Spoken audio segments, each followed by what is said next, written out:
the Robert Finley record. And I loved that one too. I didn't know anything about that man until, I saw that you had worked with him. So I just kind of wanted to start things off by saying, man, I really appreciated both of those projects that you were obviously very deeply involved in. Oh man, thank you so much. That's great to hear. I mean, Robert Finley's the real deal. He's a Louisiana soul and blues singer, and he's touring. He's going to be touring all year. It's really exciting for him. I will absolutely see that man. I mean, it was like, because as I'm listening to that record, I'm thinking to myself, why did I not know of this man before? Why do I have to live under a rock? You know what I mean? Like, it was that kind of, why haven't I been able to be a fan of this guy sooner?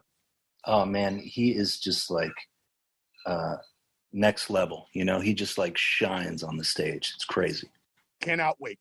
Well, let's get back to Black Keys stuff. And we just got the brand new song from you guys, Wild Child, all right? And I love it. Now, listen, I've always thought that there was a really awesome groove in all of the Black Keys songs for the most part. But this one, I would even consider it funky, as a matter of fact. Would you yourself, the creator of that song, call it funky, sir?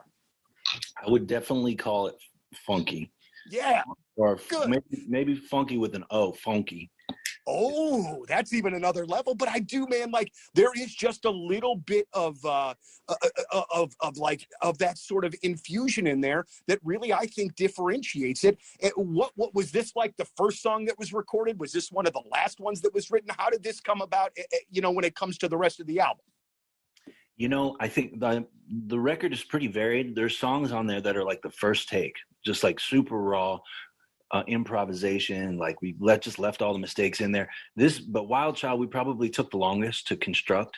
We had a different chorus, and we ended up going back and changing it. But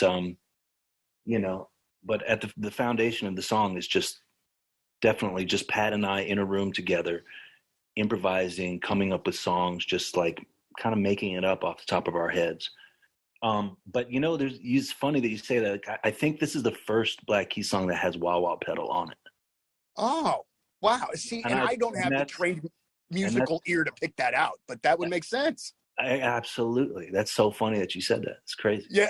Because I'm listening to it and I'm thinking to myself, like the first time I heard it, I was like, I'm moving my butt cheeks in a way that, man, it's pretty great. I'm dancing in my chair. I like that I made you laugh, Dan. I really do. So, one of the things that I read too about you and Patrick being back into the studio, the album also too, and I can't forget, is going to be called Dropout Boogie. It'll be out on May the 13th. But I was really interested to see, I'm always fascinated with how bands write their stuff.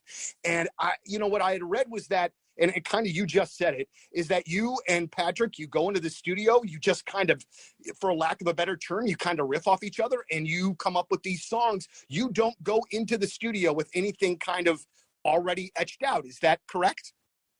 For the most part, yeah. I just think it's a really important part of who we are, is that improvising, because it's like a natural take, like straight from the gut, and it's like it just highlights the natural connection that we've always had. It's the reason we've been playing the music for so long, 20 plus years. I mean, we started playing when we were 16 and 17, and we kept it up because it was so much fun. It's just always been fun. It's easy, like sometimes it's real work making music with certain people, you know what I mean? But yeah. if you're lucky, like Pat and I were, you could find someone where it's just like instantaneous. You don't even really have to speak or think about it, That's really amazing. And I think that speaks to the kind of the magic of that musical collaboration. You didn't know that. And again, and I know I saw it in the press release for the single, but like, what are the chances that these two kids from Akron, Ohio, that are going to live a block and a half from each other or grow up a block and a half from each other are going to have this kind of, this kind of synergy or whatever you want to call it? It's really pretty amazing. Yeah. I mean, you're basically talking to a lottery winner. You know what I mean? That's what it feels like to me. The odds are so stacked against it being possible. Do you think, like, you guys having such a good handle on that, like saying things like that it's a lottery, that maybe that's why you guys, like, I've interviewed you a couple of times, I've interviewed Patrick a couple of times, and there is no ego, you guys, like, there is none. Like, I feel like you kind of get it. You know what I mean? Like, you're not going to be guys at all that are going to, like, the music business doesn't whatever. The music business is what it is. You guys are going to be doing the Black Keys no matter what is going on in the music business, I guess. Absolutely. I think our personalities are very Akron.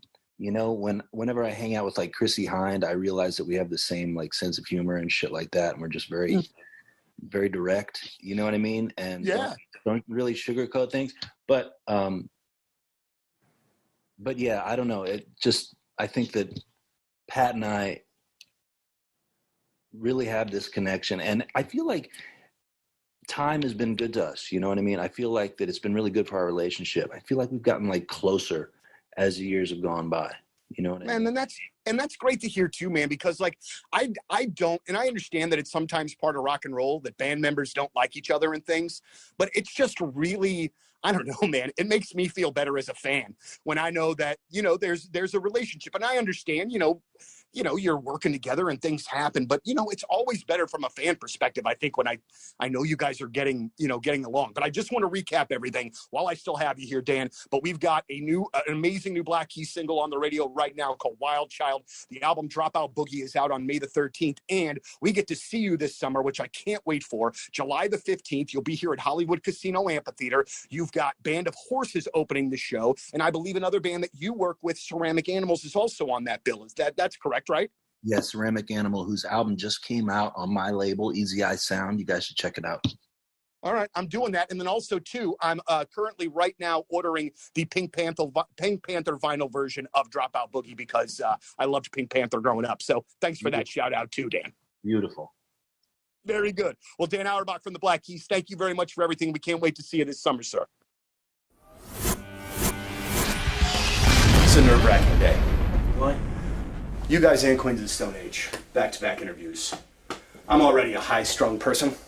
Whew. I can't wait to have a beer when this is done. Yeah. Yeah, very much so. You don't need to worry about us.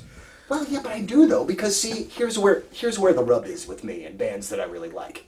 If it's a band that I'm about, I can power right through. Mm-hmm. But then when it's a band that I really dig, then there's a bit of that fanboy stuff that starts popping out. And that's what I'm trying to control. So here, I'm bringing it down. I'm going to do my best professional interview as I You're doing very well so far. Together we can all do this. We can all do this. So I had the fortune of seeing you guys on Saturday. I was in Austin at ACL. Oh. Now I want to talk about this. I got to talk about this. Right. Because I know you guys had troubles. I guess it was with pedals. With cables and amps weren't turning on, basically, yeah. But from where I was standing and watching from my vantage point, it was a flipping phenomenal show. Like, I loved it. I thought it was great. Oh, thanks. So when you are, a few days away from that, this kind of already answered my question with your facial expressions, but do you look back at that and go, whew, I can't wait for this weekend and us able to do it again? Or do you go back and go, you know what, this song was messed up, but we powered through for the rest? I kind of, when stuff goes wrong and breaks, I almost feel like, I'm almost like, see, it can go wrong. And what we do is real, Sure. We don't play to a backing track or a click, and we just plug in and go. And when that breaks, it's proof that that we are taking some element, some sort of a risk up there. Yeah. And also, I think as well, when stuff goes wrong, it forces you to go in a different direction, and you have to dig from somewhere else that you didn't think you were going to have to. So I think in the case of ACL, like, part of me was like incredibly frustrated because people would come to see us and shit was breaking. But on the other hand, the songs that we did manage to make stuff work for, I felt like I had this kind of whole new energy to them. Absolutely. It's exciting. So. It's like you want to see people on the cusp of losing their minds, which I certainly was at the time. I saw a band once kick over a whole entire like amp bed, or amp rack thing, and it was one of the coolest things that I've ever seen. Like, that's the only time I've ever seen anything destroyed on stage. I got to say, I was kind of hoping for that with you guys too, just because. He threw the amps over. Oh, you did? Well, so then I didn't see that particular part of it then. Yeah, I was pissed off. Okay, well, see, I shouldn't make light of that. I apologize. Well, no, it was in hindsight very funny. Did you guys bowl in Kansas City last night? Yes. How'd you do? Actually quite good. We were really drunk. That helps your bowling game. And, well, it did, I think. Well, pretty good scores. We did. Well, do you remember? I remember I came third and first. We played 2 games. Well, you know, averaging of like 4 strikes a 4 strikes a game. Oh, that's nice. Yeah. Pretty good. Yeah. Didn't get any spares, but No. I got a lot of strikes. Yeah. Which is better. Legitimately one of the most frustrating games I think that you could play, because to me, I look at it and go, this is easy. I can do this. And then you start and you're like, oh, wait. Yeah. You either have it or you don't, I think. Yeah. You either have a terrible game and you get 20 points, or you're just nailing it and you don't know where it's come from. Right. Well, we had, the last time we went, I took my kids a couple of weekends ago, and so we had 1 lane without the bumpers, 1 lane with the bumpers. So you take 1 game without, and then, you know, when you need to feel good about yourself, you just hop over to the bumper lane, boop, boop, boop, and then it knocks them all over. One of the things I noticed that you do on your Twitter, which I love, is you just, and I don't know if it's a ranking necessarily, but do you, when you're tweeting out songs, and like you number a song, like 265, and then you tweet, is that just a song that you're... That's a song a day that I'm doing. It also is on my Instagram. I put the cover of it, and it's just a song that pops into my head and I listen to, and I think that's a good song from this band. But I don't ever double bands up, so it has to be 1 song, 1 band. I like that. Yeah. Ooh, wow. So you're not going to repeat, like you had Wolf Alice, I think, last week. Yeah. With their new track. So you're not going to... Can't go back to them. That's done now. Ooh, boy. Yeah. That is challenging. It's a lot of pressure. It is a lot of pressure. There's a Spotify playlist with all of them on as well, if you want to. Oh, I have. You can see that. Well, because I get excited when it's a song that I like. Yeah. I'm like, oh man, this is a good one. And most of the time, it's either something that I have or know, or and then now it's to the point where if I don't know it, then I'm like, oh, I got to find out what the heck he's talking about. Exactly. Talk about your tour mates here, Queens of the Stone Age. How long have you known them? And I've read that there's been some drinking that's happened between the bands, so I guess you guys get along okay. Yeah, so we've known Schumann, bass player, for probably the longest, because his other band, Mini Mansions, we toured together a lot. But yeah, this whole tour we've been... it's probably like the first tour we've done opening up for another band where, like backstage or whatever, there's no such thing as dressing rooms really. Everyone's in and out of each other's, making each other drink tequila, and it's been very fun. And this is probably the most fun we've ever had on tour. It's just every night is wild and chaotic. It's inspiring for us to get to watch one of our favourite bands play, and get to drink with them, and the crowds for us as well have been amazing. It's like they completely get who we are and what we're doing, and the venues are full every night when we walk on. So it's a win-win. It's a perfect fit. We should just keep doing it. Mm-hmm. This could be like a. We could just stay in the same venue and just have a residency. Very good. Very good. I mean, maybe so. It could be a musical at one tourist attraction. Yeah. A musical even. Yeah. That's nice. I like musicals. Some folks don't, but I do. One last serious question, and then I'll let you guys go. So, last record you guys toured, 2.5 years. It was nuts. Like, every time that I saw another leg get announced or another tour that you were added to, I was like, I love these guys, but these poor guys, my God, I can't imagine how bad you want to sleep in your bed. When you finally got home, what did you do? Sleep for a bit, yeah. I think that was our first experience of like having a post-tour come down, really, because those 2.5 years were life-changing for us, and it's not until you stop that you kind of have time to take it all in, I guess. So it's pretty intense to turn that tap off and go back to normality. But it was also the beginnings of how we made the next record, because you need to stop at some point. And the break wasn't that long. Like, you guys didn't take a super long time before you started working again, right? Thank you. Yeah. I was just saying, like... Where were you? Wish you were there.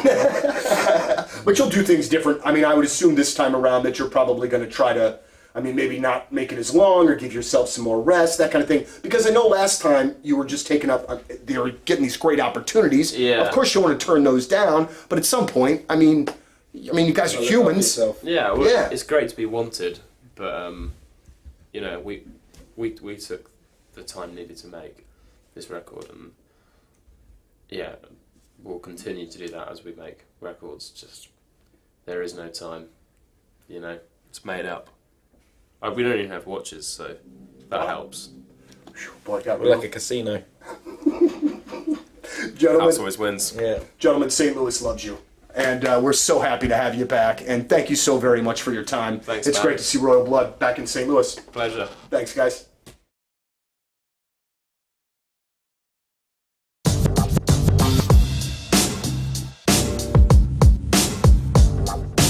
All right, so the lead-off interview for Point Fest 2019.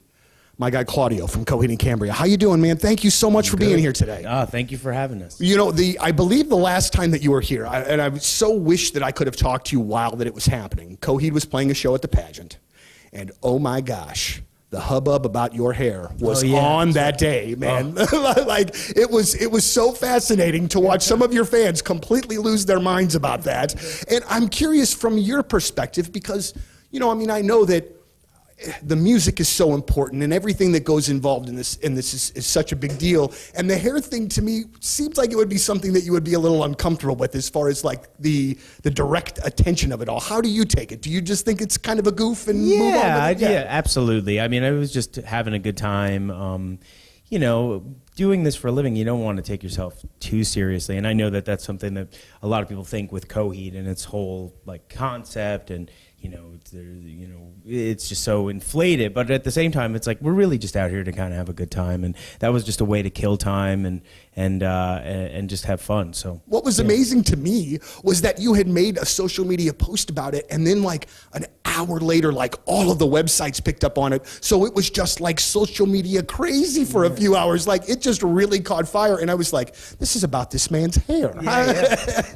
So I think today, if I'm not mistaken, even though Mastodon is not here, this kind of sort of begins that trek with Mastodon. And when I was reading an interview with you kind of talking about both of you guys going out, it was really cool to read and really kind of feel you a bit fanboy out about being able to be on the road with those guys.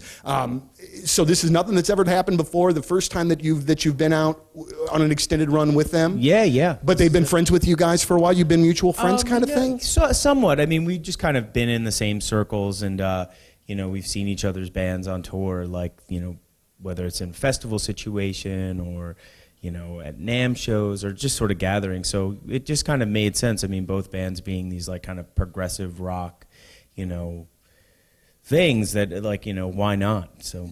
Yeah, one of the things you kind of alluded to it a little bit before. You know, do you obviously have this intricate storyline that's laid out for these records, but I feel as though that you can love these records even if you don't exactly know the ins and outs of the storyline. Are you okay with that? Oh, absolutely. I mean, you know, all the songs are really written from like a personal experience. So right at the creation of them, they're all very real songs. It's just I kind of take them and then, you know, kind of translate them into this other piece of fiction so people can experience the music and the stories in another way. But yeah, it's very personal stuff. You know, if you actually like kind of dive into Coheed's music and actually read the lyrics and get in there, I mean, it's really they're basically love songs, right? You know, that's all they are. It's like, you know, just so yeah. I really appreciated the last time that we had a chance to sit down and talk. You guys had just released the record that broke out of the storyline, and kind of did like the one-off because your kid had just been born and all of those kinds of things. And I think that it was very remarkable to see your band to be able to kind of do that. You know, like kind of jump off, do that record kind of in and of itself as an anomaly, and then come back and kind of get back into things. And I think it says a lot too about the fan base that they are along for the ride, kind of in however you want to do. That's got to be an amazing feeling to have that kind of trust of the fans. Absolutely. You know, I think they respect us and understand that, you know, again, like the concept stuff was really just a creation.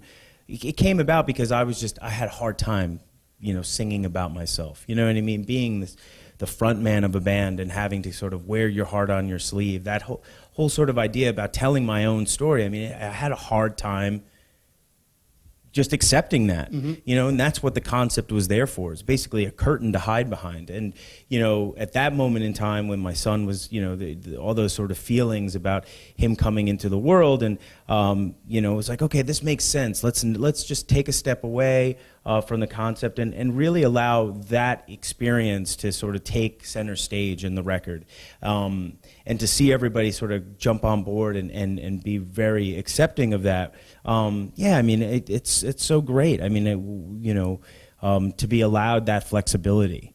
You know. It's pretty impressive, and I've never met, one of the things about your band is I've never met a guy or a girl that like are kind of into Coheed. Oh, yeah. You know what I mean? Like it seems like they are, because I remember the guys that introduced them to me very early on when I worked at a record store, and they were in it to win it and still are to this day. And I think that it's, you know, you do have fan bases that you see kind of ebb and flow, and it seems like you guys just continue to build and build and build. And for a band that is not necessarily super easy to kind of pigeonhole or whatever, I mean, I think that that's an amazing accomplishment. It's incredible. I mean, you know, if you really like Coheed, you are all in. I mean, you know, the tattoos, you sort of, all of that stuff. But, you know, if you don't like Coheed, you don't like Coheed. But, and you know what, I do want to ask about that real quick though, because when you do open yourself up so much to write these songs so personally, and then somebody does like crack on them for whatever, you know, a poor review or what have you, that would then to me seemingly be like the absolute worst, because you're opening yourself up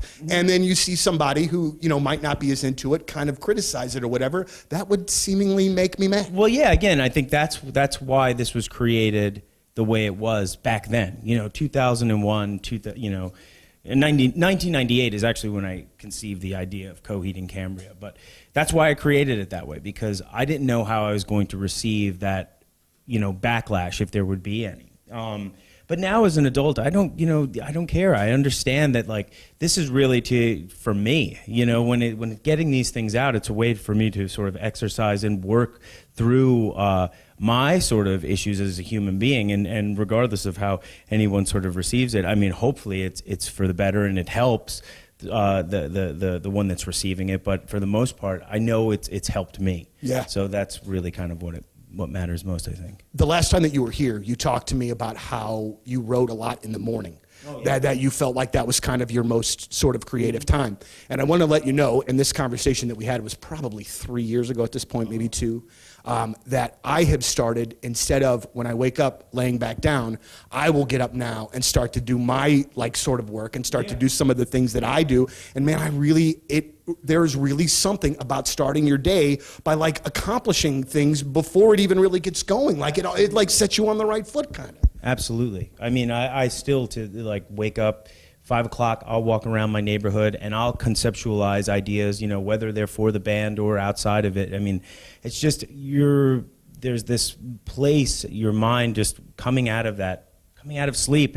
I don't know, for me, I just feel the most creative and the most productive. Like I'm you know, and I don't know what that is, but I do find that yeah, I do sort of create a way more at that point in time. Well, I just wanted to say that I thank you and appreciate it. Oh, well, you got it. That was a nice little life advice that you were giving me at that particular time that I took. But Claudio, thank you very much. We always appreciate having you here. You're a big part of the station and of Point Fest, and we again just really thank you and appreciative for your time. You got today. it, brother. Thank you. Hey, you blew it. You made a sound before the. I did? Before the. Hey, yeah, you had a. Yeah, well. Well, it's been that. It was a little burp. It's been that kind of morning for you. It has been. I've been honestly the grossest person in this building today, and you've unfortunately had to deal with it in our office. Yeah, well, Moon's out today. He's sick. So hopefully you enjoyed yesterday's show where we were all together. We had one. We had one day. Yeah. Yes. And it was good yesterday. I had fun. We're all here. Mm-hmm. Together. I was safe in the bubble. Scott was out in the bubble. Now you're in here. Man. Mm-hmm. No, you were blowing your nose and coughing. And I'm full of mucus. It's disgusting. That's pretty hot. What do they call it when you cough and it's you can hear stuff coming up? Oh, gurgle? Productive cough? Oh, it's a very productive. Yeah, I have a very productive cough. Like a coal miner's cough. Yeah, productive cough. I have black lung. Yeah, it's pretty cool over here. He said the cough that'll clear the room. Yeah. I was up coughing all night. So that's where I'm at. Are you a a cougher that likes to put on a show? Yeah. No, what does that mean? Like, No, you know what that means? It means like fireworks? Yeah, if my wife if I have even the slightest one, I'll exaggerate it if she's not paying attention just to scare her a little bit. No. I Well, always love that. I was coughing up a storm, and Tim, I don't know if he woke up. I mean, I'm sure he did, but he didn't act like he was awake. And I was hacking. like when my daughter has a cold and she coughs. Yeah. She makes sure the entire house knows that she's coughing. There's no subtlety. Like it's a show. Like, okay, I get it. You're sick. Wait a minute. Are you somebody who muffles your cough and tries to be discreet? 'Cause I do. That's never good for the cough. I mean, you want to get it out, right? You want to cough it up. Yeah, yeah. You're like in a closet coughing. Yeah, but there's an exaggeration. There's an exaggeration to some coughs. Okay, I get it. You're sick. Right. You apologized for being disgusting. I was blowing my nose, and I said, I am so gross. I'm so sorry. And you said, you are so gross. Yeah. I like that validation. I didn't say, it's cool. Do you have the tune? Yes. My theme song today. So there's two versions. So I typed in the AI, like the song making AI. Write a song about a woman who is hacking up a lot of mucus. This is going to be beautiful. Okay, so there's two versions. I think I like the second one better, but this one is called, the first one here is Reign of the Mucus Monarch. Okay. Here.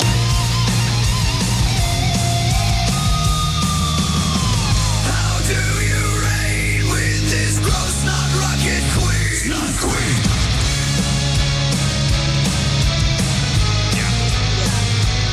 How do you handle that with all that mess and sheen? Breathe free. Breathe free. This is the cause I can get behind. Rock into this world with your shit held high. Yeah. Okay. That's Okay. one. That rips. That's okay, but I think this one's better. This one is called Snot Rocket Queen. Yo! Watch her flick the green. All you clean freaks. Know her style's obscene. Queen of gross. She's a snot rocket fiend. That is her. Blowing chunks. It's the stuff of your dreams. Blast off. Snot rocket queen. Turn it up loud. Yeah, that's the one, right? That's awesome. That sounds like late 80s Weird Al. That's awesome. like, well, the first one is like a Motorhead song. This one is like, Like Dio meets Guns N' Roses. I'm thinking even more like, Hairband. yeah, very hairband. Like Motley Crue. Yeah, it was a little more crew. I think a little more crew, maybe some Warrant. No, I was thinking straight up Rat. Oh yeah. Oh, Out of the Cellar. That's Yes. Rat. That is Rat 80s. Love Stephen R-A-T-T Piercy. Rat. Yes. That'd I be may have to great. hear that one again. Please. I'm sorry. Keishi 95. Got 'em, yo! Watch her flick the green. All you clean freaks. Great Whites. Yes. Know her style's obscene. Queen of gross. I can see Lern like shooting She's pool a snot rocket fiend. in this music video, like trying to look sexy but like blowing rockets. Yeah. It's the stuff of your Blowing my dreams. nose. Blast off. The girl flips her hair normally. She's just like she's blowing. And like Daisy, cut off Daisy. Yeah. boobs. Yeah. And just a bra top. It's like this, the mom from, what's the Adam Sandler movie where he goes back to school? Billy Madison. Yeah. Where the mom takes the kids, snot Kleenex and puts it all over her boobs. That's me in the music video for this song, for sure. It's beautiful. Well, I'll help you feel better. Yeah, I hope you don't get Yeah. sick, but you probably will. I'm so. good. How dare you even say that? he has Why would you elderberry put that at out home. there? Because the germs are already Don't out put there. that out there. Think of all the elderberries just floating around in his I know. house. He's good. That's true. Thank goodness for your I'm wife. doing the elderberries and the zinc and the vitamin D. I'm good. Okay. Good. Let's see how it goes. I hope I had it a works. bloodletting yesterday, so that way I could be better today. Oh, yeah, how'd the blood drive go? It went great. Good. It was busy. Oh, a yes, lot. I even blood got drive some yesterday. gifts. It was great. And then, but yeah, I donated What do you mean you got Love some you. gifts? That's great. from Boucher. A bum? No, Bomb Boucher. La Bombe Boucher? Yeah. I got a box of the yummy treats from I that. thought it said a bum. Why? A bum. A bum handed me a boucher. Handed you boucher. We can't call them bums anymore. That's true. Oh, sorry. A hobo. He gave me a boucher. I'm glad you got Why are you Boucher in here? yesterday. Why is he in here? Because he's Bobby Boucher. Yeah, today is going to be one of those days, eye in the sky. Well, I guess maybe tonight. Mm-hmm. Tonight they're calling for storms. Yes. Pretty severe. I just put a netting up over my garden. What are they saying here? Starting at 10 p.m. tonight? Late evening tonight, line of strong to severe storms. All hazards possible. This is on channel 4. Wednesday afternoons and the evening, severe threat south of St. Louis. Primary hazards are wind and hail. Also, Friday and Sunday look to be stormy as well. Oh, Sunday too? Yeah. Hopefully that goes away. Come on. Because Yeah, everything Memorial around Day it's weekend. sunny. I know. Pools are open. Pools are open. You know, Memorial Day weekend is here. A couple days. Mm-hmm. More Americans are expected to travel by car and air than ever before. According to AAA, 43.8 million people will travel 50 miles or more from home over the holiday weekend. We're staying home. We ain't doing nothing. Same. You know what I am going to go do? I'm going to go see Furiosa this weekend. Oh, does it come out this weekend? It's coming out this weekend. I'm really excited. I think it's going to be great. I need to see if there's... It's the new Mad Max. I'm think sure it there's drops on plenty. Thursday? Sure, there's plenty of showings. Scott. Yeah. I wonder if it's on Thursday. That'd be nice. Usually those big movies come out Thursday night. Okay. That could be pretty fun. But so people will travel 50 miles or more. It's a 4% increase from last year. Now, the amount of people taking a car trip on Memorial Day could break the record of 44 million set in 05. 3.5 million travelers will fly over the holiday. Now, if you're heading out in your car for a trip, AAA has the data to tell us when traffic is expected to be at its best and at its worst. If you are heading out, if you're leaving on Thursday and Friday, drivers should get on the road before 11 a.m. or after 7. So if you're leaving Thursday or Friday, be on the road before 11 or after 7. 7 Thursday, 8 Friday. Got that? Okay. So before 11 a.m., both Thursday and Friday, after 7 p.m. Thursday, after 8 p.m. Friday. Saturday travelers, avoid driving between 1 p.m. and 6 p.m. to beat the traffic. On Sunday, AAA suggests leaving before 1 p.m. Most people will try to get back home Memorial Day Monday. AAA expects traffic to be less after 7. The worst times to be on the roads, Thursday between noon and 6, Friday between noon and 7, Saturday between 2 and 5, Sunday between 3 and 7, and Monday between 3 and 7. So is anybody traveling over 50 miles over the weekend? 51 miles. Don't know. It's up in the air. I just got offered the weekend in Kansas City to do the Kansas City Comedy Club with Jeremiah Watkins. He hit me up last night. Is Memorial Day a big comedy weekend? Not usually, but he's from KC. That's his hometown, so I would bet his shows will be packed. Like, that's his hometown. He hit me up last night. He's like, I forgot to reach out and see if you wanted to come to these shows with me, but they're this weekend. And I was like, ugh. I do. I've kind of had this Innsbruck cabin on the back burner on Airbnb that if I was holding out for the weather, see what it's going to be, maybe just get that, take the dogs. So you have an inn at Innsbruck. Yeah, I had one like saved that was like relatively affordable. Like with other people or just you? I was just going to rent it, and then if people want to come, they can come. I'll put the feelers out and be like, hey, there's 4 bedrooms.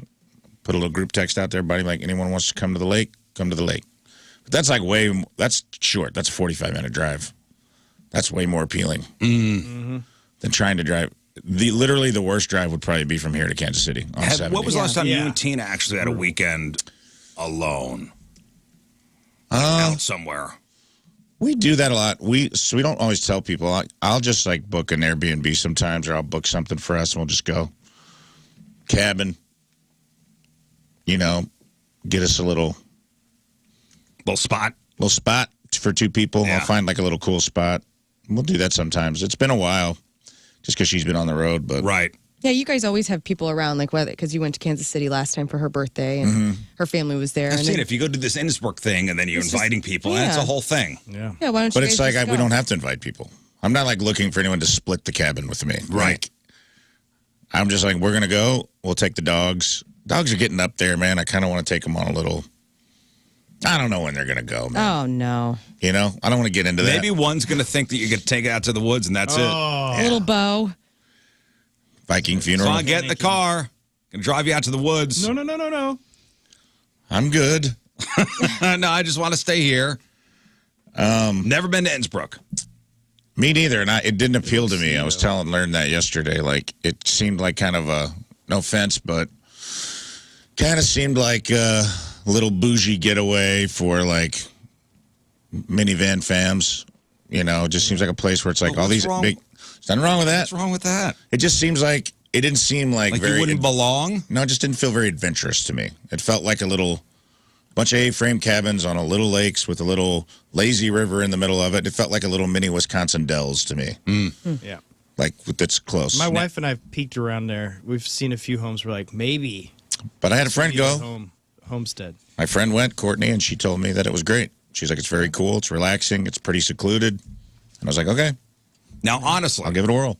you know, with the past couple weeks, you've been away in L.A., you were sick last week. Do you really need to be going to KC?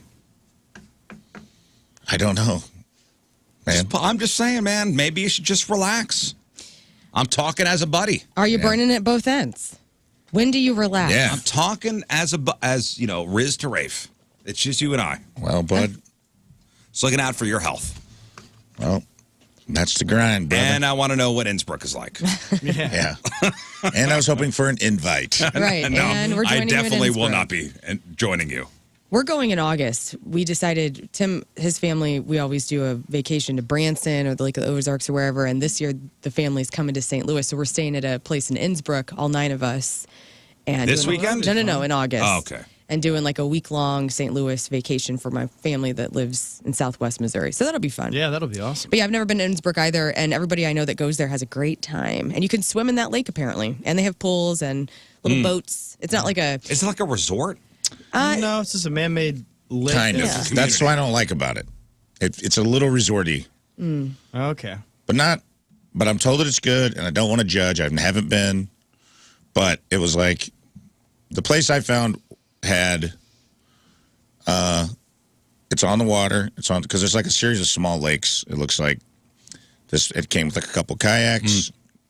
There's a dock goes right onto the lake.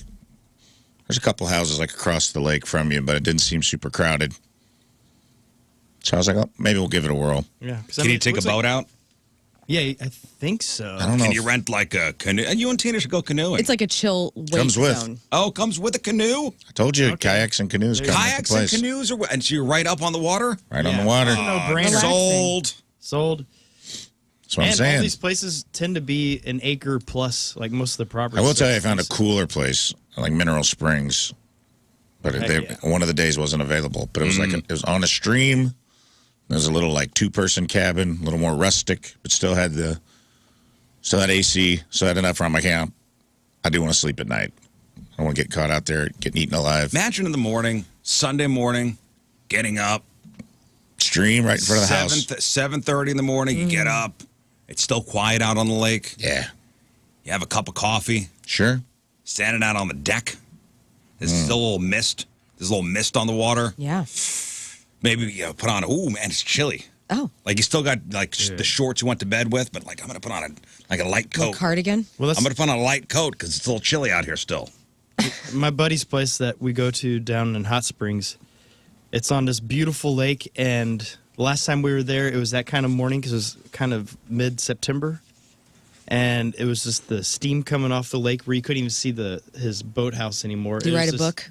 I should have. That's But I book just sat writing there and just weather right stared there. Mm-hmm. forever, and I'm like, I want to live right here. I love that. And that goofball, he owns this insane house, and then he lives in town instead of out there. I'm like, What a dude, jerk. I know.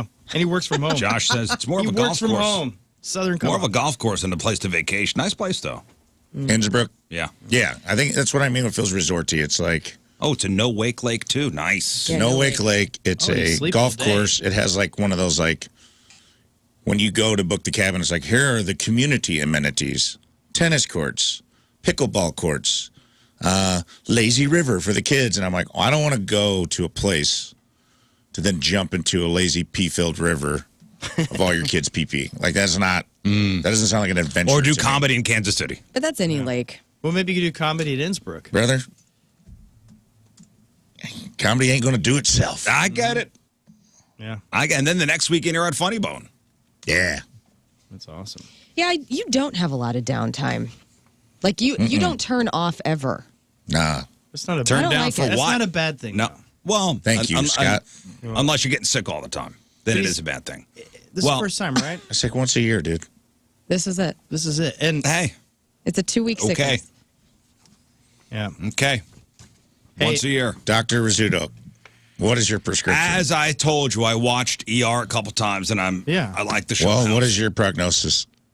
It's negative. It's So negative. It's Innsbruck. It's always. I prescribe it's Innsbruck. It's always negative. Maybe you're heading out to a yes, Scott. I was just say I'm going somewhere very bougie this weekend. Please. Shalvina. Oh, Yeah. Can't wait. well, you have to Luxury. report back I will. how On Tuesday. much fun you have there, I'm going to go to Casey's twice a Go day. live on Facebook. or this maybe weekend. you're heading to a nudist resort. Oh. This weekend. Basically where it's at.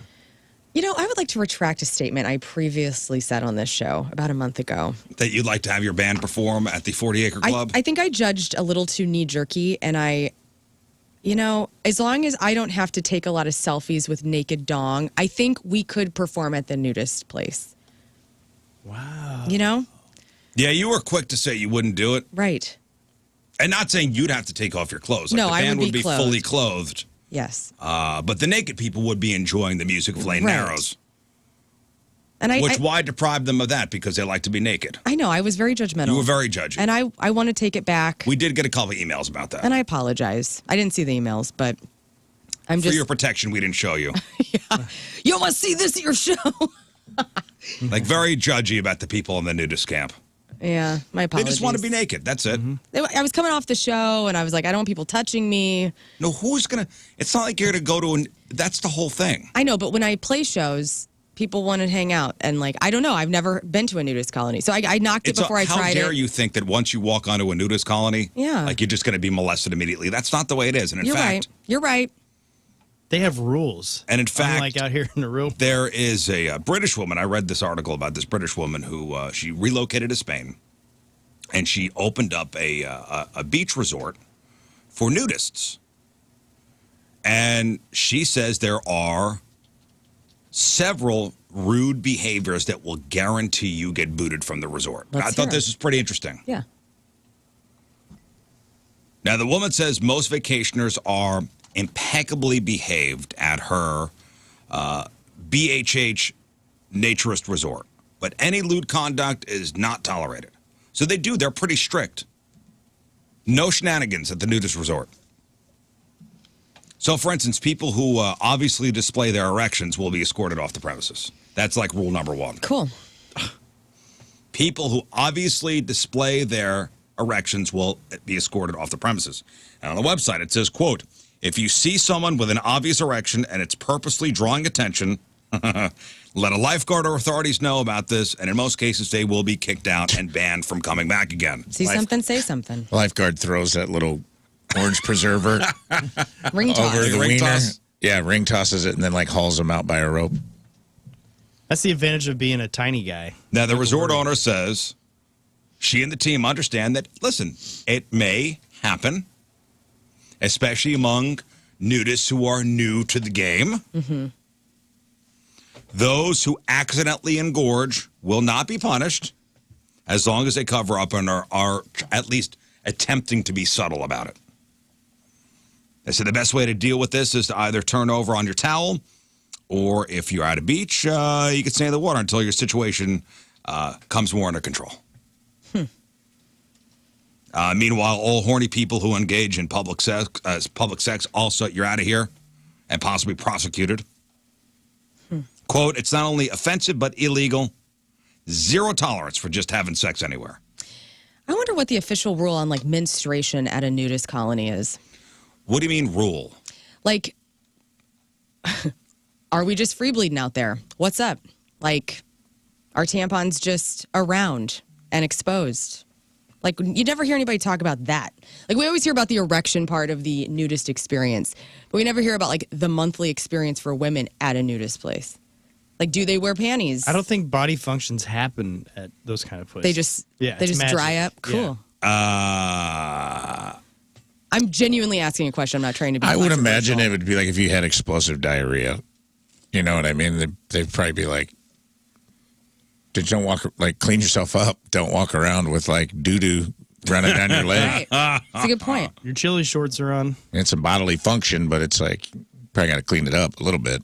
Dangle that string, baby, says Gabe on the chat. Yeah, okay. Yeah. Right But on. if your string is protruding and offending, you will be asked to Right, leave. you'll be out of here. I imagine that's the same rule. Yeah. Now, at this resort, cameras are not banned, but you'll be asked to leave if you're caught snapping images of other nudists without their permission. Visitors must also be extremely mindful when taking photos to make sure no other nudists are included in any backgrounds. And she says if you're going to take a photo, it's best to make sure that everyone that is in the shot, you have their permission, or you might just see yourself kicked out. Finally, anyone who visits the resort is expected to sit on a towel. That is true, huh? That's a big one. Okay. Always sit on a towel. If you ever see pictures from a nudist resort, everybody's always got a towel over their shoulder. That's good. They don't want your bare ass on the lawn furniture. Yeah, it's the sauna rules. So sit on a towel and, quote, close your legs. Etiquette in every situation, not just, nudism, is about respect and thoughtfulness to others about your own conduct. With a bare bottom, you should always sit on a towel out of politeness and hygiene to others. This is one example of etiquette that promotes kindness, consideration, and humanity. So, hey, just follow the rules. Sit on a towel. Don't take weird pictures. Mm-hmm. Don't have a stiffy, and you'll be all right. Clean and your don't butt. don't have sex just out in the open. Fine, I'm not going. And you'll be fine. Thank So you. I think, yes, please play. Go with the guys. Go with the fellas. Play over at the 40 Acre Club if invited. We probably aren't invited anymore. That's fine. I would love to do a comedy show. I think that would be excellent. Because what a low stakes. You know how they, you say, you think it would be music too. If you feel nervous, picture the crowd in their underwear. Mm-hmm. Well, guess what? Let's take it one step further. Like, you can't, you know what I mean? Like, Right. just the freedom. It'd be Riff City for me, because I'd be like, your dongs are out. I'm going to say whatever I want up here. Yeah. There's nothing, We're all- I can't possibly offend you. No one's going to talk to me after a comedy show and be like, your joke offended me. I'm like, sir, your dong was out. Right. I wonder if you're around nudists long enough, if you're wearing clothes, you're like, this feels weird. Probably. Like, it feels weird that I'm wearing clothes. Dude, I watched that show you told us to watch, The Contestant. Yeah. Wild. That's Hulu, right? It was on Hulu, and to give the little backstory, it's just like a Japanese game show. It's where the eggplant emoji came from, which I didn't know. You told me at Point Fest to watch it. I went home and watched it. And it was like, that dude was naked for so long in it, because they basically take a guy into a thing. He thinks he's on this, he doesn't know he's being recorded. Stop me if I get this wrong, but he's like, he lives for like 300 days. He has to live off of stuff he wins out of magazine subscriptions. They take his clothes, strip him naked, put him in an apartment. He has to win food. He has to win. He has no clothes. So it's like a struggling actor. Yes. He goes to a casting call and is picked out of like there's like 50 guys there vying for they don't know what. Yeah. Some kind of acting position. Fame. They pick his name out of a box. They literally whisk him without anything. Immediately. Take him from this casting call and put him in a room, strip him of all his clothes. The room is empty except for a table, postcards, and a rack of magazines. And like a faucet. Wow. That's it. A bathroom. That's it. And they say you have to everything that you need to survive, you need to win. Yeah. He had to win $1 million worth of things out of magazines before he could leave the apartment. So they kept a running tally. And it became like the Truman Show before the Truman Show.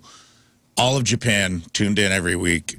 They had to eventually go. He didn't know it was like a full-time live stream, so he didn't know. He was naked, but he didn't know that he was being streamed out. He knew he was being filmed, but didn't know for what. They and told him, they thought they'd probably edit the footage for something. Yes, they said, you're being filmed, but we're not going to show it to anybody. But they were showing it to everyone, and they had to, like, hire people in real time to do the live stream to cover his junk up while he moved around. And that's where they used a black dot at first, and then they moved to the eggplant emoji because his nickname was Eggplant because he had a long face. Yeah, he had a very long face. And his nickname was Eggplant. That's a cool nickname. And so they used the eggplant emoji, and that's where that originated as, like, the code for pee-pee. But the amount of nudity, it was like how comfortable, to get back to the point, now that we've given a little backstory, that dude got so comfortable. Knowing he was filmed, he just, like, being naked. Because first he had, like, a pillow, and then eventually he's, like, doing, like, jumping jacks.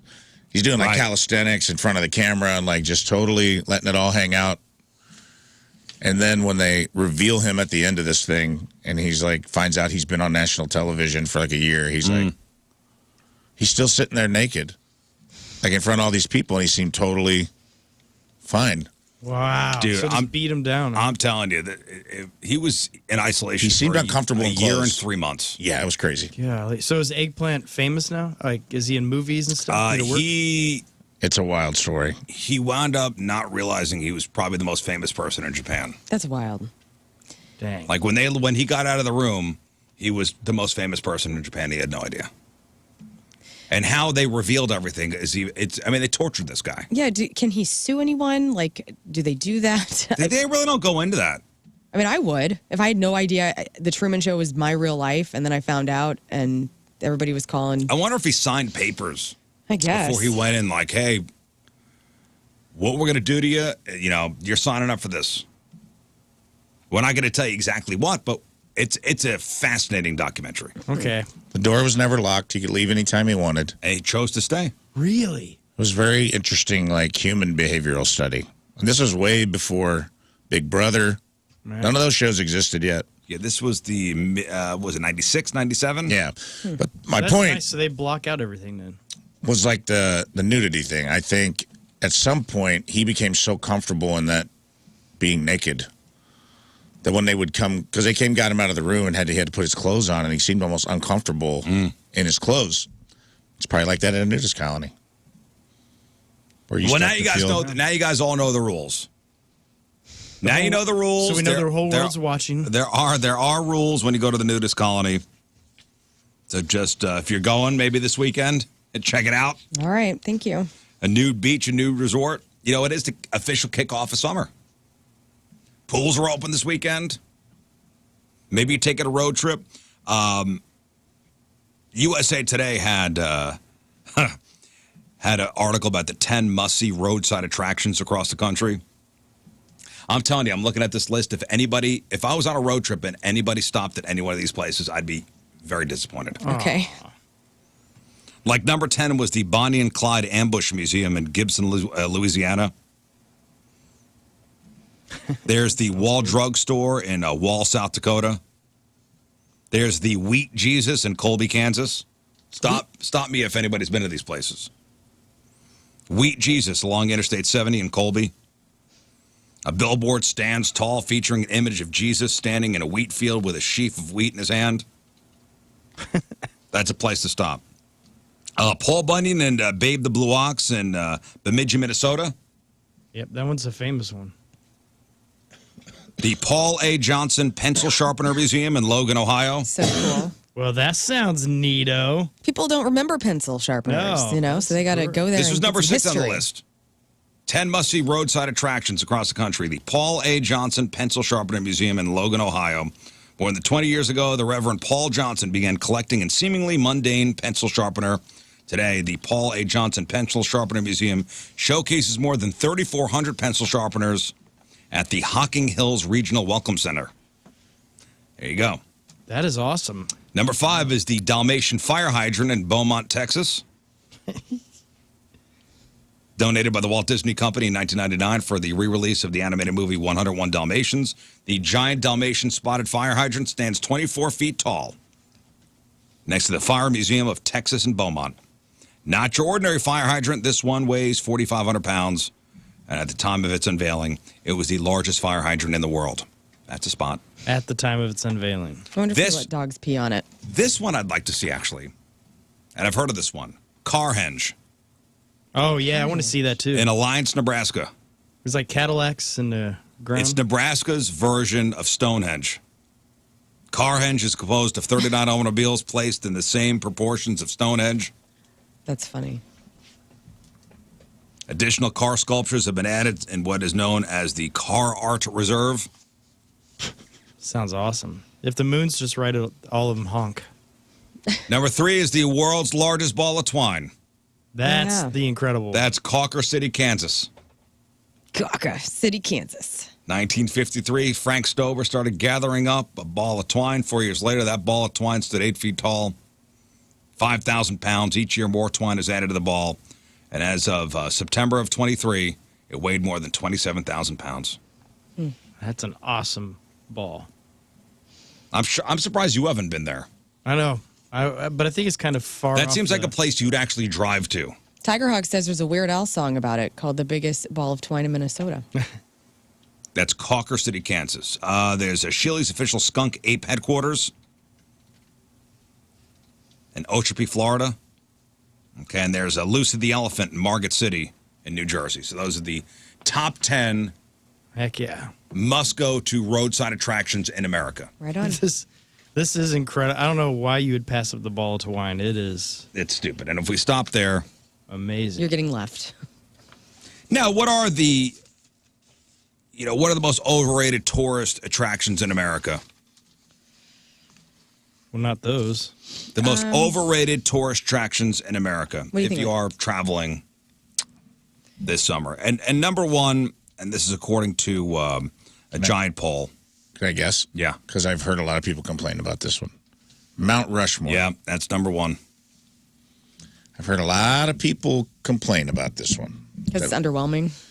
It's underwhelming, and it's so far out away from anything else interesting that it's such a bupkis trip. You go and you spend all this time and money to get to it, and you're like, cool. So have you been to these 5 different spots? I mean, you might feel like you wasted a whole lot of time and money. Somebody ranked the most overrated tourist attractions in America based on what a bunch of big travel sites have to say. And the top nod is one of the most American spots you could visit, and yes, it's Mount Rushmore. And they say you have to travel a long way to see it. And most people's first impression, they go, it's a lot smaller than. I know. Yeah, but isn't it near a ton of national parks or state parks where Nobody it's just wants fun to to go go hiking and this is part of Nobody the journey? wants to do that. It's by Jesse James Dupree's Bar in Sturgis. I'm isn't it? going. The Black Hills. My wife and I wanted to go in that area because it's insanely beautiful. Yeah. So.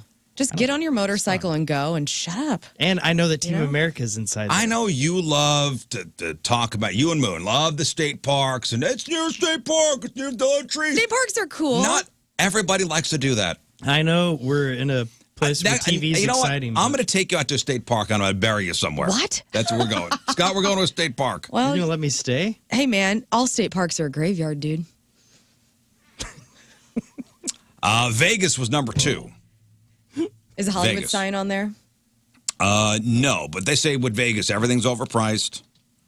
You have to deal with a lot of drunk people. If you love it, keep going. But if gambling and nightlife are not your thing, then you are not missing a lot. Yeah, Rafe, as a non-drinker, Yeah. but I mean, you'll gamble a little bit. Yeah. Scott, you don't gamble, you don't drink. Is Vegas your thing? Vegas is still really fun. I don't know. I like Oh, a lot of Vegas state parks near Vegas. There's a lot of state parks near Actually, Vegas, and no, I don't know. I've always had a good time in Vegas, and especially when I lived in LA, you could just drive up there and hang out for the night, get a cheap hotel room, and it was Do fun. what? Not gamble or drink? Well, no, we would. I'd put about $10 in the slot machine. You sit there. This is back in the drinking days, so you'd sit at the slot machine overnight and basically just hang out and just keep bringing you free drinks. And No, what about now? So now you don't. Now you're now not I a would go gambler. do all the sights and stuff. I would try to go see some shows and Yeah, go to the Sphere. yeah, I want to see Carrot Top, my twin. I got to Okay, see all right. him. And Yeah, the residencies. It's cool. Plymouth Rock, they say, is a big time overrated tourist attraction. They say the whole area around Plymouth Harbor is nice, but the rock itself is just a rock. and it's behind bars, so you can't even touch it. It's pretty exciting. Times Square, overrated. No. I don't think Fun the first time, but New Yorkers do their best to avoid it because it's just so friggin' crowded. I know. It's a one-time only thing. For real. It is. But I loved it. Whenever I went to Times Square for the first time, it is such an iconic place that, the first time you'll remember, you'll take the photo, and then you don't have to go back. Yeah, you go. Oh, okay, here it is. Yeah, it is very neat the very first time. This is where the ball drops. And it's also neat again because my sister-in-law was just in an advertisement on. Oh, well, Times that's Square. nice. Like, that's pretty cool. Yeah. I mean, you see all the things, you go, that's it, very famous, and then you're gone. Yeah. Lombard Street in San Francisco. Loved it. Really? That's the curvy one, Yeah, right? it's a It's really the steep windy one that winds back and forth. There's always a long line of cars waiting to go down. But once you're on it, you realize you just waited in traffic to wait in more traffic. So. Yeah. Walk it. Park around the corner Yeah, it and seems walk like a up place it. you'd rather walk than. Yeah. 2 more spots that just missed the top 5. The Hollywood Walk of Fame in L.A. Yeah. I don't know. Way overrated. Big time. It That's a depends. one-time only thing, too. Yeah. Yeah, but it's kind of nice if you live. I don't know. You hop off the train. There's a ton of restaurants and everything, and it's an easy place to meet. Yeah, but the But Walk of this Fame not- is gross. Again, Scott, this is not living there. This is you're visiting there. Yeah, You that's have these expectations of Yeah, where it's really cool and. magic. Here's what And you it's want. a lot of bums, and we're not calling them that. Yeah, thank you. A lot of hobos. And people trying to, people in costume harassing you for money. Yeah. It's like a knockoff. Yeah. It's like Spider-Man with plumber's crack.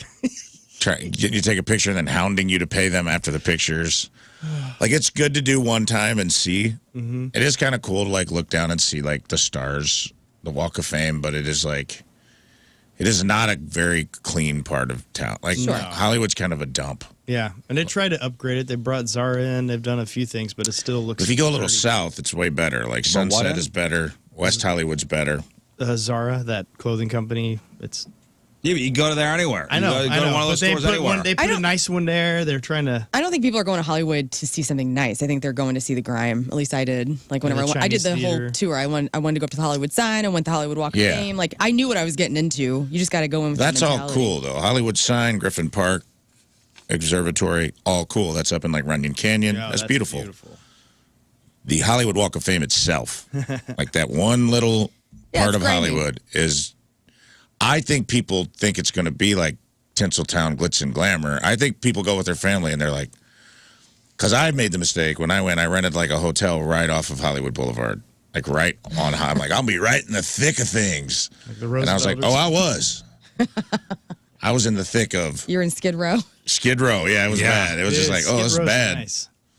Crime and drug use on the streets. And It is Nikki cool. You Sixx see walking people go to the around. bathroom. Yeah. But it was if you go down a little further on Sunset into West Hollywood, then and where it hits Beverly Hills, and you get into Oh, that's nice. Area. Rodeo Drive. yeah, Rodeo Drive. Yeah, I here didn't see am. no rodeos. Rodeo but Drive. Whatever, man. I bought a bracelet at Tiffany & Co. on Rodeo. Wow. I had the Pretty Woman experience. Was it sterling silver? It was $200. I still have it. I felt so cool. First time I ever went out to LA, visited the radio station karaoke out there. I got to hang out with Kat Corbett and my mom. We were living the LA visitor Pretty Woman experience. And fun. we went and I was like, Mom, I want it. And I saved my money up, $200, got a Tiffany bracelet. It was awesome. Have that experience. Yeah. I bought my wife a Tiffany bracelet once. We were dating, and then she lost it in a river somewhere. There you go. Well, that's the risk. It's the little, light blue box, right? Yeah. With the little charm and the little circle charm. Oh, yeah. Okay. She went on a boat ride and lost it. So note to self: don't wear that kind of stuff on. No, another spot that missed the just missed the top 5 as far as overrated tourist attractions. Bourbon Street in New Orleans, which I will disagree with that. I had a great I time. thought everyone says that's It's amazing. a party. It smells like urine, but just deal I with had it. a great time. You're in a big town. There's It's gonna be cool. A lot of pee. I will say, other parts of New Orleans are way cooler if you get off Bourbon Street. So maybe that, I'll give it that caveat, same way I would with LA, with Hollywood. I'm there are parts that are cool, like the Walk of Fame. Bourbon Street is New Orleans Walk of Fame. It's cooler. because everybody's getting hammered and it's crazy. But it's like, it is a disgusting. I would say it's more akin to Times Square. You go there, it's crowded. Yeah. You see, you've seen pictures on, everywhere Bourbon Street. Yeah. Every 10 feet, there's like a dude painted gold with a kazoo in his mouth on top of a milk crate going, trying to get a tip. There's like kids tap dancing in the street. So it is, instead of like knockoff Marvel characters, it's just like these original characters that they all copy off of each other. I'm like, dude, there's a guy painted silver like literally 4 doors down. I gave him $5. You got to give me something new. But he's painted gold. I'm gold. I'm a statue. I'm And gold like, guy. All right. That's silver guy. Look You at guys his need to work fancy- out your corners. They're too close together. Silver guy, I'm gold guy, dude. It's different. It's not the same shtick. I want to see the levitating guy. You always see that street performer. That one looks cool. Well, listen, everybody, have fun. Have fun this summer. The kids are, winding down the school year. I think I said this yesterday. My kids have a half day on Friday, and then that's it. They done. Good for them. Dang, that's it. Huh? They're done. Good for them. Yep. And all the colleges are out now. The commencement speeches have concluded. And I was reading about John Hamm. John Hamm, St. Louis' own, spoke to the graduating class at SLU. 1,600 graduating students at SLU. And I read an article in STL today. I guess he did a great job. Great. So Stifler's mom, Jennifer Coolidge, did Wash U. John Hamm did SLU. And just some quotes. Again, this is from John Hamm's commencement address. What did he say? Find people who will love you in the hard times. It's a lot of these commencement speeches are the cliched things. Failure is good. Failure is ultimately how we succeed. Fail better, he says. Graduation is a time of leaving behind what is known and stepping into the unknown. He told the graduates to be content with who they are, but know that changes are coming. Most importantly, be excited about where you're going. John Hamm was sexiest man alive back in 08. He still is. Still killing it. Gosh, he was at Napoli, I saw, in some sort of St. Louis paparazzi. Damn. So I thought, in the spirit of commencement addresses, that I'd kind of give my own commencement address This is to the exciting. people who are graduating. Commencement? Yeah. Maybe we'd call that, we're still workshopping it. Okay. But these are all just pieces of advice. Can't wait for this. These are all pieces of advice for the young adults who are now out there. I mean, we're done with school. Welcome. I'm pushing you out of the nest. Fly. My nephew just graduated. He's going to college. This is it. It's for you. You want me to bring you up to the commencement podium? Yes, please. Oh, yeah. Hello, graduates. It's Dean Rafe Dean of Rizzuto Pharmacological University. We'll workshop that. Yeah, we're definitely. It's just, if you're the dean, it's pharmacological, but that's fine. Yeah. And the dean can't get the name of the school right, but that's all right. We're still workshopping that. Your dean's had a couple Quaaludes today, kids, and that's okay. It's okay to experiment with your bodies and other people's bodies if you have consent. I don't want to get off track here. I want to bring up our commencement speaker. Please welcome to Rizzuto University stage, coincidentally, Scott Rizzuto. Oh my gosh. Floppy hat. Cool. Thank you, Dean. Congratulations, students. You're about to be released under the world. And here is Scott Rizzuto's advice for all you college graduates out there. Only apply for jobs you're wildly unqualified for. Aim high. Remember, networking is just a fancy word for knowing people until they help you. When asked about your biggest weakness in an interview, tell them it's kryptonite. Always wear sunglasses indoors. It shows confidence and mystery. Respond to every work email with, new phone, who dis? Decorate your cubicle with as many stuffed animals as possible to create a cozy workspace. Treat every work meeting like a stand-up comedy set. People love humor in the workplace. I do. If you're running late, bring coffee for yourself, but not for anyone else. Oh. Ask your boss to follow you back on social media right after your first day. Use office supplies to build a fort at your desk. Productivity is overrated. Refer to yourself in the third person during interviews. Rizz feels very confident in his abilities. Constantly ask your coworkers if they want to join your multi-level marketing scheme. Right on. Claim that you're a professional napper on your LinkedIn profile. Bring a karaoke machine to work and insist on a daily performance. If you get a job, make sure you tell your boss you'll be taking Fridays off to, quote, find yourself. Wear a tuxedo or a ball gown to every job interview. First impressions are everything. During team projects, do absolutely nothing and take all the credit. Yes. It's the key to college and life. Mm-hmm. When given a task, reply with, I'll think about it, and then disappear for the rest of the day. Always leave a trail of glitter wherever you go. It's memorable. Send your future boss a friend request, again, on Facebook immediately after the interview. Whenever you make a mistake at work, just blame it on a ghost. Refer to your salary as your allowance and ask for it in cash weekly. Tell your employers you're only available for work during a full moon. Yes. Skip the job hunt and just wait for employers to find you. They'll come around. Whenever you're given a task, reply with, do I really have to? Treat every job like a temp job. No need to commit or work too hard. Only accept payment in Bitcoin. Traditional currencies for suckers. If you don't like a task, just ignore it till it goes away. Lie about your skills on your resume. How hard could it be to learn on the job, right? Call in sick on your first day of work to show you value your work-life balance. Answer every interview question with, I don't know, what do you think? Wear pajamas on your first interview. Comfort is key. I know I told you tux before, but Or go the complete opposite way. Update your resume with crayon for a personal touch. Start your own business with zero capital or planning. Just wing it. Mm-hmm. So we have another speaker behind you, so. They'll wait. Okay. That's the music starting to get him up. Constantly remind your boss that you're overqualified for your position. Never read emails. Oh, yes. They'll just distract you from your real work. Tell your interviewer that you'll expect to be promoted within 6 months or you'll quit. Bring your pet to work without asking.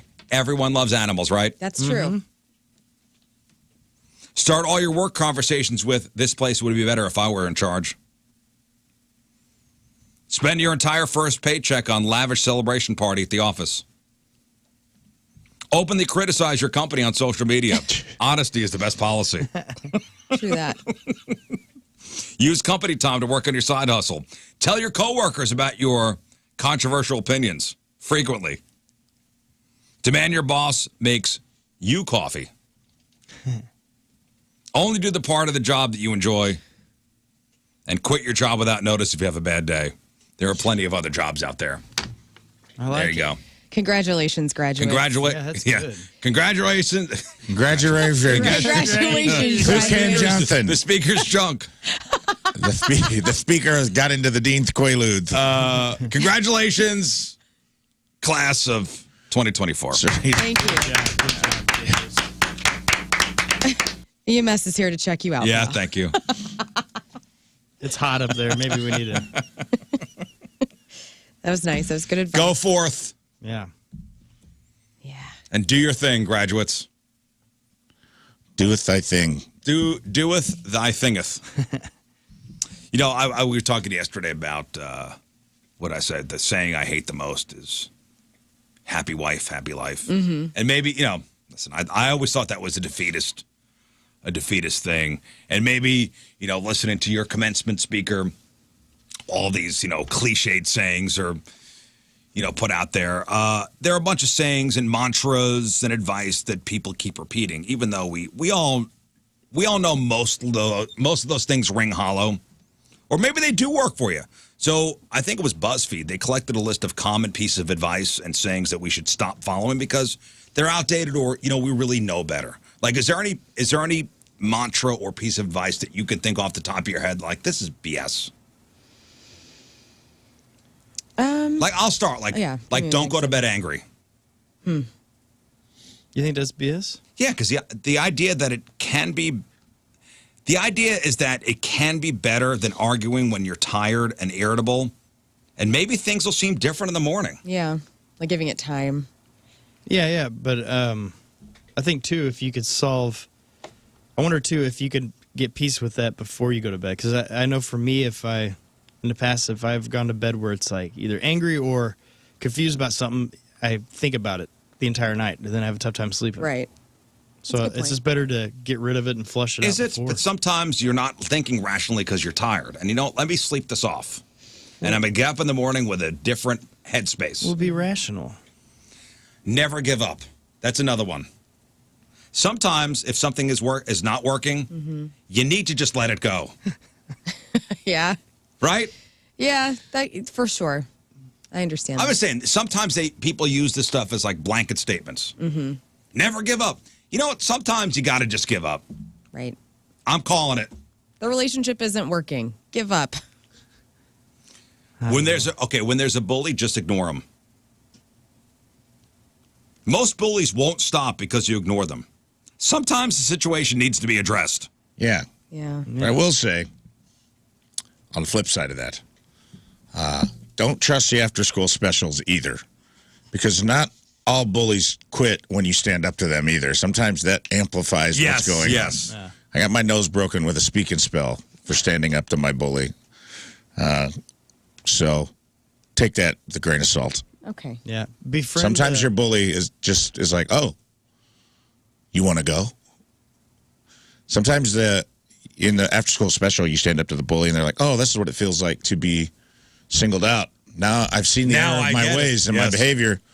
We should be friends now, and I'll be better behaved. Right. And then sometimes they stab you with a pencil. So be aware of that. Yeah. Thank you, Ray. Yeah, befriend the guy that's the biggest in your class, that like Shane. That's what I had in elementary because I started getting picked on. Yeah. And Shane, he went out and beat the tar out of these guys, and it worked. Cool. Shout out to I'm Shane. good. Yeah, thank you, Shane. So get somebody else to do your dirty work. Yeah, because I was a wimp. No, I also, you got to love your bully. You got to realize they're coming from a place of brokenness or something. So Sure. something's deeper going on. That's true. And you could get around that if you outthink them. Yeah. Or they're a psychopath. Could be. That happens too. Don't be afraid to do what you love. The money will follow. This could be true, but could also, could get you in a lot of trouble. It's possible to make money doing something you're passionate about, but you're still going to have to figure out the how.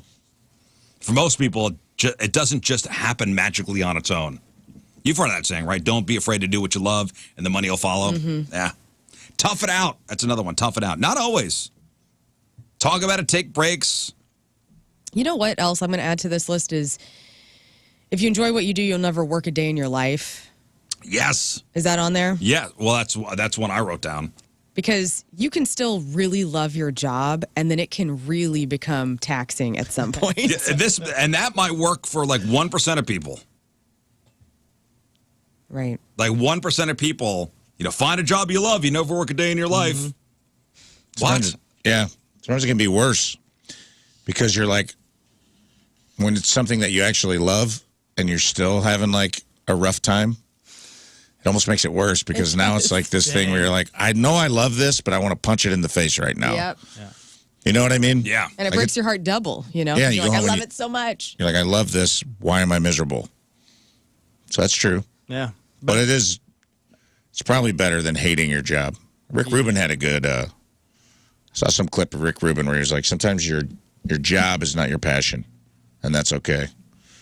They can be separate things. Yeah. Your job can be the way you stabilize your life and earn money, which is the opposite of that advice. Yeah. So I think there's some value. All right, forgive and forget. Oh, no. Oh, no. I try to implement Never that. forget. I do the forgiveness, but you won't forget. But don't forget. You can kind of. It should be Shove it forgive, away. but don't forget.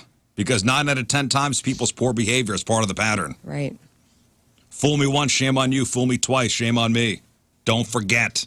That's a statement they say in Texas and probably in Tennessee, too. Trust your gut. This was a good one, too. Trust your gut. You don't think that's real?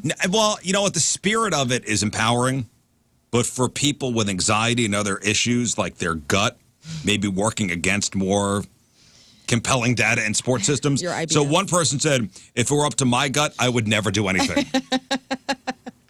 I understand. I sympathize with that. Well, we could tell. A lot of people's guts can tell us they're not going to do anything. Fake it till you make it. That's faking anything doesn't make That anyone ruins feel the better. world. That's why we're in a That's not a good mess. one. Jack Black's, I like his version of that. He said he kept lying to himself that he could make it, and eventually he did. Treat people how you want to be treated. No, this is real. That is real. Treat people how you want to be. That's a golden Somebody rule. said you'll be taken advantage of. Instead, I treat people the way they treat me. Nah, I don't like that. Terrible. That's the. We should all strive to treat people how you want to be treated, but you have to do that with compassion and real. You have to mean it. Like I think a lot of people, you know, if you're a douchebag and you go around treating everybody like a douchebag, people are going to start treating you like a douchebag. So, but if you're a good person, you just try to. I don't know. It sounds real cheesy, but I remember seeing the golden rule in first grade written on one of those like motivational posters in Mrs. Shelby's class at Denning Elementary, and it had an rule was impact. always say thank you. No, the golden rule is treat people how you want to be treated. Is that the golden rule? That's the golden rule, brother. And so I remember being, you know, however old you are at first grade and going, yeah. Like it really had, it was like a motivational poster that actually got me and it stayed with me. I'm 39. I don't know. So My it's like- motivational poster is always the cat hanging on, saying hang in there. Yeah. Cute one too. Hanging tough. I will say that the golden rule has been proven to be the cornerstone of every major, if you boil down every major religion, faith, from Eastern religion to Western religion, not to get religious, but I'm saying like that is the only like overlapping like cornerstone of every single major philosophy is do unto others as you would have done unto you. Treat people the way you want to be treated. So there's got to be something real in there, right? And if you just live with that, it helps you. That's I how don't know. you My navigate. golden rule is what Taco Bell says: live Moss. Yeah. Think outside the bun. I like that. You treat people however you want. I think outside the bun. I don't know. So what plants crave? The golden rule. Be like Mike.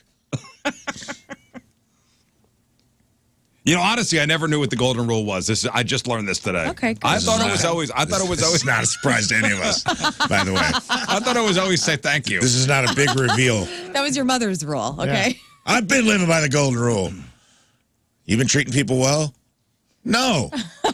I say thanks. Yeah, that's not the golden rule. But it falls I swear under- to God, I'm going to be 46. I had no idea. I love it. Wow, things are about to shift big Things are time. changing, guys. Yeah. There's that more you know button. It's never been more appropriate.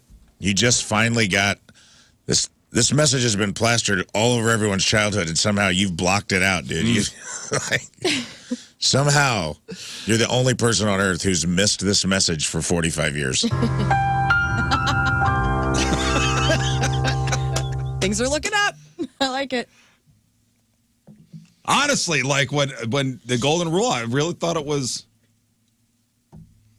That's the magic I word. thought it was. I'm glad I could help. I think you That's mixed the golden awesome. rule with the magic word. Please and thank you.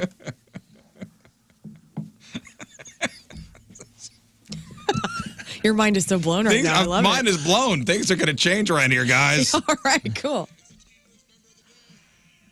All right, it's brought to us by Hot Shot Sports Bar and Grill, proud partner of the St. Louis Battlehawks. Find all the cacaws at hotshotsnet.com.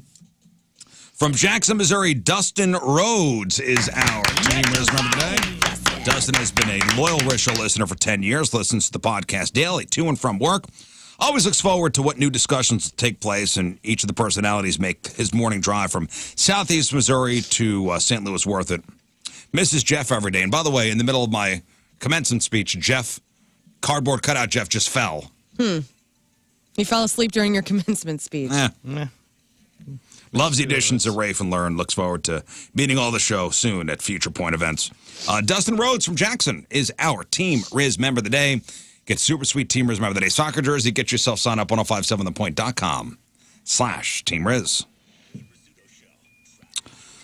All right, we'll take our first break of the morning. We'll come back with some news. It is 7:08, Tuesday, traffic and weather.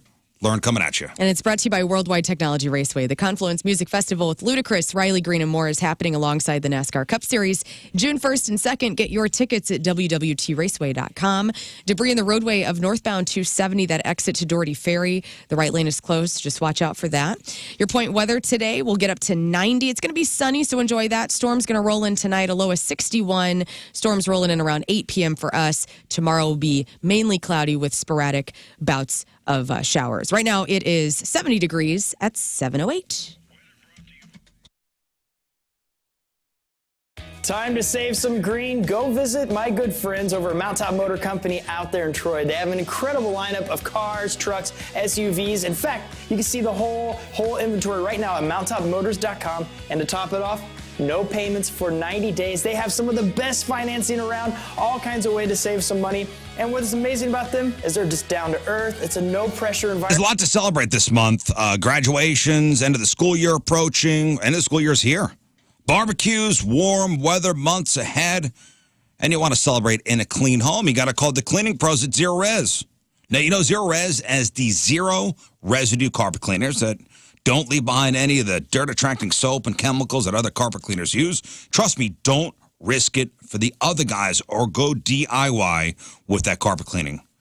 Your carpet's going to end up soaked for days and actually do more damage than good. Keep the mud outside, not under your carpets.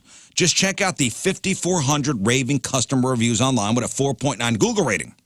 Schedule it today and get 3 rooms of Carpet Zero Resified starting at $129 and take $50 off your air duct cleaning.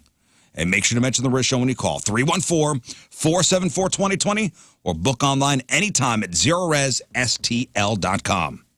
It's Zero Res, spelled backward or forward, spelled the same, Zero Res.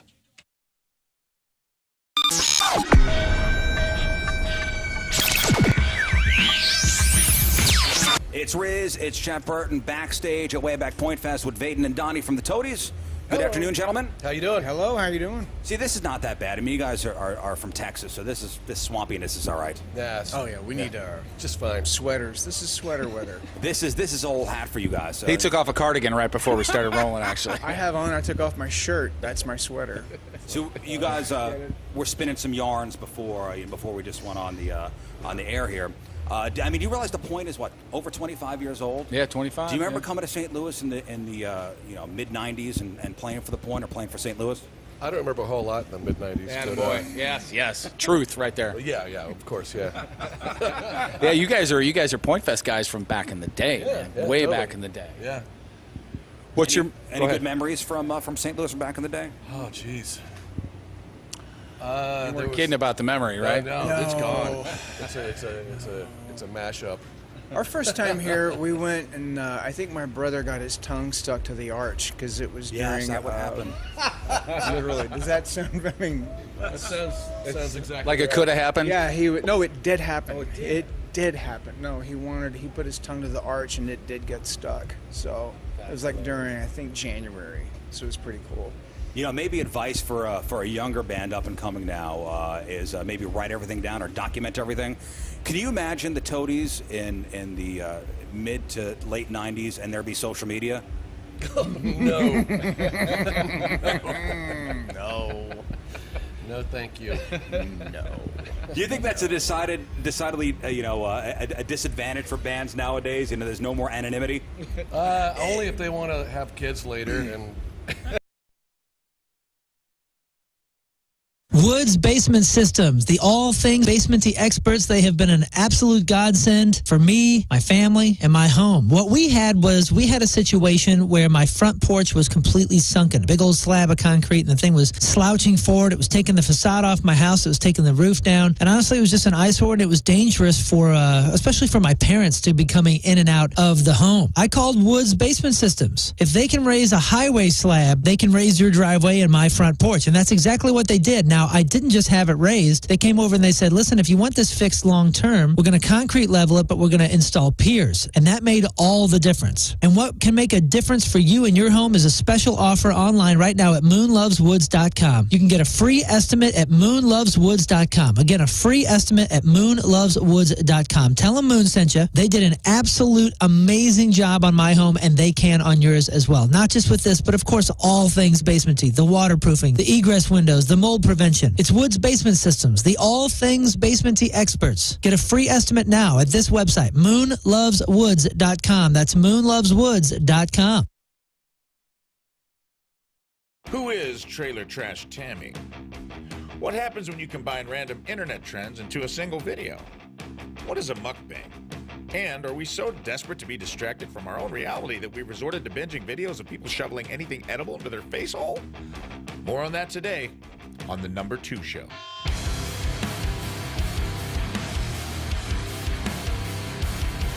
Welcome back to the Number 2 Show. Today, forget sex, drugs, and rock and roll, baby. We've got something that tops them all and is twice as indulgent. Mukbangs.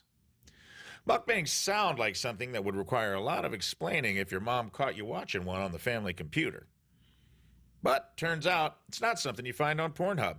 It is kind of like food porn, though, where you witness the hard pounding of thousands of calories. So follow me through the glory hole for today's main topic, mukbangs.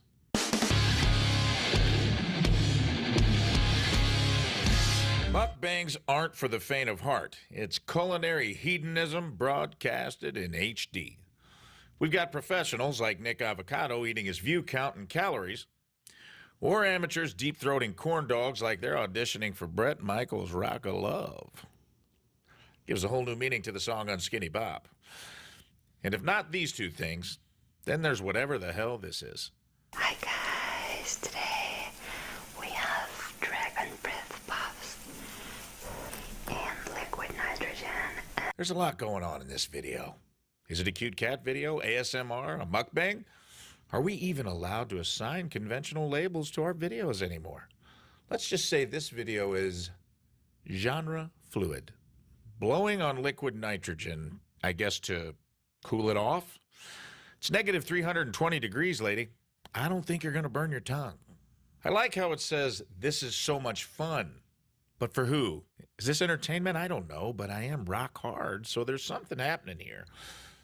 But not all mukbangs are gluttonous or bizarre. They have evolved into people just eating and reviewing food while having entertaining conversations. To help us understand this phenomenon, the queen of the mukbang herself, my spirit animal and yours, please welcome Trailer Trash Tammy. How's everybody doing? Hey, Rafe, thanks for having me, man. Hey, good to have you here. Side by side, like Thelma and Louise. Yep. Tammy, I've kind of lined out for people what a mukbang is as far as the definition, but as an expert on successful mukbanging, because anyone can go out and do it, what are the key ingredients that make a successful mukbang? I'm glad you asked, man. Couple things. First off, the camera needs to love you. Okay? You need to be personable to the camera. Don't get in front of the camera and get all shy. And no, you got an audience watching you eat, man. You got to give them what they want. Okay? So that's number one. Number two, good food. Okay? They don't want to see you eating, what's those little Quaker oat cardboard pieces bullshit? Rice cakes. They don't want to see you eating a bunch of rice cakes.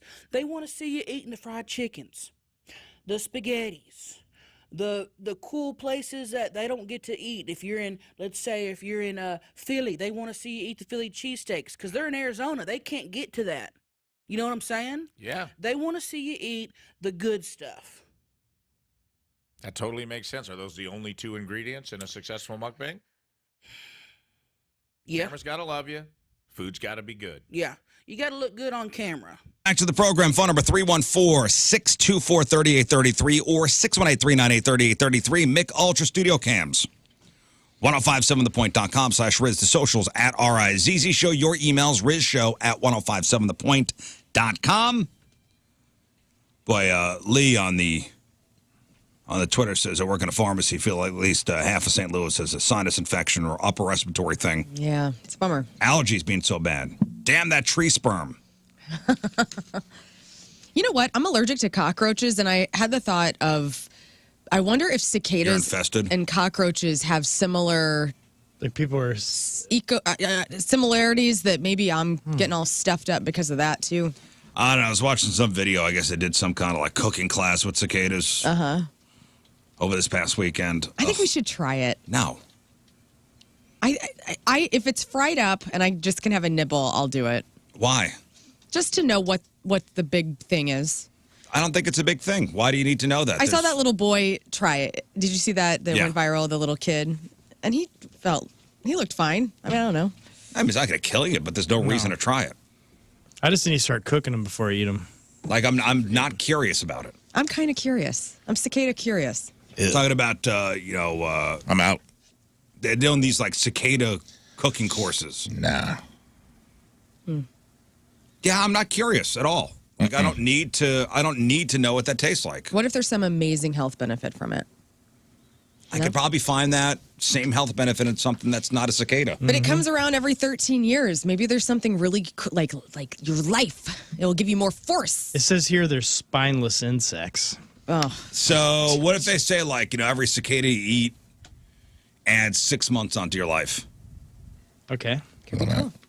Then, okay. Yeah. Right, but I haven't Licking seen trees. that news report. yeah. Well, we don't know. No, we know. We know. We know it doesn't do that.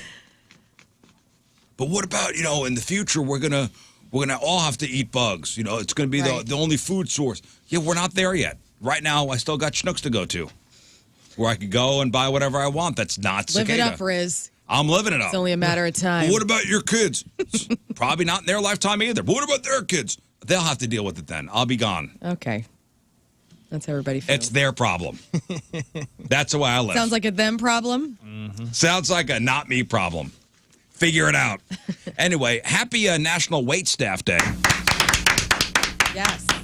Today is Happy National Waitstaff Day. And there are how many waiters in this room? At least at one point in their life, 3. Not this guy. Oh. You're close. I mean, McDonald's? Almost, but Nah. it's in the spectrum. Now, I was going to I'm sorry, from the official website. Yes, I'll read go. this for the official website. Just for a minute, think about all the people who serve you food and drinks, the barista that remembers just how you like your incredibly complicated coffee drink, the waiter at the sandwich spot who helps sort out all your large groups orders, the bartender who serves your gin and tonic with a side of English distillery history. Now put yourself in their hopefully very comfortable shoes. May 21st, National Waitstaff Day. Let's turn the tables and serve these special people a supersized helping of our appreciation. I am impressed with people who come to my table and can rattle off the ingredients of a special and do it with a gusto. Yeah. It's something that I'm not being funny. I really do appreciate that. And I always think after they leave my table, I'm like, oh man, I don't think I could do it. Yeah. I I like when they give me the specials without looking. Me too. Yeah, like That's Paul what I mean. Manos, they'll come up and they'll rattle them all off, and you're like, how do you remember? Look you in the eye. It's like, yeah, we just got this flown in on. Now, there are the ones that have to read. And I go, okay. That's fine. It's a little less impressive. Yeah, it's like me with my band. I have to read the lyrics. Not as impressive. I get it. as somebody like Moon. It's a little less impressive. But Hey.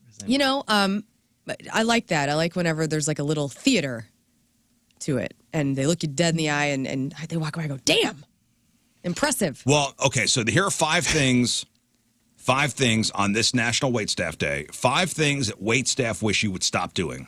The number 1 thing is refusing to listen to the specials. Servers are generally required to tell you about the specials, and they often get bonuses for tempting diners into ordering them. Oh, I'll stop putting my hand up when I start talking about it. I put my finger over their lips. Shh. I just want to go for hamburger. I know. I want exactly a hot dog. what I don't know what you're. You're special. You're special. You like push their top lip up. I don't care if the trout is fresh. I'm just here for a hamburger. We know it was flown in on Sunday. Thanks. And remember, if you do a good job, I'll give you a great tip. What is it? Sometimes the specials are just leftovers. Of course. That's why they're special. Leftovers, like, hey, we couldn't, we didn't move the salmon on Saturday. Monday, it's a special. But I love the process of getting the special, because if you've ever worked at a restaurant where they take you back and they give every server a little portion of the food that's special that night so that you can taste it, so you can know what you're up that's against. like a real deal, like restaurant. Yeah. They don't, I don't think they do that at the Cheesecake Factory. Well, no. Yeah, Buffalo That's what I'm Wild talking Wings, about, we though. did not have that. The chef makes it, you take a taste. Okay, now you know what it tastes like. You have to write out your script, how the boss wants it written out, or how you will remember it. Right. The whole process. That's like a real deal restaurant. Actually, at Buffalo Wild Wings, we did have something similar. If someone would send their food back and they couldn't take it back out there, everyone could dive off. So the it plate. all like, yeah, right. Might as A little well nibble? eat this. Yeah. Yeah. You worked at B-Dubs? I didn't know that. That's why I'm a real waiter. Your wings will be boiled down in a white wine reduction sauce. Then we'll add a little heirloom tomato paste just to the top of your boneless wings here at B-Dubs Grill and Fine Eatery. Served with the side of cut potatoes. Would you like ranch? That are fried. Would you like ranch with your wings? They also don't want you to ask a different waiter to put your order in. Which I don't know if that, I never knew that was a thing. Oh, it drives me crazy. Getting a second waiter involved can not only add to the new person's workload, could also sometimes mean a loss of a tip to one server or the other. It also makes them look bad to their coworkers. Like, the other side of that is, like, if they were just there, took your water, got your drink order, and then someone at your table is impatient, was like, hey, can we just put a order of nachos in with you instead of just waiting for them to bring your... It makes it seem like you didn't attend to your table. And you never know who you're flagging down. You could be flagging down a manager who's now ripping your waiter, saying, like, hey, this table's flagging me down. You never know what the workplace dynamic is. Yeah. So it's just stressful to the person waiting on you. Okay, I get it. I didn't know what they meant by this. Yeah. So if I want something else, I go, hey, come over. Can you put this in? But I do understand if you sit there and you've been patient for a long time, you're trying to get your waiter, and they just don't pay attention, you're like, all right, whoever. It's a different then story. Then you start throwing forks. Then that's okay. Not reading the menu descriptions. If you have a food allergy or, some kind of dietary restriction, a little onus is on you. Mm-hmm. Yeah, maybe you take the responsibility and read the menu description carefully. Not just skim the dish titles. Okay? Okay? I'm allergic to eggs. It clearly says there are eggs in here. Yeah. Sometimes it doesn't matter. You can say it 1,000 times, and I'm still getting onions and everything. It does not matter. I can be like, if an onion gets near me, I will explode and die. And they'll be like, got it.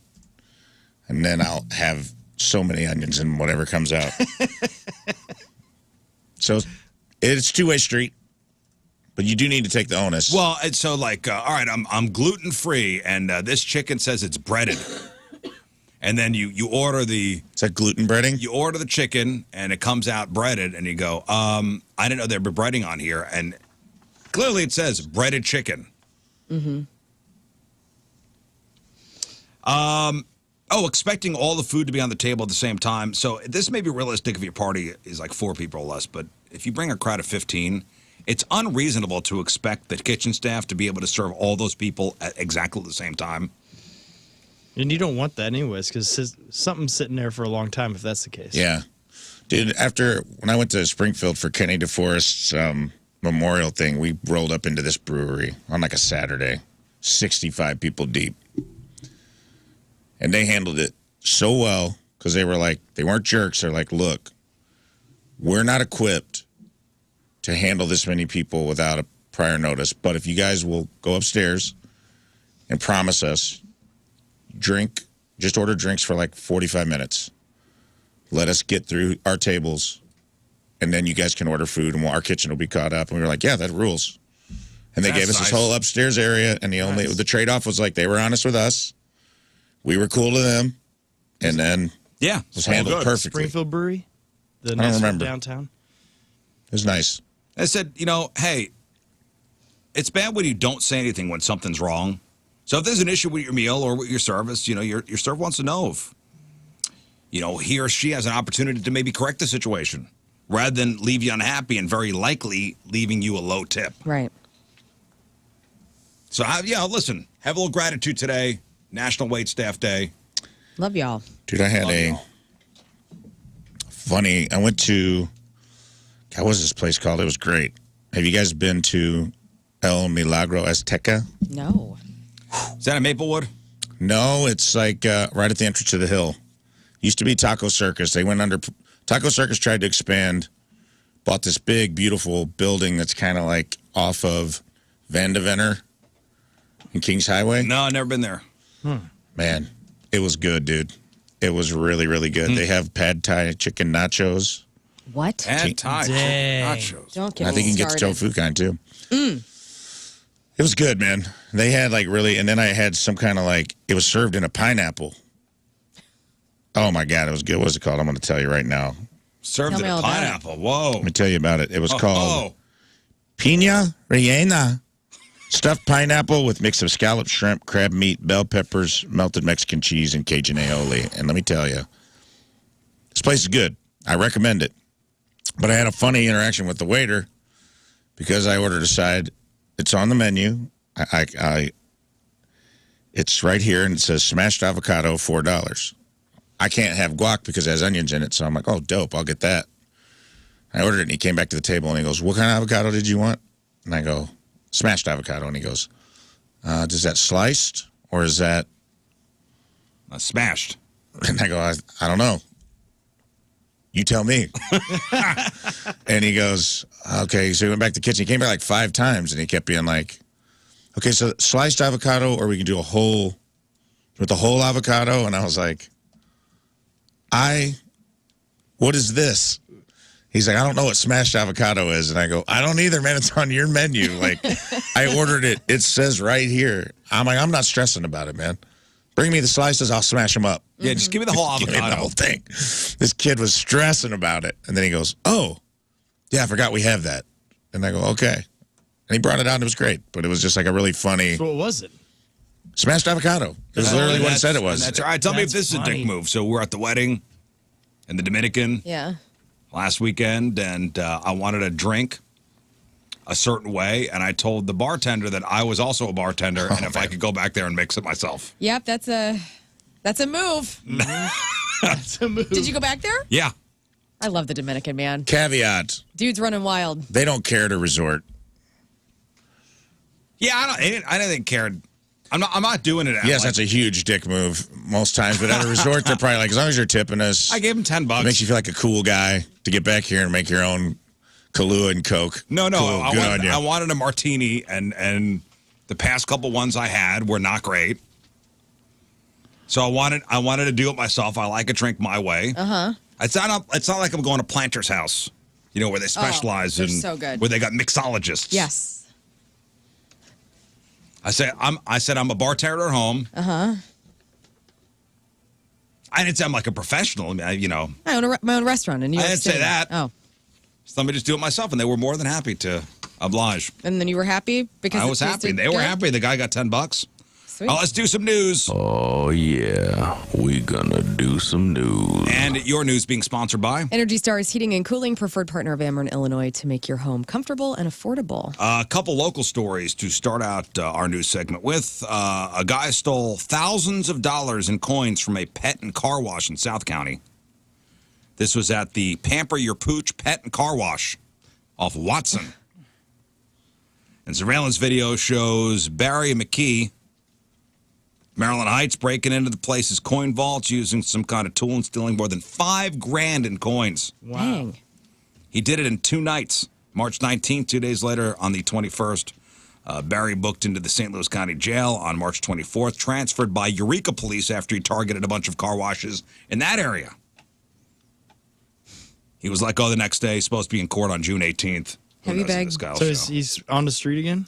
Facing 2 counts of felony stealing. Yep, back on the street. Good. That's I don't good. like work. these hardcore coin criminals, these heavy bag guys, these bandits. I mean, it has to be the worst way to steal money, right? Because it's so heavy. How much? Coins? $5,000 in coins. $5,000 in coin. Whoa. Man. $5,000 in coins. Guy's got to be jacked. Boy, you see these car washes popping up all over the place, right? That seems to be a thing now. Is these car washes, apparently they're moneymakers. Right. They are, but they're kind of like the urgent cares where they're starting to tear down. Let's hear Let's this. piss everybody off at urgent They're care. starting to tear down like these cool buildings, and they put up the generic little urgent care. But now they're doing the same thing with the car wash, where they come in, a cool building's there, tear it down, and put in the What generic cool car wash. building Well, the one was on Clayton, torn down there was for one on Clayton, an urgent care? Clayton down there in Clayton, and it was such a cool building, and it was awesome. And then Now it's a I car saw wash? some coming in, they bought it, And they now tore it it's down, an and now it looks urgent like care. Are you talking about the generic- Walgreens that used to be a Spirit Halloween store? no. Okay. Yeah, I don't know. I just I get annoyed with that, but yeah, there's car washes are popping up. I way don't too know, a many. building that's dilapidated and falling down, or a place to heal people. You know what though? Some car washes Enough reign of 'em. supreme. We had too many of them. I mean, like General Grant in what is it, vitamins. Shrewsbury, is in my opinion the GOAT car wash here in St. Louis. General Grant. I think it's. I do like now they have the combo pet and car washes. That is nice. I've never been to one. You What is take your that? dogs to the groomers or We what? did go to one of those. Oh, I know. Okay. Yeah, they have like little stalls, right? So you could take That's Where was it? cool. Webster Groves. Tina and I took the dogs there one day. It was kind of. I didn't love. It's not the best pet facility. I will say that. It was the bare bones. Well, you got power wash your dog. It's just like a little bathtub in there. Yeah, it's kind of like a little bit.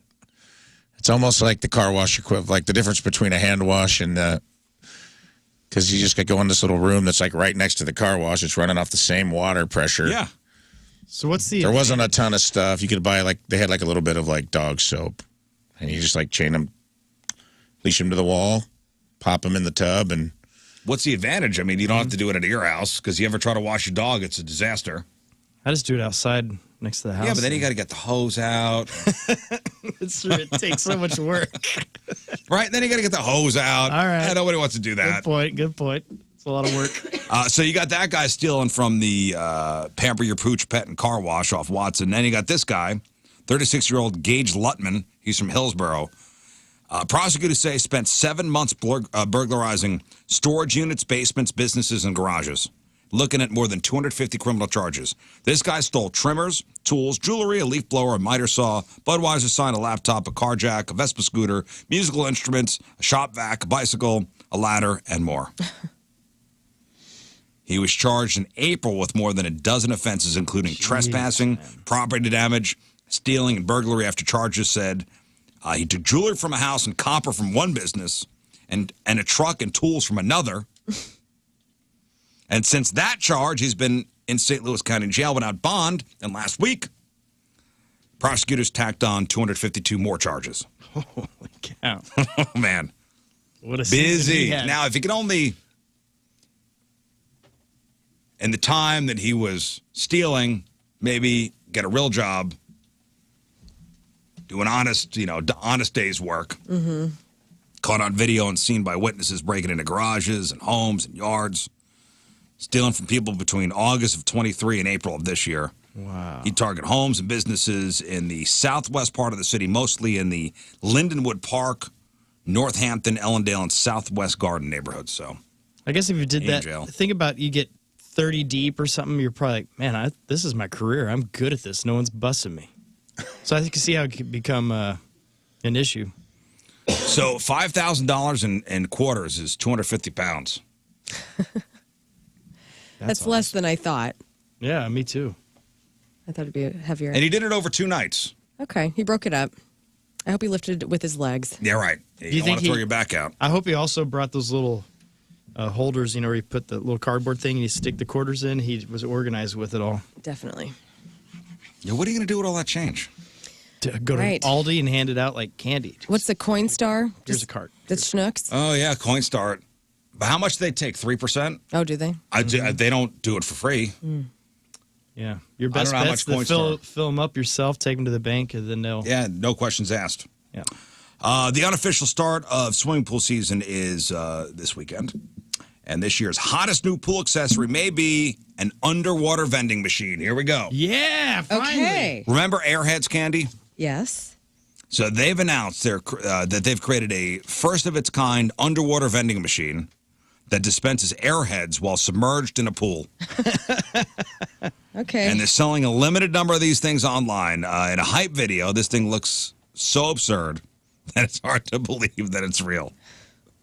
So instead of feeding wet money into it, there's a screen that asks you to do pool tricks to get your candy fix, like flips or pretending to be at a tea party. Aw. Now, of course, this wouldn't come cheap.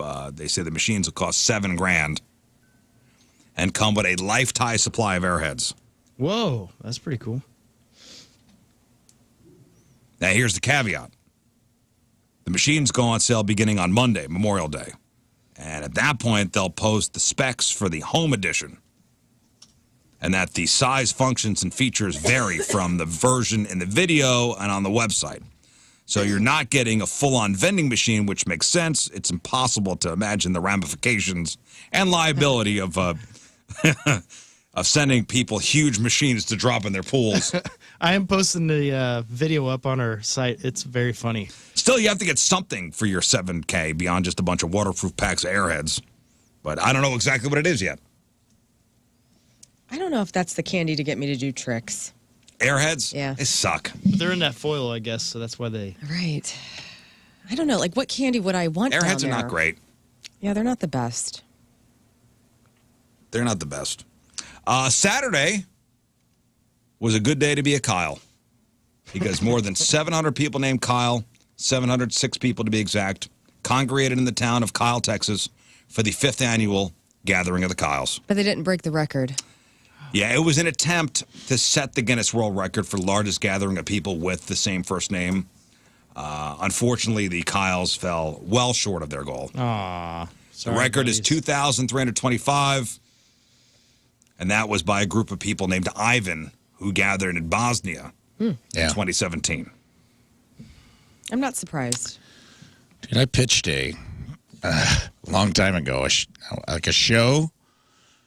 There's a reason this didn't get off the ground, but I will say I think it's funny, where you just had they get a bunch of guys and like they know they're there to film a show. They don't know what it's for. They're all named Jim, and they just slowly find out they all have the same name. But there's just like one guy named Kevin, and he can't figure out why he's there. And the whole social experiment is seeing if the Jims treat Kevin differently because he's not a Jim, and see if Kevin like feels weird or he's trying to figure out, and just like following Kevin around while he discovers that he's in a room full of Jims. I don't know. I didn't go much further than that. I just thought it'd be a really funny thing to see and to see how someone would react to that. Speaking of names, I feel like I need to do a public service right now. Rafe's name is spelled R-A-F-E. Yeah. I've this past weekend, people have been misspelling your name left. Calling you Rafe with an I. Oh, yeah. And I get like, I'm real weird about like R-A-I-F? Yes. Mm-hmm. I get all kinds of, I get an R-A-T-I-T-H-E sometimes. W-R-A, like Wraith, like an angry spirit. Okay, so but if you see Rafe on a piece of paper, R-A-F-E, I mean, it could be, if you don't know, like Rafi. Yeah, Rafi. Mm-hmm. Rath. I get that, but they're not mispronouncing it. They're adding letters to. They're listening phonetically. I can see R-A-I-F. Yeah, I could. I mean, I can see it being. It's a stupid name. I get it. It could be spelled any way. It's a dumb name. It's not a dumb name. I love your name. That's fine. It's a cool name. Let me see I if don't it's know any dumb. other Rafe. That's right. The name Rafe. So, no, anyway, but Google that. But it's like the people that misspell your and there and all that. Yeah. Just R-A-F-E. Just across the board, everybody write it down. Okay, and just get it right. It's driving me nuts, dude. According to Google, is the name Rafe dumb? Well, actually, Rafe is. It comes from a sense of wisdom, strength, and leadership. Yeah. So quite the opposite. So suck that. Spell it right. That's right. Sorry Show about some that. I'll respect. spell correctly then. Put the respect on it. Well, so the gathering of the Kyles didn't do well. So again, well short of the goal of breaking the record for the largest gathering of people with the same name.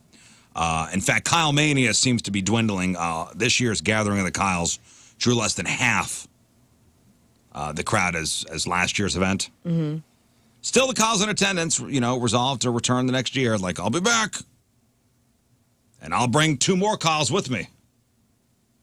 Yeah. Yeah, go. bring 2 more. Kyle's and also, go. real quick, I found the boy's name meaning of Rafe, Wolf Council. Yeah. Dude, how You are sweet the is Wolf that? Council. Mark in the moon, baby. Wolf Council? Yeah, dog. That's awesome. In our presence. Lead the pack. I don't even know what that means. I Wolf don't Council. know, but it says Wolf I thought Council. the show is the Wolf Council right here. Dude, well, this is the wolf pack. We're all in it. Here, everybody- We are the wolf pack, and we like to party. Party, party. Party, party all night long. This And show eat brought to you by livestock. Cold Medicine. Yeah, I think I had too much Dimetapp. Okay, Are Tim. you supposed to drink the whole bottle? No. Okay. That makes sense. Tim spells Rafe WREIGH Yeah. PH. I'm going to beat somebody up. All right, that makes sense.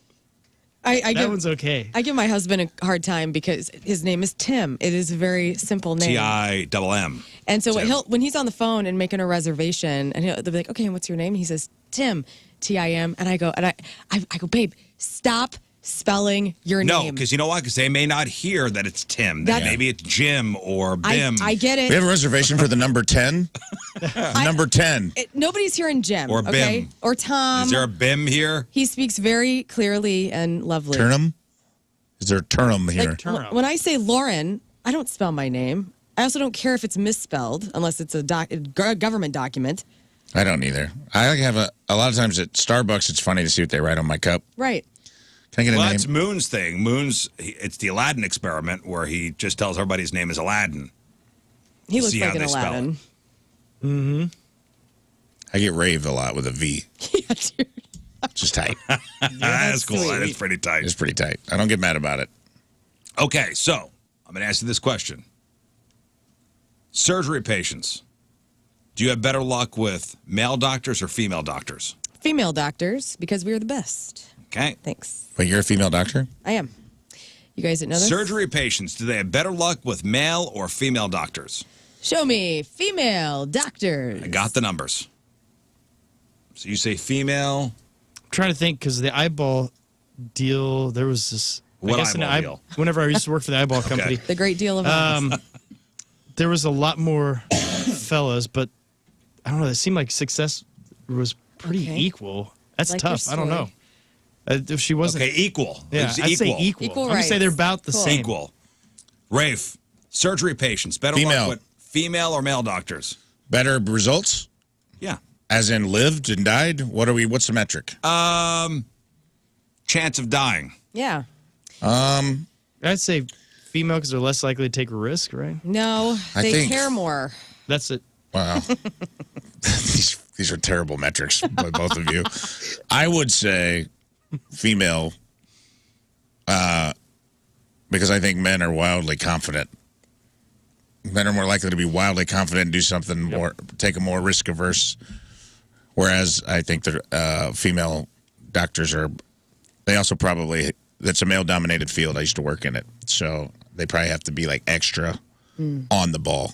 Also, we can multitask in all things. And so we can hold this organ and that organ and this, and we'll do this and we'll slice So that. men and can't we'll sew this. multitask? Hey, this is just my rules of why I think that the female surgeons are better. You can multitask, maybe not as I'm good as a hoping woman. all surgeons could multitask.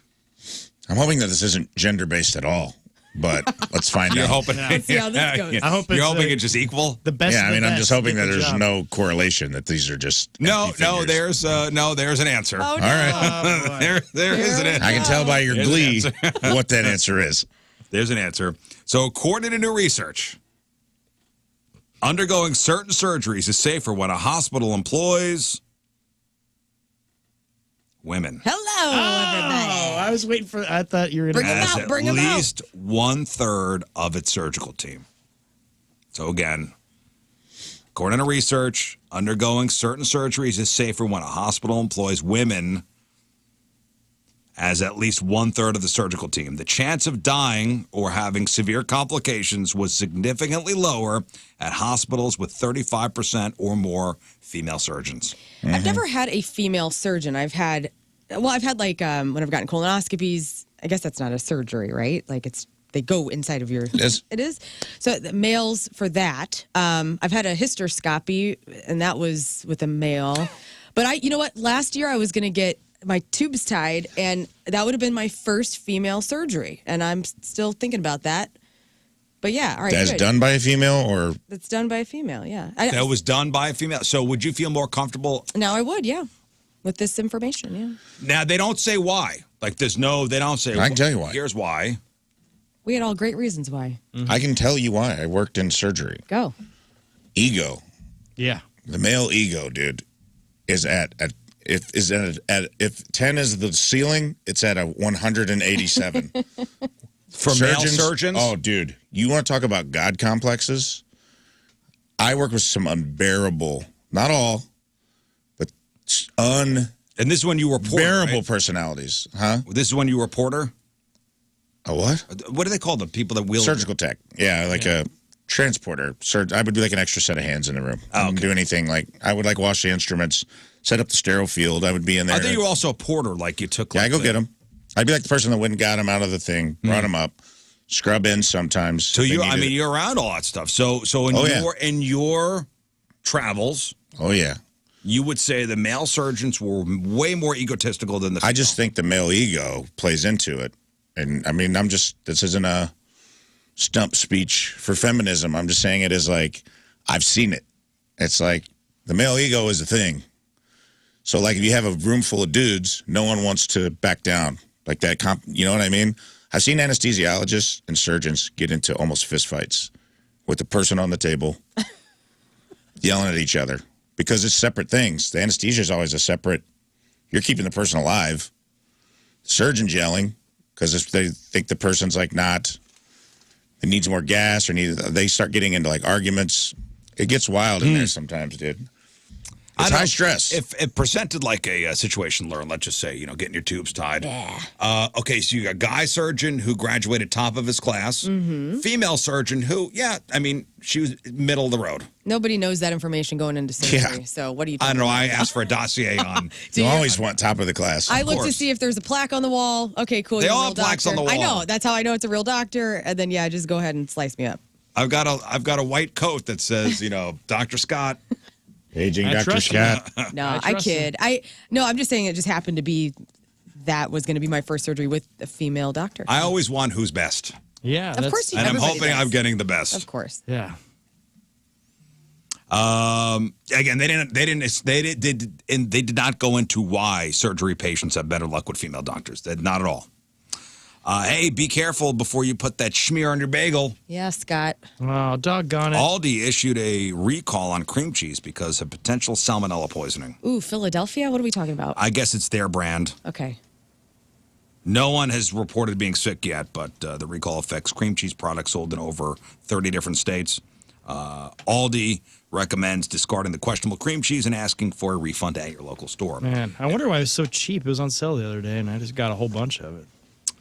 Anybody do power washing over the weekend? Does Tim own a power washer? Of course we do. Oh, it's the most gratifying thing to watch. I think I will be power washing this weekend. Before you get your property looking sharp for summer, you want to check your stuff here. Honda has a recall on lawnmowers and pressure washers. I guess the engine starter ropes can suddenly retract, which could lead to somebody getting hurt. They were sold at Lowe's and Home Depot, Ace Hardware, and many other major retailers. Honda recalled 391,000 engines for the same issue in September of last year after 2,000 incidents were reported. So powerequipment.honda.com to see if your tools are part of the recall and learn how to get the issue addressed. It does wonder for the side of your house if you got, moldy siding. Get that power washer out. Borrow it from somebody. It is fun.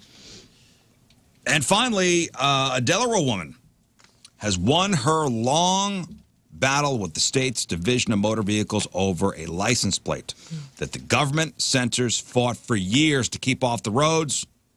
This woman, Carrie Lynn Overton, survived cancer, wanted the world to know. So in 2020, she was initially granted a blue and gold F cancer license plate. Right on. 6 months later, the DMV was like, we're changing our mind. You can't have this. An employer reasoned that the plate does not represent the division and the state in a positive manner and actually rescinded. We're taking it back. And Carrie was like, nope. I fought cancer, and I won, and I'm going to court, and I'm fighting you. And she won. Good for her. And that's what the F stands for, is fight. She won. A long federal court battle ensued. Carrie first appeared without any legal aid whatsoever. and she used some boilerplate form for a lawsuit used by the Delaware District Court later. The American Civil Liberties Union used, I guess, got with her, and a private attorney joined her team. Constitutional case slowly moved through the legal system. In the end, the state of Delaware lost to the First Amendment. And last week, a judge ruled in Carrie's favor, so she gets to keep her F cancer license plate. I think that's the one time Nice. that people that, clutch their pearls about the F word, I think everybody's on board. Well, she when you says see F cancer. You know what she said? She goes, "How do you know it's the F word? Sure. How come it's not fight cancer?" But I'm talking about That on was really Facebook. the crux of it. Yeah. Right. But even like my in-laws who do not use that word ever, when they see somebody tweet it, it's like, yeah, we're all on board. I don't know. When people say that, nobody's pro-cancer. Well, no, but I think it releases some anger. When you lose somebody or whenever you have cancer, you got to let that steam out, Yeah. And I think that's a perfectly fine way to do it. She's like, how do you know it's the F word? Yeah. Could be just fight cancer. Sure. I mean, it's basically whenever that statement is said, it is the fun way to say fight cancer. It's like, dude, just keep going. Screw that thing. Sherry says on the instant feedback, 2 nephews are doctors, one an ER pediatrician, the other an internist at a hospital. They both say the most male surgeons are arrogant a-holes. All right. All right, checking in. Man, I love. Thanks for backing me up, Siri. Yeah. There was one doctor that he's retired now, but he was one of those guys that, man, he was just mean. Yeah. It was weird. He was not nice to I anyone. like a little swagger. I knew you were going to say that. I knew that you were going Yeah. to say that because this is your pilot argument. Or maybe it's Moon's pilot argument. Like, you want the pilot to be, like, kind of smarmy and confident. Yeah, I want a confident. I'm not saying I don't want a doctor to come in and be like,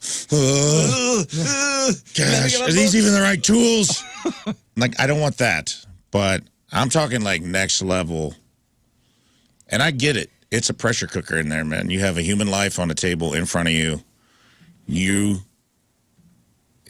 But they buy into their own. I want the guy wearing jeans and boots. They buy into their own brand, dude.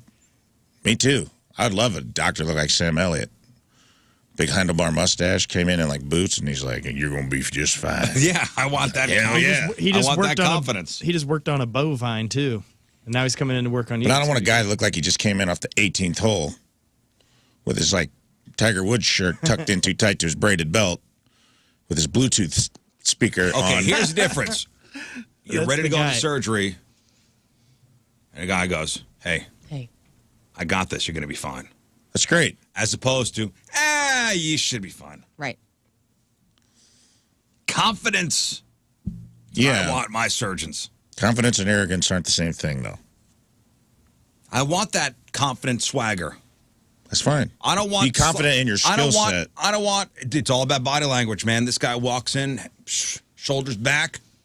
Hey, man, I got this. I got you. See you in the operating room, pal. All right, I want that. All right, that's your news. Let's take a break. Take a break. We got crap on celebrities. In just a little bit, we'll play 3 and 5. I'll give away some prizes. We've got Godsmack tickets. We got Jim Blossom's tickets. We got Hardy's tickets. No, Hardy. Thank you. Not Hardy's like the Hot ham and cheese. Get some biscuits. tickets to the Hardy's concert. I get it. Or tickets to Hardy's concert, yes. Who is Hardy?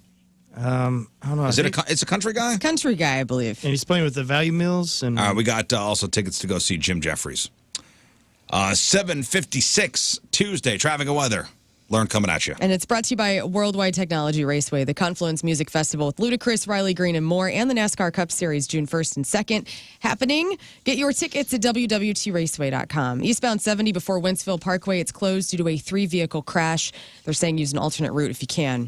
EMS responding to an accident with debris in the right lane of eastbound 70 just east of Lucas and Hunt. Your point weather today will get up to 90. It's going to be sunny tonight. Those storms roll in around 8 o'clock. Tomorrow's going to be mainly cloudy. Right now, it is 72 degrees at 7:57. All right, Lern, what do you got? Peloton flushes Diddy, Kid Rock is wild, Momoa is off the market, and so much more. All right, we got that. We got your crappy birthdays. We got the porno birthday. All that and more next in your Crab on Celebrity. Stay there.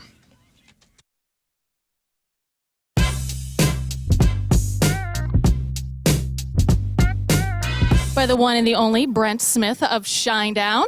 I forgot how that song goes. All I heard was ding, ding, ding, ding, ding, ding, ding, ding, ding, ding. I'm like, what are the actual words? I don't think anybody actually knows. Is that girls? Yes. It is. Yeah. There we go. That is some 80s. You know what? We That got is to bring it back hardcore. for the weekends, right? Okay. The holiday weekends. So we got Brent Smith, Shinedown. It's a Point Big summer show. Couldn't be more excited to have you guys, Jelly Roll, back in St. Louis. Yep. The Bath Authority. If your bath or shower is old, outdated, has mold and mildew, or broken tiles, you got to call my friends over at the Bath Authority. Now, they provide the highest quality bathroom remodeling products along with a world-class customer experience. Modern, durable tubs, showers designed with an just incredible, exclusive, high-tech polymer liner. Now, what is that? I'm not a scientist. What that means to you, it's low maintenance, it's resistant to mold and mildew, it's easy to clean, it's going to last for decades. Plus, it comes with a lifetime warranty. Walk-in tubs, replacement showers, tub-to-shower conversions, and more. Every unit custom-built. You pick the accents, you pick the accessories, you pick the safety features. All Bath Authority products are 100% made in the USA and can be installed in as little as 1 day by certified factory technicians. Call today, 314-347-0410. Get $1,500 off a new shower or bath, plus 36 months of interest-free financing. Elevate your bathroom to a new level of luxury, style, and safety. Call today, 314-347-0410. Schedule your free in-home estimate today. Get $1,500 off a new shower or bath, plus 36 months of interest-free financing. TheBathAuthority.com. A better bath awaits. Time to save some green. Go visit my good friends over at Mount Top Motor Company out there in Troy. They have an incredible lineup of cars, trucks, SUVs. In fact, you can see the whole inventory right now at mounttopmotors.com. And to top it off, no payments for 90 days. They have some of the best financing around, all kinds of ways to save some money. And what's amazing about them is they're just down to earth. It's a no pressure environment. So you're gonna find the right car. You're gonna enjoy the process because they're amazing. So aim higher, go to Mount Top Motor Company. It's mounttopmotors.com.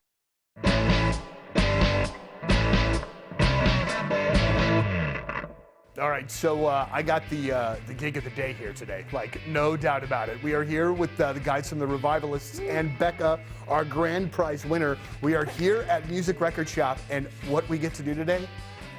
Record shop.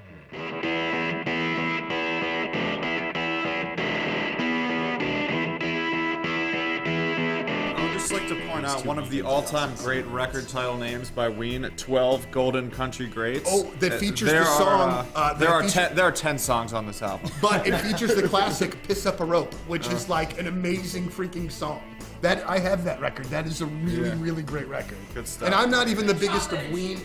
And I don't get all the Ween stuff. Normally that's like my brother's thing, but that one I love. Yeah, they got some great songs too. I love that this store has Angel Olsen and Roy Orbison together, because when I first started listening to Angel Olsen, I was like, this reminds me of Roy Orbison. Yeah. And I just love her records. And in general, and Roy Orbison as well. This is Coming Home With Me. This is one of my all-time favorite records. Yoshimi Battles the Pink Robots by the Flaming Lips. It's a masterpiece. Do you realize one of my favorite songs of all time? I need this on vinyl. This has become a part of my collection. And that's one that you gotta have, like you gotta listen to that where you can hear all of the sounds. Yeah. Because there's so much going on in the production This of CD that. lived in my car for about 3 years. My high school Jetta, Volkswagen Jetta. Oh, very nice. I'm gonna get this on vinyl because I don't have it, but I had this on cassette, CD twice, bought the digital.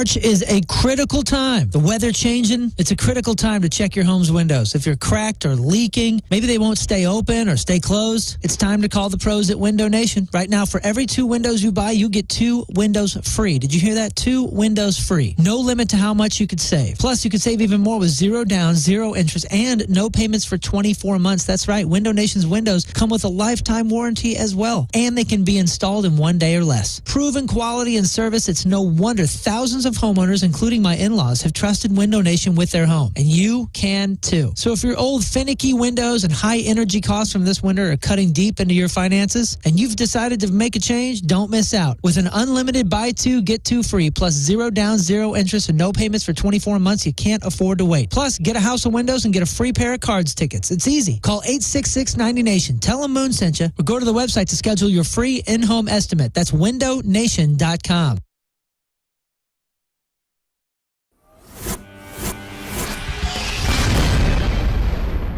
All right, so here we are, way back Point Fest, the first interview of the day. It's Real Big Fish, everybody. Gentlemen, how are you? It's great to see you. Great to see you. Fantastic. Hello.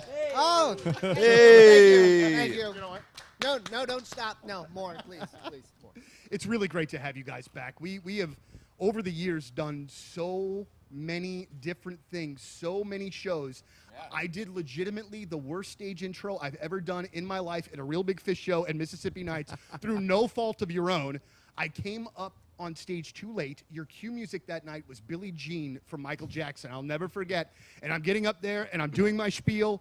And Aaron, you came up behind me and were like, "Are you done yet, Donnie? Are you done? Are you done with the intro?" Yes, I am. Thank you. And then you guys went out and rocked it. But it's really great to have you here, man. Thank you guys for coming out. No, it was not your fault. No. Somebody probably told me wrong. But do you remember any of those, older shows here? Like, because we've had you at the amphitheater. I mean, Mississippi Nights. All over the place. I was just telling you guys a story about first time I tried like really hot sauce. I wasn't into it back in the old days. But the singer of Smash Mouth at one of these festivals gave me Dave's Insanity sauce or something, and I was like... And that was here? That was here. My first time trying hot sauce. I don't even remember. Excited? I don't even remember you guys being... I don't remember you guys being here with Smash Mouth. Even. Yeah, maybe it was somewhere in Florida. I think it was Blues Traveler. All right. Yeah, it could have been. Who knows? Maybe it was the Spin Doctors that gave me... You know what? I will still... No, it was Gay Guitar. Wow. We are going That's deep into the 90s reference bands. of the 90s. I only know the Whoever You Are song. I have nothing else going on with Giggy Ta, even remotely. Marcy Playground. Ticks, mosquitoes. Yes, it's time to call on the pros. Amco Ranger Termite and Pest Solutions. Protecting what matters since 1965. Protect your family, protect your property. Diseases carried by pests like mosquitoes and ticks and mice it's a public health problem. Bugs in and around the house are more than just a nuisance. They can be a real threat to the health of people and pets. You want to be enjoying the backyard and not getting eaten alive. Or if you got the kids crawling around in the grass or the pets crawling around in the grass, you want to make sure your yard is tick-free. Amco Ranger, 100% satisfaction guaranteed. You'll be happy with the results, or they will be back until they are, or until you are. Locally owned by the same family for almost 60 years. A lot of these other pest control companies, new to the industry, owned by some investment firm, only looking for high returns. And with Amco Ranger, never any gimmicks or high-pressure sales tactics. You will never see Amco Ranger walking around a neighborhood, bothering people during dinner, high-pressure sales pitches, lies about having contracts with your neighbors. That's not the way Amco Ranger operates. Give them a call, 636-441-BUGS. That's 636-441-BUGS. Online, AmcoRanger.com. Protecting what matters since 1965.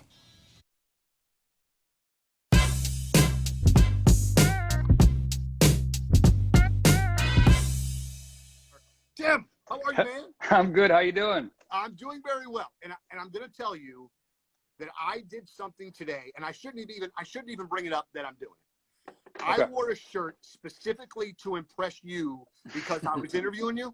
And, right. And normally I don't do that. Right.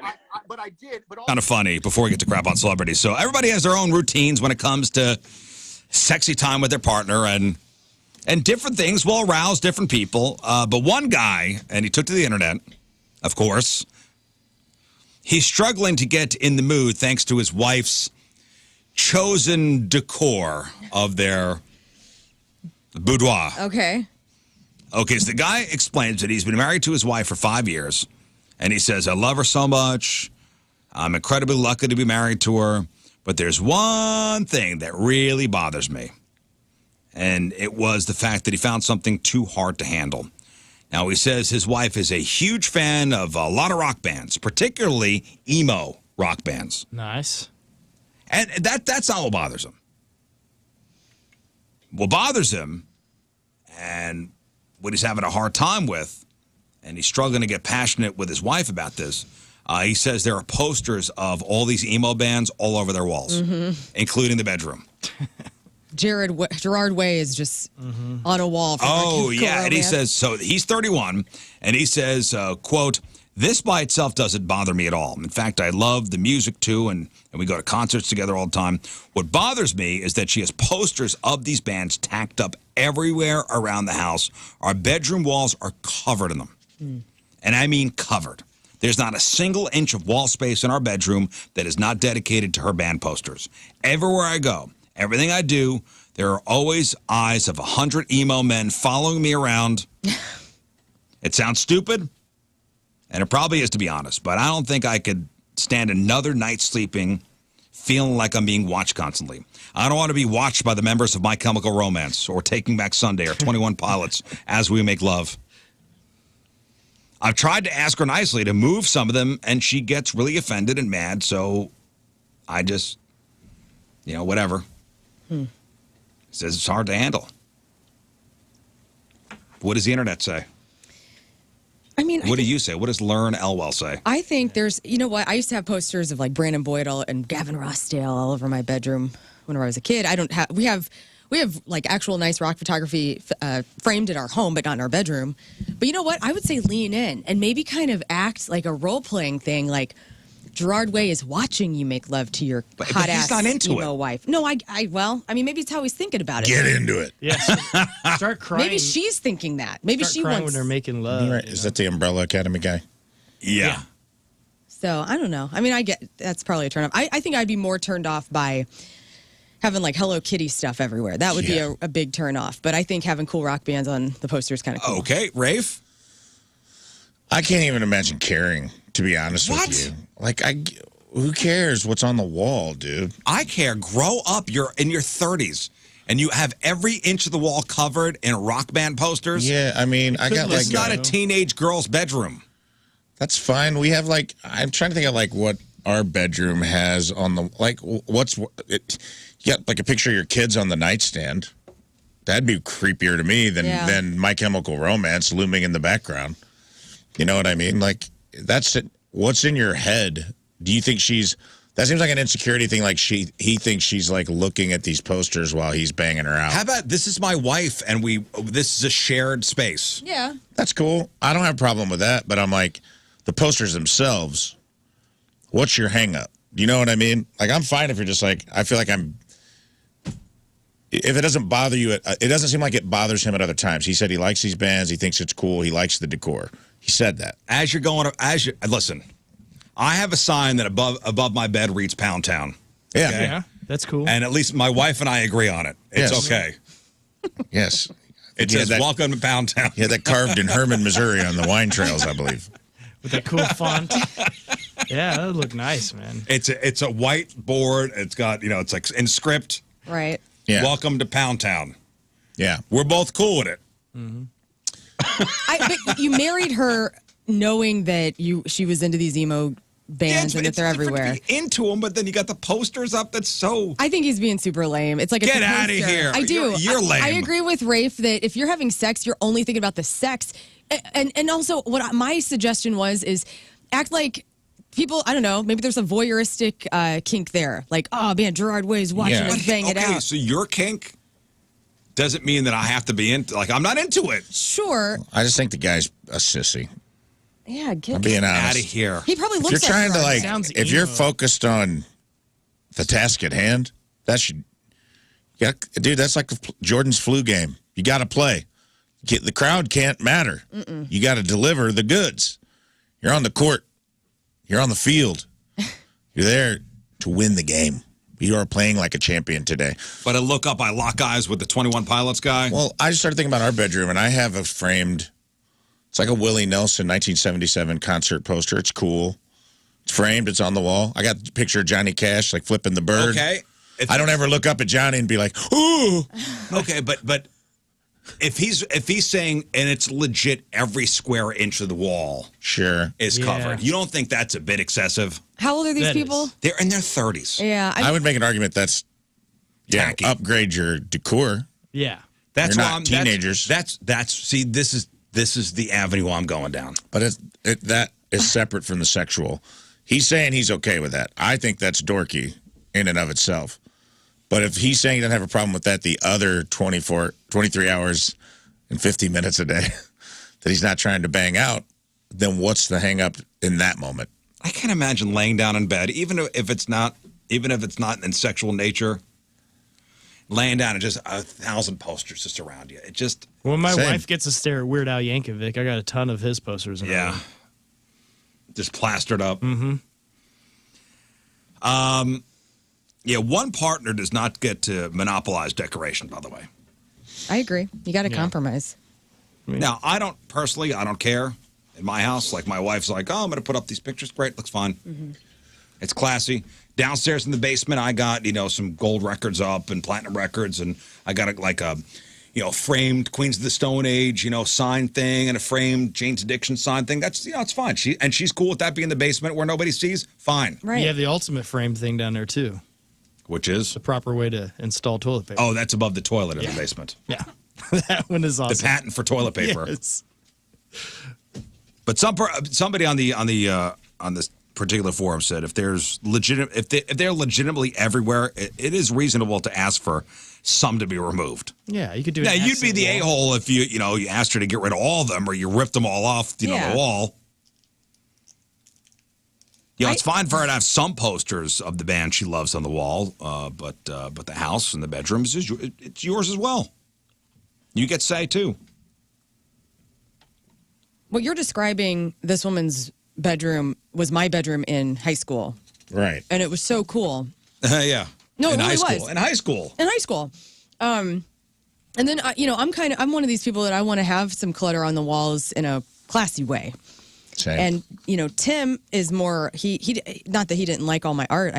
We both share a lot of the same love of bands and whatnot. But, like my Ramones poster, he's not really a Ramones fan. And so I didn't hang it up, because that was my compromise to him. I want to hang it up, and I will in my little space that I'm gonna make for myself. But it's not. You have to compromise, and so yes, they need to get their emo bedroom under control. But I also think that hopefully, if they frame them and maybe they don't put Gerard Way right at the head of the bed, It helps that you have good taste. So does Tim. Yeah. You're an artist. You paint. You I have do a paint. painting up in your house that you made. It's beautiful. It looks cool. Thanks, man. And it's that helps when you have similar Right. aesthetics. But if Now you when have you go two to- people, When you go to Spencer's and buy, band posters. I don't know. And by the way, my husband has Trent Reznor all over our house. Good thing I love Nine Inch Nails too, because we have Trent Reznor and Chris Cornell, and I love Chris Cornell. All over our living room is a Nine Inch Nails living room, essentially. But Bedroom too. not the bedroom.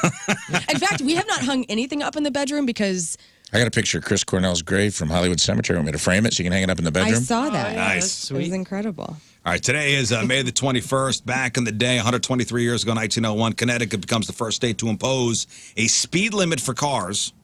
The new law restricted the horseless carriage to 12 miles an hour within the city limits and 15 miles an hour on country highways. They weren't messing around. 107 years ago, 1917, the Great Atlanta Fire begins at noon. It was extinguished 10 hours later. It burned 300 acres, destroyed 2,000 homes, businesses, churches, left 10,000 people homeless. One fatality. Holy cow. It was a woman who died of a heart attack when she saw her house burn to the ground. Oh. Oh, that's terrible. 69 years ago, 1955, St. Louis' own Chuck Berry records Maybelline. It was his first hit. Now, I can imagine this. 44 years ago, 1980, Empire Strikes Back opens. The second in the original Star Wars trilogy. Now, obviously, there was the big reveal at the end of Empire. Don't you ruin this for us. There was no, Facebook and no spoiler alerts. Just an interesting time. Like you could do that with a movie, and other than word of mouth, you could go about your day and still look forward to seeing the movie, not being ruined. Do you, when you see little kids getting into Star Wars and seeing these movies for the first time, do you get a little jealous that they're seeing it all and having that experience for the first time watching it? I got to live through that with my son. Isn't that cool? That is pretty cool. It was cool, and I watched the original trilogy with my boy, and he wasn't as excited as I thought he'd be, which is great source of disappointment in my life. That's fine. Well. 34 years ago, thanks for bringing that up. 1990, one of the most memorable series finales ever airs on CBS. At the end of Newhart, Bob wakes up and reveals to his wife from his previous show that the entire series was a dream. Do you know the ending of that show? No, I never watched Newhart. So Newhart, do you remember the ending? Yeah. I mean, it's famous in TV radio classes, like about iconic series finales. Yeah. 32 years ago, 1992, The Real World premieres on MTV. 21 years ago, 2003, Ruben Studdard beats who to win the second season of American Idol? Ruben Studdard beats who? Clay Aiken. Clay Aiken, yes, look at you. Little Clay Aiken. Little Love Clay that guy. Aiken. And 6 years ago today in 2018, this is a good trivia question.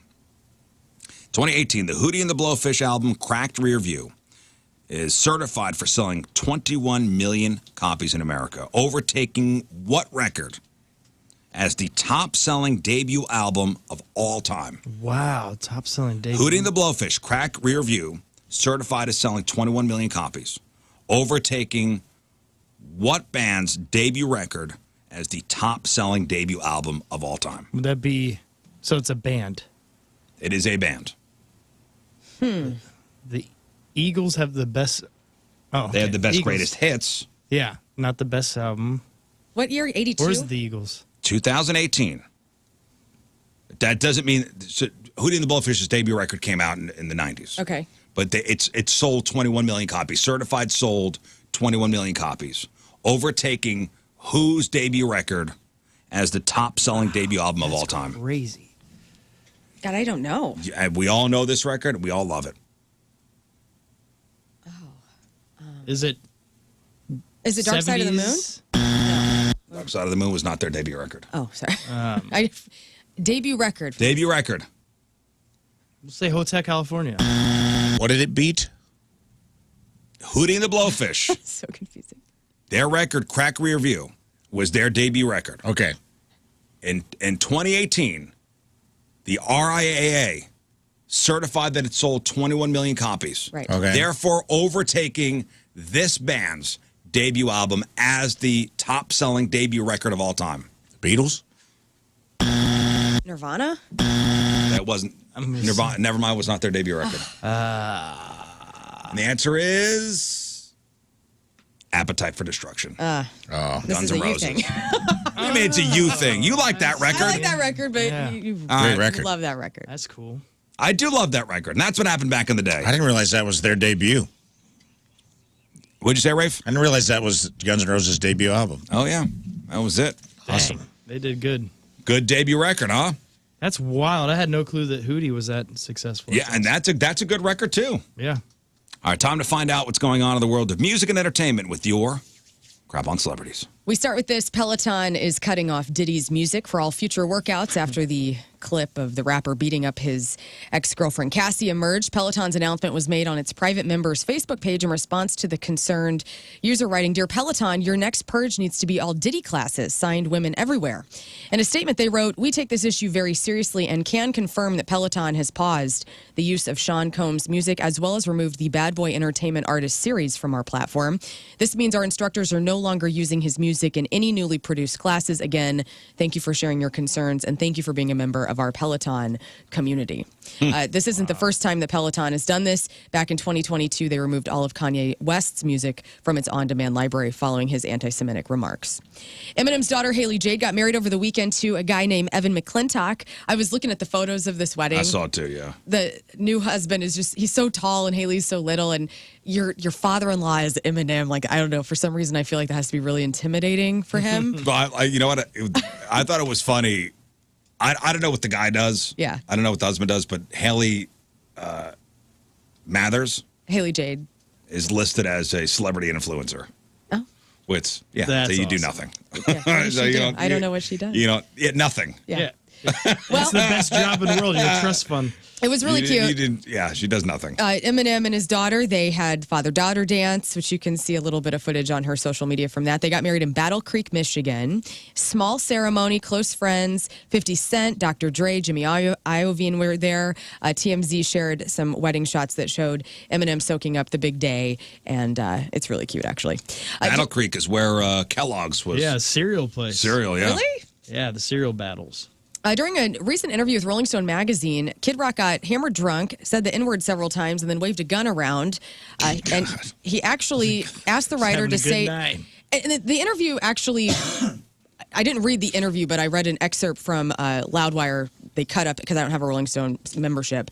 And it was really strange, because Kid Rock sounds very erratic in this interview. Like, he actually starts off talking about, yes, he is a huge, supporter of Donald Trump and a MAGA nation. And he talks about how he doesn't think he's going to get it right all the time, but he does want to stand up for what's best in this country. And so his political views were very much a part of it. But I thought this was interesting. I like that he said, I'm not going to get it right all the time. Because you don't hear a lot of people. If you're going to interview Kid Rock, I'm expecting a gun to be waved around. I'll be honest. Well, and it was. You got to go into it expecting that. Anyway, it was interesting. I mean, obviously some really crazy stuff came out of this. But then I guess as the interviewer was leaving, Kid Rock is like walking out to the car and be like, hey, make sure you write all these horrific things about me. It actually helps my career and all this stuff. Yeah, he's doing it to kind of play up his persona. Thing. But then they also go on and say that Kid Rock called the guy later and was like, hopefully this can actually be a good interview. So, what a mess. If you want to hear a good interview with Kid Rock, Dan Rather does that interview show. Oh, yeah, Big Interview. The Big Interview. His episode with Kid Rock, where they're up on Kid Rock's ranch, is pretty good. Is it newer or older? I think it's maybe 3 years old. Okay. Yeah. Also, I don't think you have to. I don't need the precursor from Kid Rock that he doesn't get everything right all the time. That just kind of goes with the territory. I saw a video of him in a Cybertruck that looked like the General Lee. And we're getting to that. I apologize. Here we go. No, that's it. Go right ahead. No, let me tell you. And so that was Kid Rock. He was in Dallas over this weekend. A first ever Kid Rock Rockin' Rodeo, which was a music-infused team rodeo event where Kid Rock got the place fired up by entering the arena in a Tesla Cybertruck that was painted up to look like the General Lee. We have a little bit of audio here. It's wild. Go ahead and play either one of these. I got to see this thing.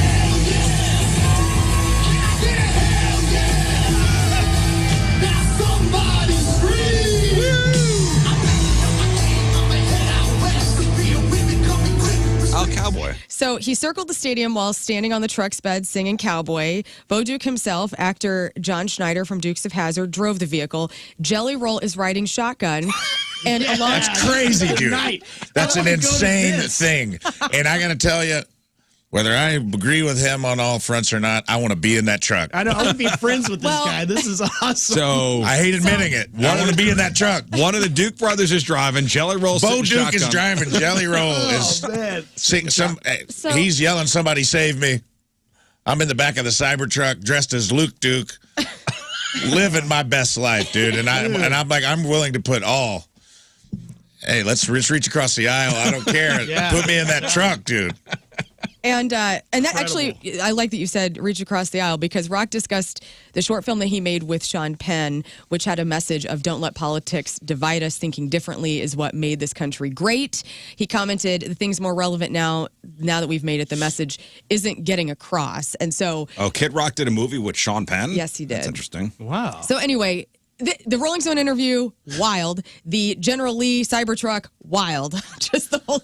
The whole thing's insane. I don't know where But to even. the rodeo thing's begin. kind of a cool concept because he's doing Yeah. a few of them across the country. It's nuts, man. Yeah, it's Just the whole, everything you just said sounds made up, AI.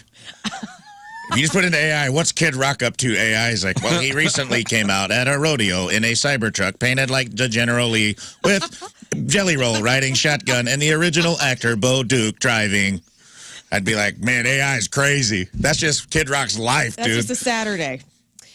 He just put something. I feel like he put something in ChatGPT and he goes and does it. That's nuts.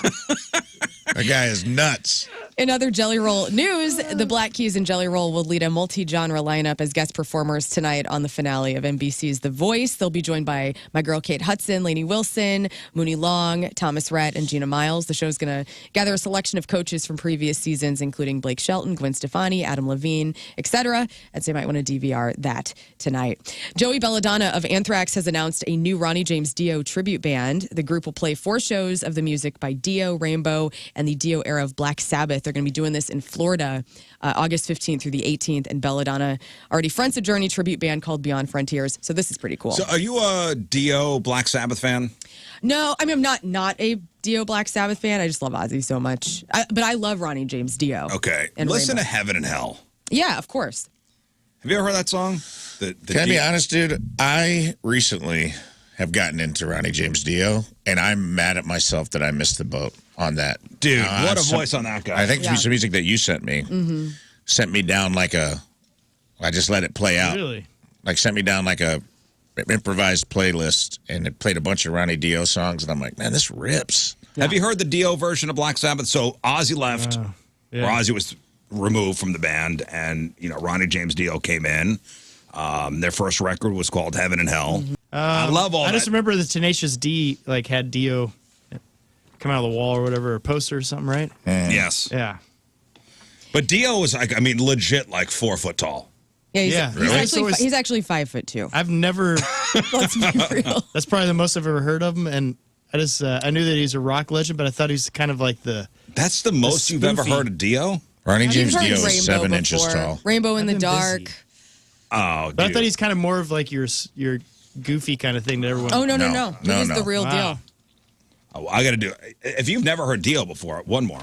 Oh, dude, one I more. mean, This is the one. Holy Diver. Yeah, hell yeah. oh, that's him. Holy Yeah, Diver. this is the one that Yeah. sent me off the. This one sent me.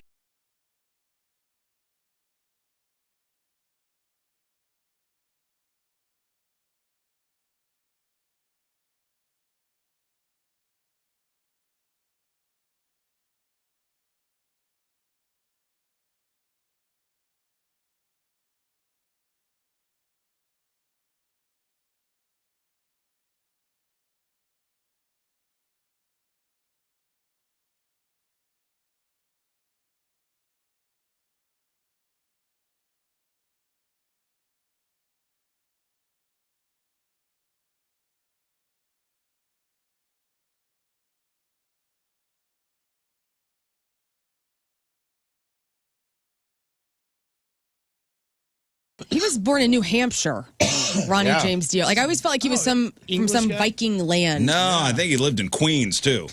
They say he He was Bernie Sanders' roommate in college. He is the inventor of the awesome. devil horns. This? Yeah.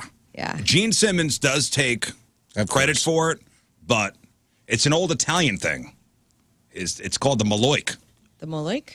It's like to keep the spirits away, which would be like this. I like that. But Gene Simmons says he did it. Well, I don't believe Gene. Well. I believe Ronnie James Dio. Me too. In other news, Megan Thee Stallion is launching her own tequila brand called Chicas. Chris Hemsworth week this week, you guys. I know you're probably not prepared for this, but he's going to be the first guest on season 24, the premiere of Hot Ones. He'll be joining Sean Evans as he attempts to tackle these all-new lineup of fiery wings that season premiere will be this Thursday, May 23rd at 10 a.m. our time on YouTube. And also, Chris Hemsworth is getting his star on the iconic and grimy Hollywood Walk of Fame this week. That'll also happen on Thursday. All of this is kind of leading up to Furiosa, the Mad Max saga, which comes out on Friday, where he's playing the warlord Dementos, which I cannot wait to see. He looks so haggard and terrible in Furiosa, and I love it. And the name is Dementos? Dementos. The fresh maker. The fresh maker. Dementos freshens in life. That's how it comes out. The Vampire Diaries star Nina Dobrev was laid up after getting into an ugly bicycle accident. She posted a photo of herself in a hospital bed with a neck brace on and a knee brace. In another pic, she's sitting uninjured on top of an electric bike, captioned, "How it started versus how it's going." She says, "I'm okay, but it's going to be a long road to recovery ahead." Lots of people pointing out she did not have excuse me, Helmet. a helmet Boy. on, but she's going to be all right. Yeah, because that was stupid. Was her stupid? Yeah. Make you look dorky. Yeah, man. Sorry. You were right, man. Cool. Fell off my bike a couple times. I'm fine. Yeah, dude. You look rad, too. Jason Momoa is dating a new lady. He went Instagram official this week. He went over to Japan, and he's been seen holding hands with Andrea Arjona. In the photos, they're cuddled up at a restaurant. In another pic, she's by his side. They're all smiles. Their hair are blowing in the wind. So he's Gorgeous. he just got divorced from Lisa Bonet in January, and he's on the mend. He's got a hot little biscuit of a girlfriend. So good for him. Man. Did we ever talk about Anthony Kiedis as a 19-year-old girlfriend? Oh, now? Like right now? Yeah. Oh no. Well, well, Anthony Kiedis from the Chili Peppers is dating a 19-year-old. 60s. yeah, he's 60-something. I'm gonna need to see some. I did see him at a coffee shop once, and he was with a gal that looked around that age. I see. And I thought that was kind of It's funny. she's but I was a like, that might model. be his daughter. Helena Vestergaard. Yeah. She's 20. She's 20 years old. Okay. Just trying to get the facts out. She must have just had a birthday. Yeah, like happy birthday. Happy birthday. Yeah, happy birthday. He is, how old is he? He's in his 50s? He's 52. All right, he's 52. I put him in his 60s. Sorry. That's fine. Yeah, no. Dude looks good. I mean, I understand why she's attracted to him, and Why? Why is that? Why is she he's a attracted hot to lead him? singer of an iconic band. What do they have in common? What is it, 19-year-old? So they were dating when They he was both love the 52. Red Hot Chili Peppers. Yeah. They're both hot. What? No 19-year-old loves the Chili Peppers. I disagree. There's so many 19 and 20-year-olds listening right now that love the Chili Peppers.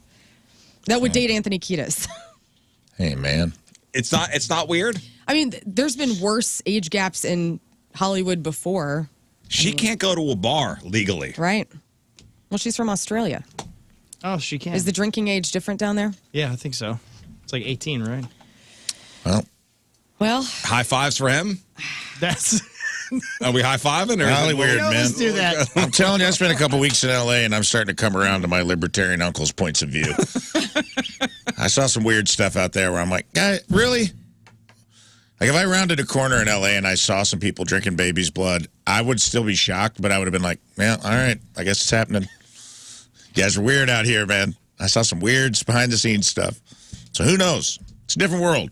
It's a different world, guys. Fame is a different thing. Anthony Kiedis is not the first person to do this, though. I mean, No. have you been upset about Hugh Hefner and all these other guys that have done this? for Who's to years? say I'm upset? I don't know. You're questioning I'm just it. bringing He it said up. high five him. You're not upset? Cool. I'm not upset either. I'm not upset. I'm not anything. I'm just, hey. My whole thing is, what do they talk about? Uh-huh. What common interests do they have? You know what? When they're here, we'll ask them. We'll meet them backstage and we'll say, No, "What's you up know with what's this?" funny about the Chili Peppers? We were told, like, we will have no access to Anthony Kiedis. He wants nothing to do with any radio people. That's unfortunate. Maybe a stage intro. He probably wants It's a conversations stage like these that help bridge that gap. intro. Yeah. Well, speaking of age gaps, and this I know. is- I'm just saying, like, if they want to go out, let's say they want to go to Hot Shots after 8 o'clock. Uh-huh. She can't come she in. can't come in. Nope. But they go to that. She's not allowed You don't in. think Jay Boyd's going to let Anthony Kiedis' 20-year-old girlfriend in? It doesn't matter what Jay Boyd wants. Jay Boyd's a man of guy from our integrity. buddy from He Hot has John's. integrity. They'll go to the trampoline. You don't question Jay Boyd's integrity. Yeah, they'll go to the Yeah, trampoline park. she go or to the something. slide park, and then Yeah. he'll go to. It'll be fun. She'll go go-karts. Actually, if you really want to be disgusted with something like that, coming up in sports, I have a story for everybody.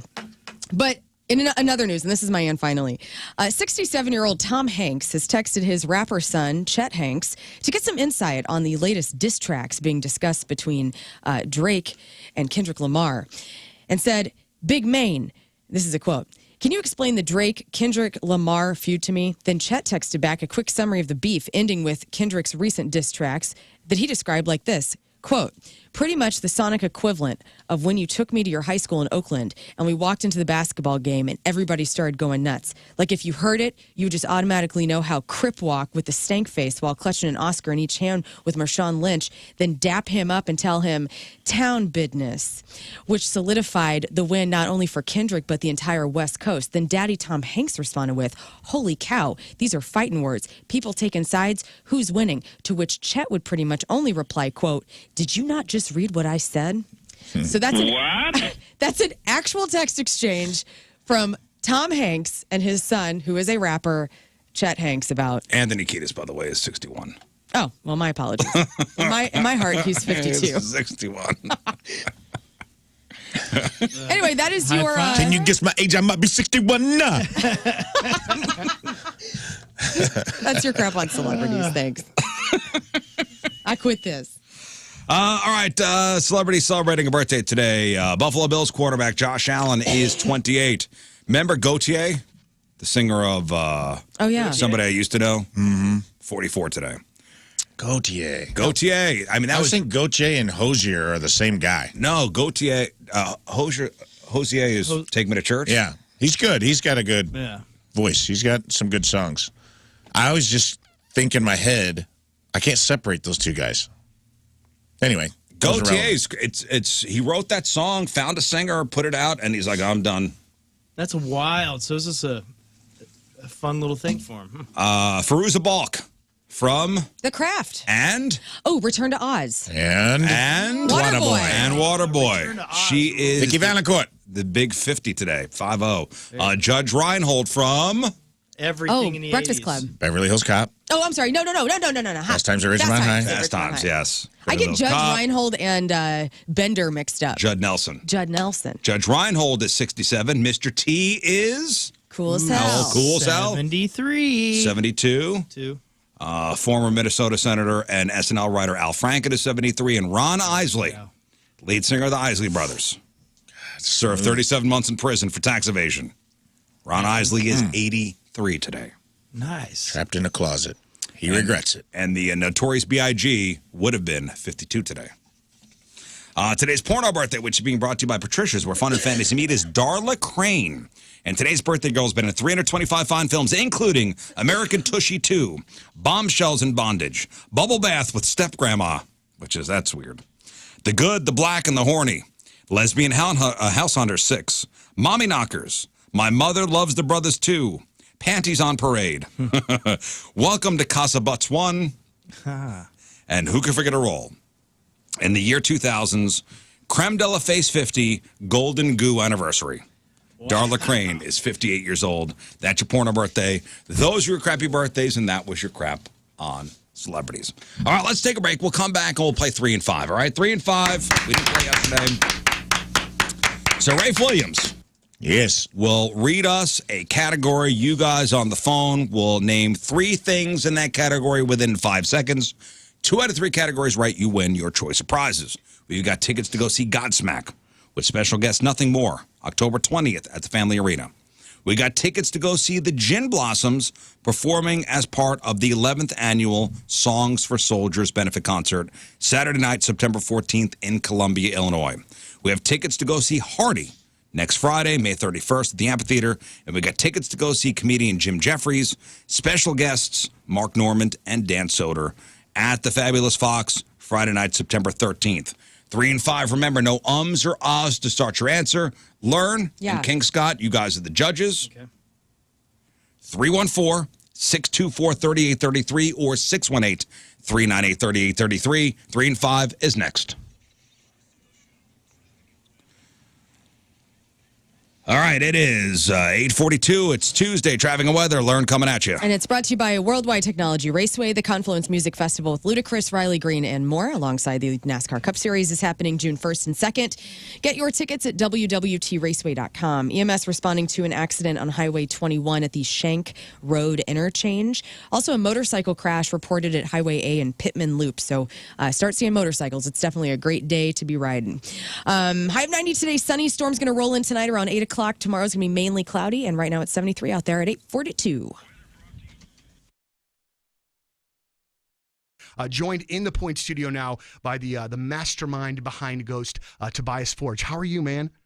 I'm good, thank you. How do you do? I'm doing really well. It's an absolute great pleasure to have you here, and the absolute ferocious fan base of Ghost has me completely petrified that I'm going to screw this interview up, because they Then don't. Right. Well, that's the idea. But it's one of those really great things in getting to talk about Ghost right now, because you can just feel all the excitement and everything kind of not starting to come together, but just continue to get bigger and bigger and bigger. That has got to be an amazing thing for you to see on your side of things. Of course it is. I mean, I've done many records in my life that had caused nothing, you Right. know. So it's and you never know how many times you will have this feeling. So I'm trying to sort of. This is doing with the Cardinals. Well, if the Cardinals hit a home run, you score a free donut the next day at Schnucks, and they're calling it Donuts for Dingers. And it's every single game for the rest of the season. So when you're watching the game and you see your Cardinals, you see them hit a home run, you know that you go to Schnucks the next day for a free, delicious, freshly made donut. Now, all you have to do to get your free donut is clip the digital coupon right there in the Schnucks Rewards app the next morning. So make sure you have the reward app ready to go, downloaded. If you're iPhone users, right there in the App Store, because you have to hurry. This is while supplies last. You already know that Schnucks has the best donuts in town, and they taste even better when they're free. Donuts for Dingers, when the Cardinals hit a home run, only in the Schnucks Rewards app. Download today.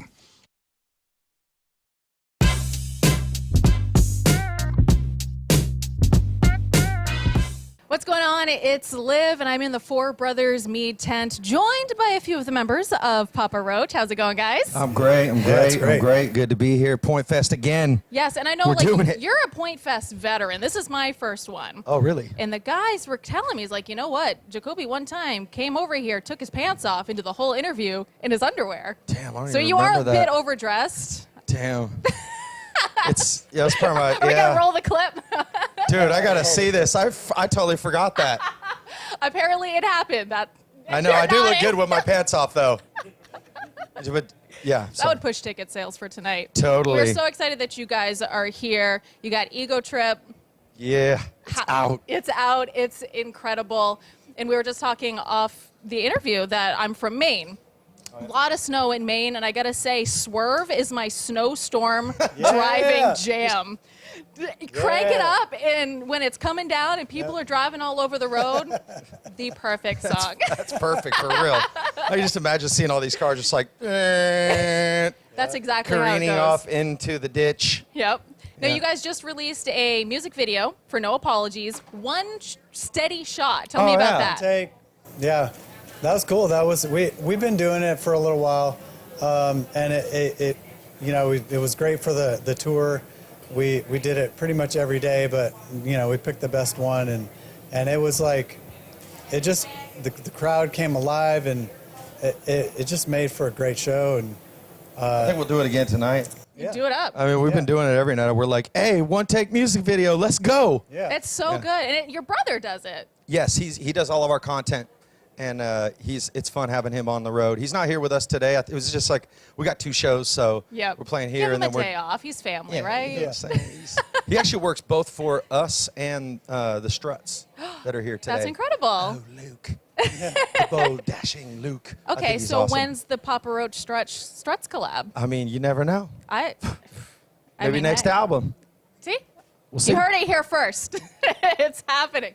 Now, speaking of collaborations, one of the biggest songs, what was it, last year, 2 years ago, you teamed up with The Who, the HU, the Mongolian throat singing band. And out of all the shows I've been to this year, they were so fun. What was it like to work with them? Oh, it was great.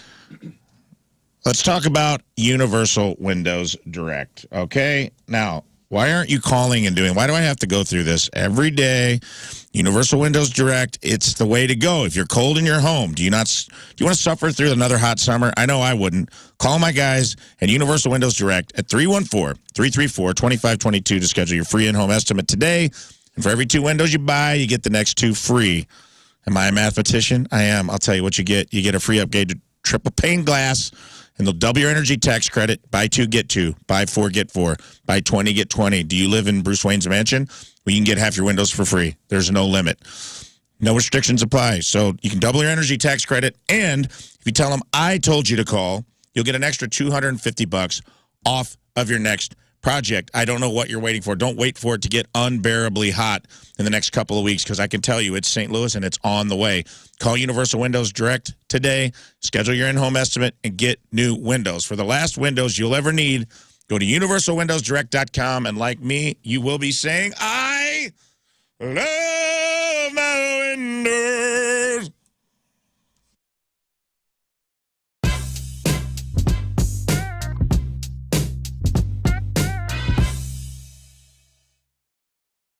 And here's something that I firmly believe in. We're just going to start the interview here because it just seems like a good place to pop off. But I want the artist to do what the artist wants to do. If you want to make 5 radio songs in a row, great. If you want to make 5 fan tracks in a row, great, because I feel like it's your art. So who the hell are we to tell you when it needs to be a radio single or when it needs to be this or that? It needs to be whatever the hell you're feeling, whenever the hell you're feeling it. Yeah, and you're right. It froze a little bit. Popular Monster was not supposed to be a radio song, by the way. As you could tell, the bridge is like death metal, almost like the scream and stuff. I was like, okay, the rest of the song is like sick. I was like, this is never going to be on the radio. Let's put double kick in the let's make the bridge the craziest thing you've ever heard. And lo and behold, it went straight to #1, went platinum. And I was like, wow, and then they came to me, dude. Wow. So then after that, I found a formula, and there's like this formula, and it worked, and it's what I wanted it to do. And you're absolutely right. You let the artist do whatever they want. And, and you don't, it's like the opposite of selling out almost. Like, I did what I wanted to do, and it worked. I love that. So it's brilliant. Absolutely. And also, too, Ronnie, I think this whole sellout thing, it to me, man, like everybody's trying to eat and everybody's trying to make their best art. So I feel like that sellout label that gets thrown around from time to time is largely completely unfair and most of the time total bull. And so, I just want the artist to do what the artist wants to do, because ultimately in the end, it's going to be better musically when you guys are able to feel it, right? I'll tell you what, Would you hold a Pepsi in a commercial for $1 million? Putting it off now this weekend, Memorial Day weekend, long weekend. You're going to clean out the garage. You're going to clean up the piece of property you have. And what are you going to do with all this metal you have, scrap metal? You're going to just throw it out? It's going to end up in the landfill, or you could recycle it. Recycle metal so they don't end up in the landfill. And you'd be amazed how much junk in your garage, your house is worth cash at Scrap Mart Metals. You got 3 very convenient locations: Valley Park, Peevely, and Jonesburg. And unlike the other guys, Scrap Mart is clean, it's safe, it's convenient. They'll take copper wire, they'll take brass, stainless steel, aluminum cans, batteries, electric motors, steel cast iron. Go to scrapmartmetals.com for more info. You can even drive through on a scale, collect your cash, scale weights are visible to you. Scrap Mart offers the top dollar payouts for all your scrap metals since 2011. They've provided superior service to the customers and have assisted them in getting the most money for their metal. Combined manpower of over 20 years of experience, their commitment to excellence has earned them the reputation as the best metal recycling company in the area. That's Scrap Mart Metals, Valley Park, Peevely, and Jonesburg. Recycle smart at Scrapmart. ScrapMartMetals.com. ScrapMartMetals.com. Will there be celebrity guests on this show? Who does number 2 work for? Have you ever wondered what your boss's bathroom routine is like? Well, me neither. But we might find out today whether we like it or not on the number 2 show.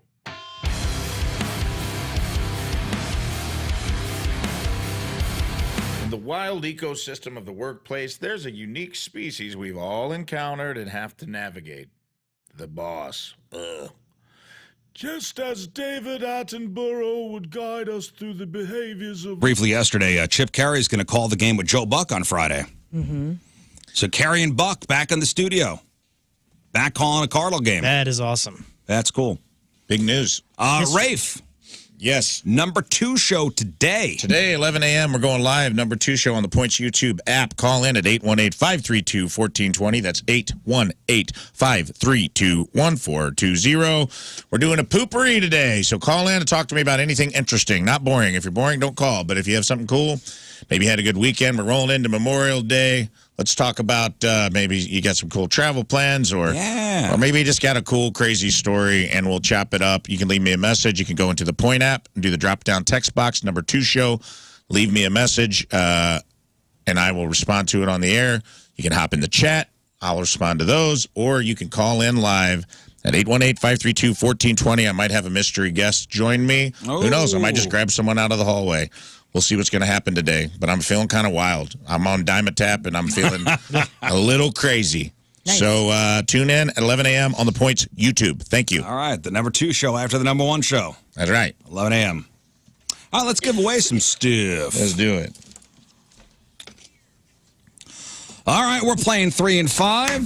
Simple game. We didn't play yesterday. We'll play today. So Rafe will give you a category on the phone. Mm-hmm.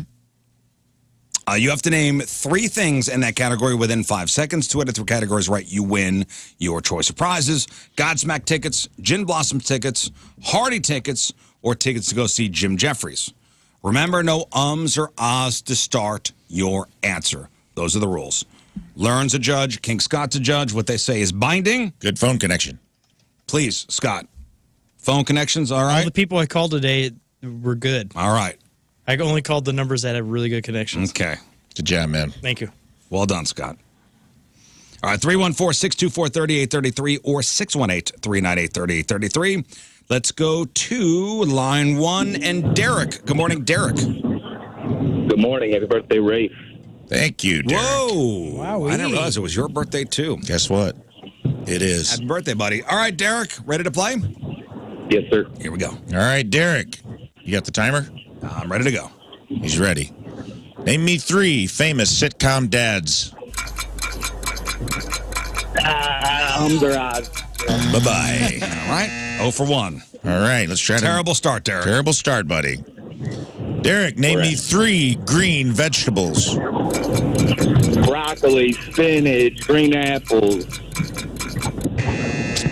Green apples are a fruit, my friend. Derek. That's I heartbreaking. like your energy, bud. Heartbreaking. And I'm glad you Green rolled the windows apples. down halfway through that. I said 3 green vegetables. That's why I looked up. That's why I didn't buzz them right away. So I wanted to make sure. I said 3 green vegetables. 3 green vegetables. We can't do green apples. Come No. on. We can't start there today. No. That's anarchy. That sets a bad I precedent. need a second bottle of Dimetap for that. 3 Sorry, green dude. vegetables? He named a green apple? What? Broccoli, spinach. Oh, he was green like, doing apple. great. You're doing great, He buddy. was. He's killing it. Keith in Lake St. Louis. Good morning, Keith.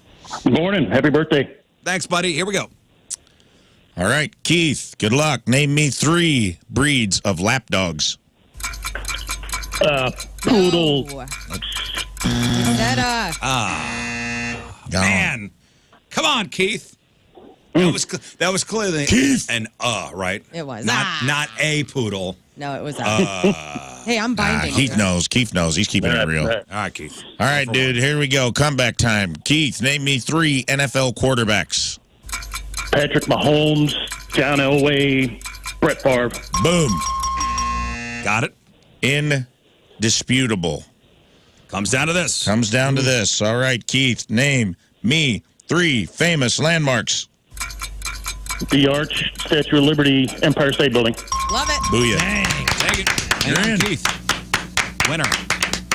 Olivia, House Springs. Hello. Hi. Hey. Olivia, let's go. Olivia, name me 3 movie monsters. Oh, I have no idea. Killing it.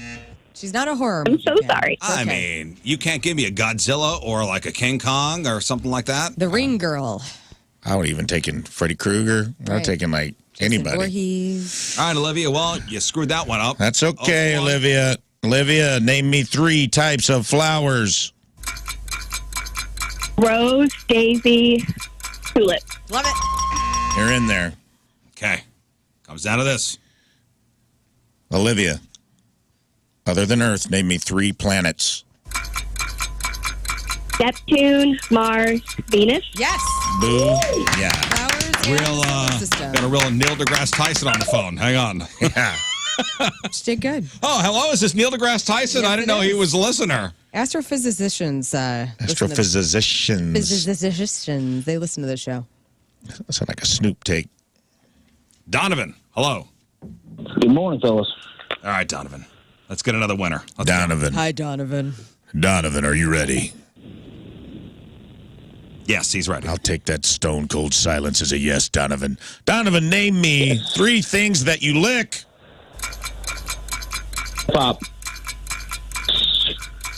Zucchini, asparagus. You lick a zucchini and asparagus? That's what you lick? Do sometime, yeah. Why am I aroused? Did he say... I don't even know what happened Did with you that. say It sounded like 2 cob? different calls He came said in. lollipop and then zucchini and asparagus Asparagus. right at the end. What? Nobody's licking a zucchini and asparagus. I can't call it. I don't know what you do in your house. Judges? We snap them. Scott? Scott's on the phone. Learn. No, that's not being okay. accepted. 0 for I'm 1, sorry. Donovan. Sorry. Next. Sorry, Donovan. I like your confidence, though. Donovan, name me 3 types of candy bars. Mars, Day, Reese's, Kit Kat. Love it. What did he say? He said He said Mars. Mars, Payday, Reese's, Kit Kat. That's He did 4. 4. That's enough. A Mars bar? Yeah, Mars bar. Reese's isn't a candy bar, technically, so I'm glad he did the extra. There's no... What's a Mars bar? Wait a minute. You don't think a Reese's is a candy bar? It's 2 No, it's a peanut butter cup. Peanut butter cups. But it's in not the a candy, candy- bar. I'm the judge. It's in the Candy candy bar bar. section. Oh, Candy no. bar. I'm going to overrule that one. There's also a Reese's Doesn't bar. matter. It doesn't matter. He didn't say It's irrelevant. peanut butter cup. The original He said Mars Reese's. bar is He a said thing. name Look up a Reese's candy bar. bars. Listen. Here we go. It doesn't matter. What's a Mars bar? That's all I asked. I'm looking up candy bar. Reese's candy bar. Yeah, there's Reese's peanut butter bars, dude. He just said Reese's. What? Okay, he didn't mean that. Why are we arguing? He did 4. This is a pointless... You're just arguing to argue. Rafe? All right, It's fine. going well. We had a good flow going. Comes down to this. All right, comes down to this. I'm picking a hard one because they pissed me off. Name 3 cartoon mothers. Oh, man. Nothing. Marge Simpson. Peter. Wilma. Wilma. Lois. Lois Griffin. That went sideways, that one. Brendan in Farmington. Hello. Hey, how's it going? Happy birthday, Rizz. Hey, thanks, buddy. I like this guy. Cool. Let's get a winner. I like your style. Listen closely. Name 3 specific fingers on your hand. Your index finger, your middle finger, your thumb. Boom. Wow. Boom. With like 3 seconds to spare. This man came to play. I was just saying my wife's, Rizz's, and Rafe's. What was the question? Their fingers on my hand. You have Rizz's finger on your Yeah, hand? he put his hand was on. What the hell are you talking on my about? hand. Are you in the Diamond Tap too? Are you on drugs? Screeching. All right. Here we go. Let's reel it in from that. Keep your energy. Listen closely.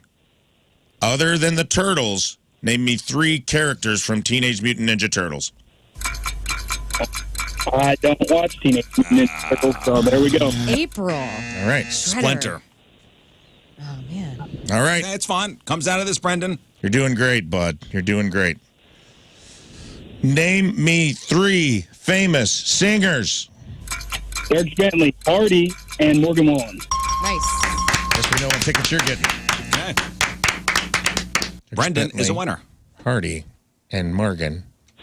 Mark, Doesn't Eureka. Morgan Wallen sound like a Swedish way to greet Hi. somebody? Morgan Wallen. Hey, Morgan Wallen. It's Morgan Wallen. Oh, Morgan Wallen.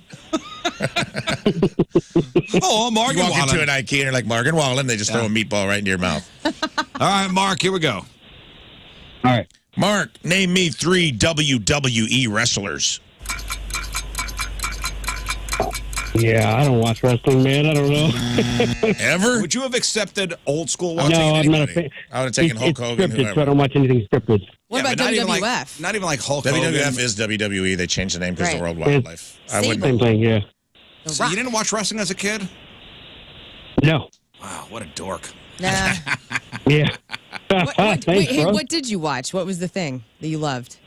I didn't watch anything, man. We were lucky to have electric All right. as a kid. All right, Mark, here we go. That was really depressing, Mark. I know. Sad. Just give him the tickets. I know, right? I'm just going to give you tickets, Yeah, we're man. just He didn't gonna- grow up without electricity. Oh, Just give him tickets. Name me three holes you dug in the dirt as a child. Oh my! Scott, just give him tickets. He didn't grow up with electricity.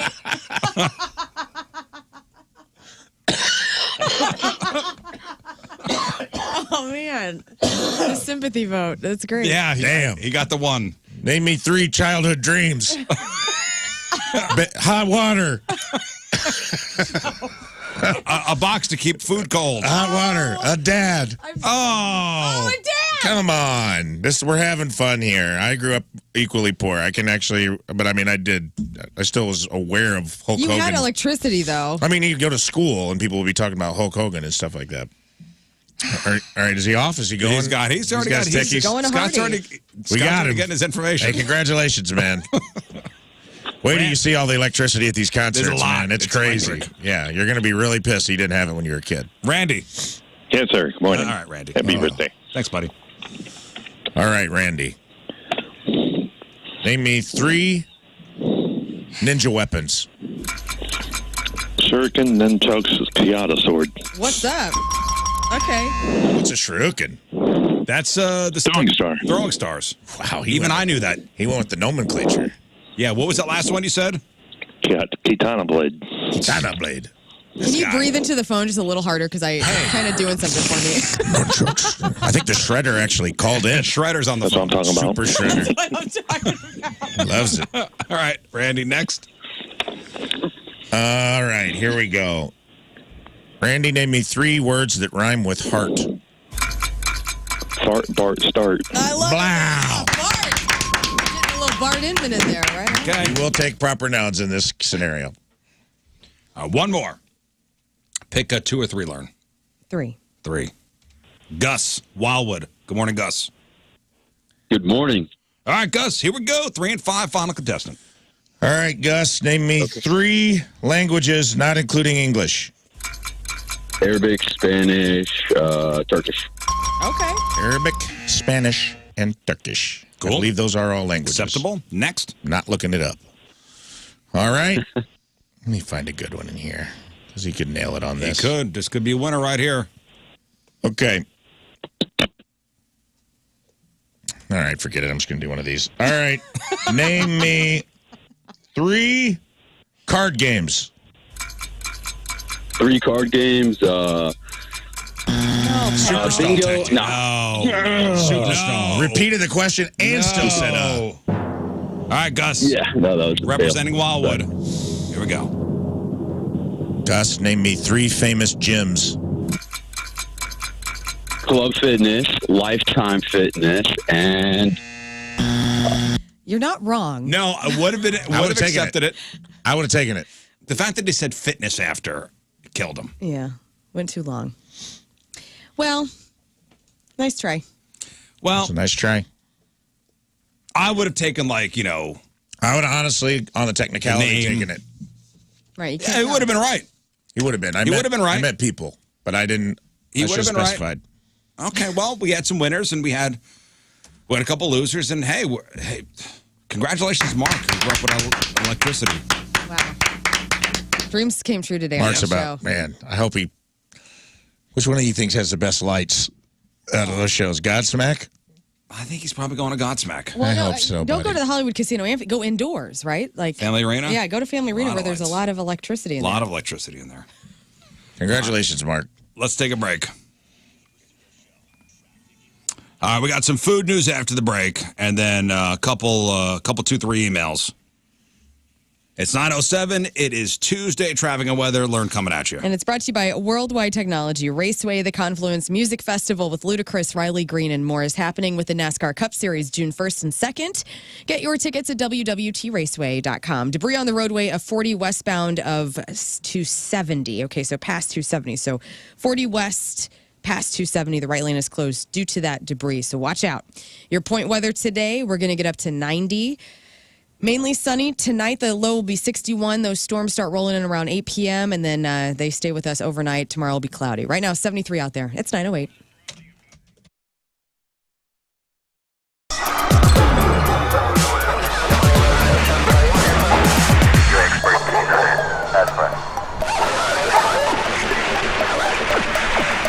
Yeah, we don't want to do anything to scare your children. That's the last thing we want to do. We don't want to scare anybody.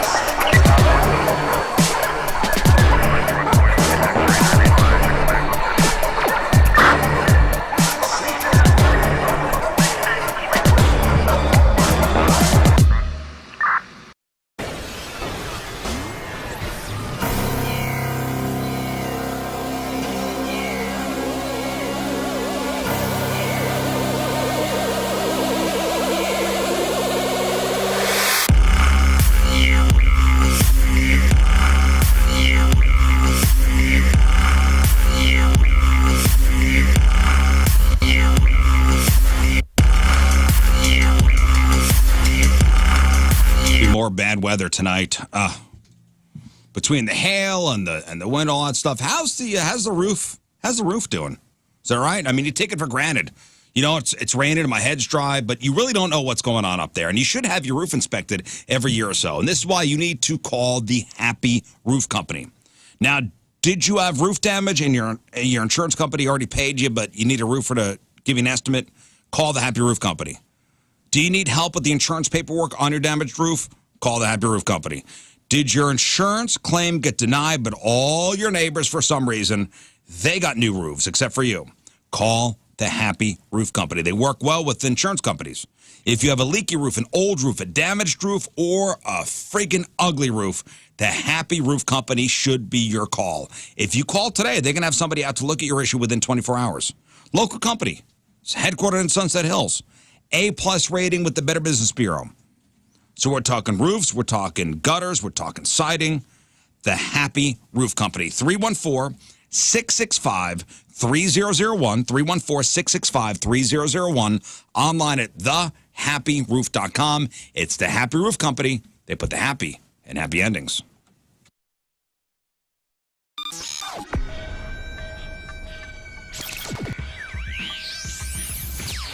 We are backstage at Point Fest, and I am absolutely honored and incredibly nervous, as a matter of fact, to have the pleasure of speaking to Alice in Chains. Gentlemen, thank you so very much. It's really great to see you here today. Why is he nervous? Is he owes money or something? I do not. I do not. You slept with my wife, you son of a bitch. Oh. See, none of those kinds of things other than just your random fanboy saw you in 93 at Lollapalooza, That's all right. all That's of that acceptable. sort of thing, you know? All But good, man. It's really great to have you here. And, you know, one of the things that, in reading about the new record, it seems like the excitement level is more than just kind of like, you know, of course everybody says the nice things when their new album is about to come out. Not everybody, man. Well, but it seems like there's genuine excitement about this particular project. Can you tell us I'll a bit just why? knock on you. Yeah. Well, we don't do records every year, so it takes a while. So when we get one out, it's like, all right, they actually did one. Like, it's been about 5 years since we put a record out, so the response to the one has been really strong. We've been having a great time playing it. People seem to enjoy it, so it's all good. You know, we've been lucky enough to be able to still be doing this. You still get to go cool places and show up and have people want us to play our music for them, and we're still making new music that people like too. So it's great. Some of this stuff is just cyclical, you know. Like, you never know why it is that a certain record might get a little bit more attention or energy behind it or excitement around it than others, but you just kind of weather it either way, you know? And so it's cool that this one seems to have a little bit more, I don't know, some kind of enthusiasm maybe around, you know, it's good. Absolutely so. And I mean, do you guys kind of, say that a bit to yourselves when it comes to songs like, you know, I really do genuinely care about the men that listen to this radio station. I care about the ladies too, but when I'm talking about men's health, I think about the men in my life, and I'm not trying to stereotype anyone, but I know you guys put the priority of your physical well-being probably last, right? Got a lot of things ahead of that, but your body is your vessel. It's the thing that's going to get you through the next, 50, 60 years of your life, however old you are. And you need to be taking care of it. And Victory Men's Health, they specialize in men's bodies. They know exactly what's up. So if there's something happening hormonally, or if you have a vitamin deficiency, maybe there's something under the surface happening with your sexual health, your mental health. Maybe there's, things that get nuts on a microcellular level. And you and I, we don't know really what's going on, but the professionals of Victory Men's Health do. So I want you to make an appointment at victorymenshealth.com. Go to one of the 4 locations, Sunset Hills, which is the new one, O'Fallon, Illinois, O'Fallon, Missouri, Town and Country, and start taking advantage of your life again and the health that you have. Your body is your vessel. It starts at Victory Men's Health.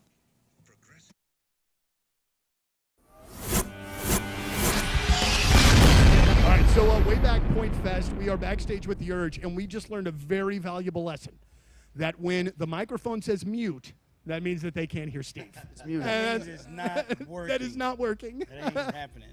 Boy, oh boy. So we found out so far that I'm sweaty, the microphones don't work. We are off to a bang upstart here, gentlemen. A bang upstart. Get that out of the way now. Well, I very much appreciate you guys chatting, and Bill, especially you, man. You're what did you do to the back? Oh, Doc says I have a herniated disc. I don't know. That's big deal. Oh yeah. It's gotta be. Do you remember? Trick his way Yeah. Do you remember 16 Candles? Candles? Yes. Like Joan Cusack in 16 Candles. This is gonna be kind of my stage move today. Nice. The doctor told him book some more Urge shows, and then then we'll look at it. Yeah, it might be a slightly less energetic than usual. But one thing that I've been paying attention to that's not necessarily Urge related, your photography that you have been taking on IG is really something else, man. If you don't follow Bill, you really should, man. Oh, nice. Well, because you guys were just in San Francisco and you took some beautiful shots. We got to go tour a winery and everything. Was fun. Thanks, yeah, man. very good. That's awesome. No, it's all good. I think that's one of the fascinating things about you guys is you're all very different individuals.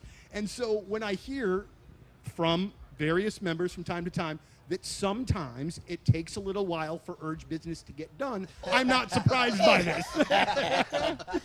That's a nice way of putting it. I think so. Yeah. But that's an all right thing, and that's probably a very healthy thing for where you guys are right now. You know what I'm saying? Like each other personally. It makes it hard. Yeah, you don't look like you like each other at all. We had to figure out who's going to sit next to who. Well, here's what I would like, and I'm very demanding. But how does it feel is really great. It's getting such a great reaction, and we talked about that when you guys were in last week. Thank you, Bill. We want more. We want more. We want more soon. Yeah. We want more like that. I know. This is my serious journalistic face. What do we got to do to make this happen, We gentlemen? got a bunch of jams. Yeah? We got a bunch. Do I need to go to work for you guys? And we have some covers as well. We could probably finish up. We have a couple of covers we did which were fun, but we got 4 or 5 other original. Been in business for 56 years now. Decks and fences and sunrooms and screen rooms and patios, retaining walls and even windows. They are a company you no doubt can trust with your biggest investment, your home, and of course the safety of your family. So we first used Chesterfield Fence Deck at my house when we got Cat the dog. So our yard was unfenced. So we got Cat the dog. Wanted to make sure that she was running around in the yard, safe. So we put up a gorgeous fence. And then we did the new deck just a couple years later. Complete tear down of the old deck, put the new deck up with the underdecking, and they do all the work themselves. Nothing was outsourced. They even did the concrete work. And we couldn't be happier. And if you mention the Rizz Show this month, you'll get 20% off your next installed outdoor project. It's Chesterfield Fence and Deck. They're online at chesterfieldfence.com. After all, who doesn't want a bigger deck?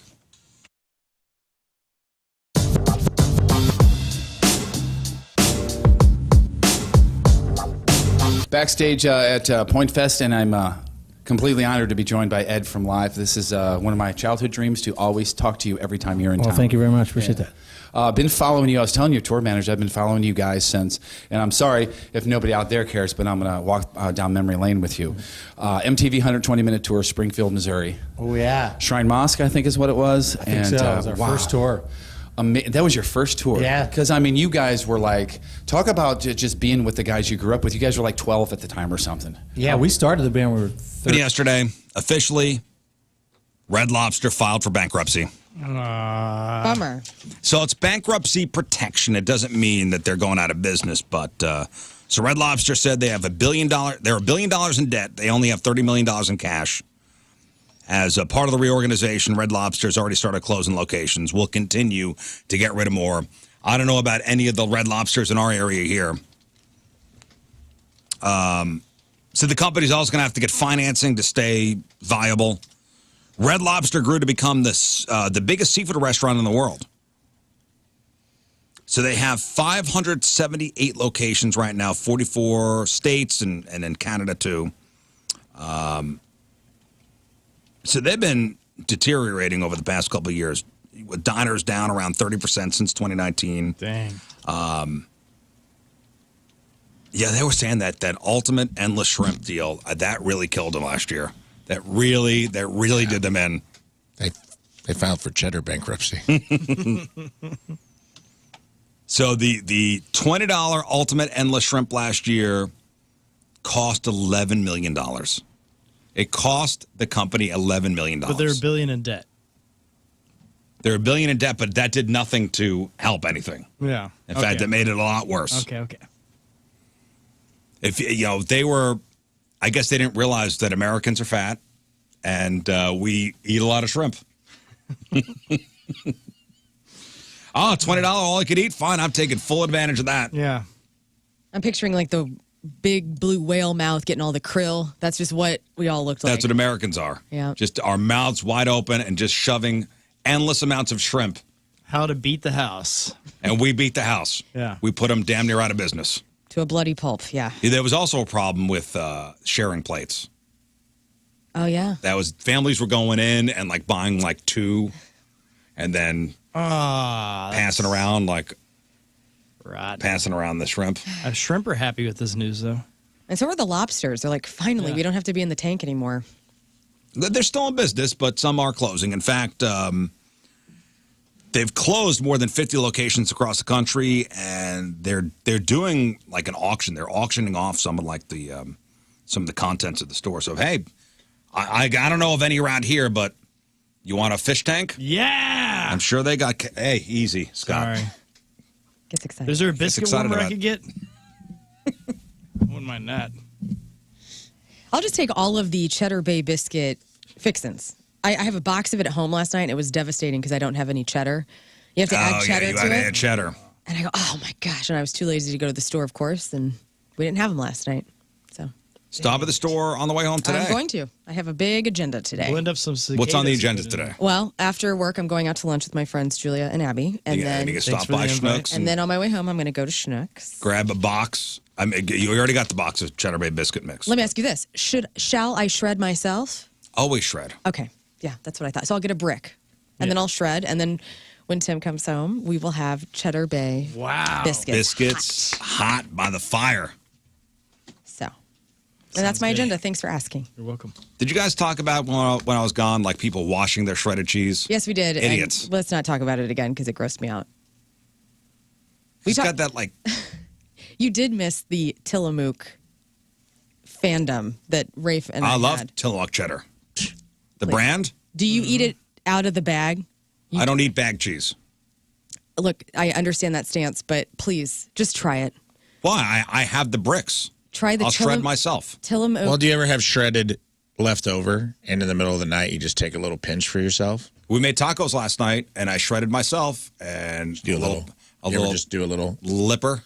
Yeah, just a little upper decker. But little look, claw dude, machine. I know you're against the sawdust that they put in the cheese. It's gym mat. The farm cut shredded style of Tillamook cheese when it's blended. We went over this last week.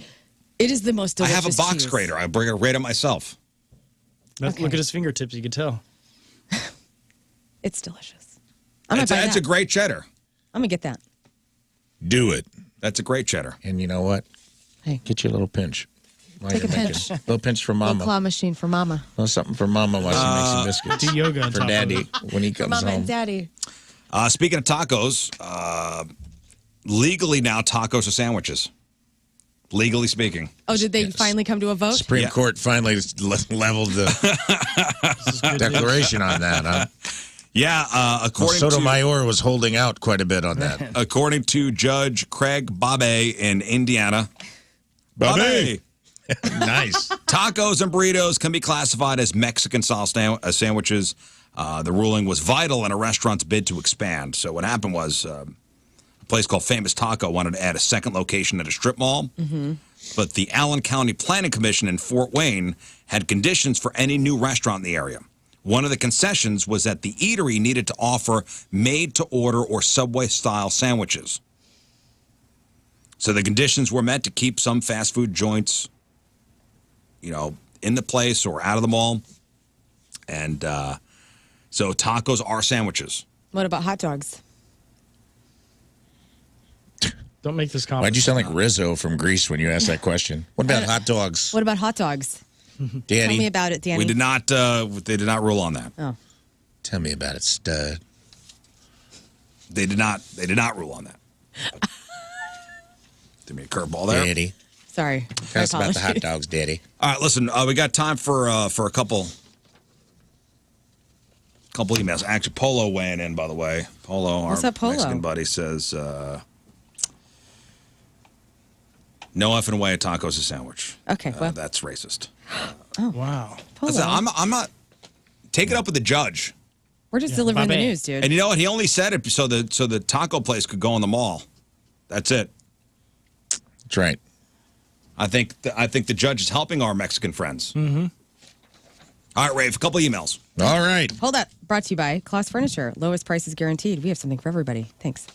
Very nice. Morning, you beautiful bitches, and Lern. Hi. I'll try to keep this short and continue not to keep it short, but too long didn't read. Verbally agreed to pay girlfriend's dad $1,500 for his car. Found out immediately that it needed at least $850 in repairs. Should we tell her dad that we want to pay the difference? Question being, is it unreasonable to tell her dad that we only want to pay the difference between the agreed price and the repair costs, or do we take one for the team? Here's the deal. Are you getting the car for how much? $1,500? $1,500. Immediately needed $850 in repairs, and I believe it was because the email was a little bit long. Are you getting the car for $1,500 because it needed $800 worth of work? Good Don't know. question. That was So not- if it was a perfectly running car, maybe it would be $2,500. it was not discussed in the email. He said it was just agreed $1,500 was the cost.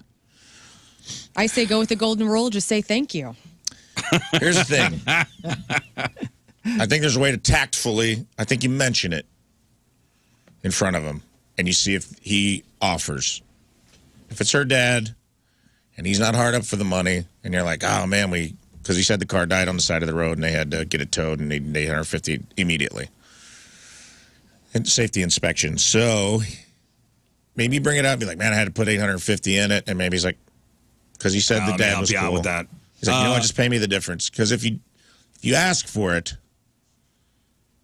then you run the risk. I mean, this is like your girlfriend's dad, I think, or wife's dad. Is it worth it for $850 to have like a strained relationship? Especially because he How do said, you not ask, is there anything wrong with this car before you buy it? he said the guy they had some stuff in life happen. He sold him this car. He's like, hey, pay me when you can. Pretty chill thing. I would mention that. I would say, I'd be honest. What's wrong with being honest? Hey, man, this car needed some work. Well, he's not going to want his daughter stranded on the side of the road ever. No. You know? Like, what's wrong with being honest? Like, hey, this car needed some work. And then the dad may go, oh, man, let me help you out with that. Or, oh, well, now it's your problem. And then you know. It's how you say it. Yeah. I think if you go in like that, maybe he'd be a little offended. But say, hey, did you know this was up? And maybe he didn't know. Yeah, let him know it starts shaking around 140. There you go, bud. Just all right, next. Next. What's up, weirdos? Love you guys. King Scott's amazing. Rafe and Lern are couples goals. Moon, you're there. JK, you're an inspiration. Rizz, thanks for having your name on the show. 3 out of 5 stars. A longtime listener from Rockford, Illinois. Have you seen this story about St. Louis's own John Hamm? He broke someone's spine in college, and not in a sexy way. Love you guys. What's up with this? Give me your thoughts. What? Actually, What? this is crazy, and I pulled it up, so give me a sec here, and I'll... All right, you know what? Hold that thought. Okay, because you talked about it. I was going to bring it up earlier when you did the commencement speech thing? Yes. All right, listen, hold that thought. Let's take a break. We'll talk about it on the other side. All right. John Hamm, is this a true story? He probably yeah. feels terrible. Yes. We're proud. I'll get you guys filled in when we come off the break. Okay, it's 9:27. It is Tuesday, traffic and weather. Lern coming at you. And it's brought to you by Worldwide Technology Raceway.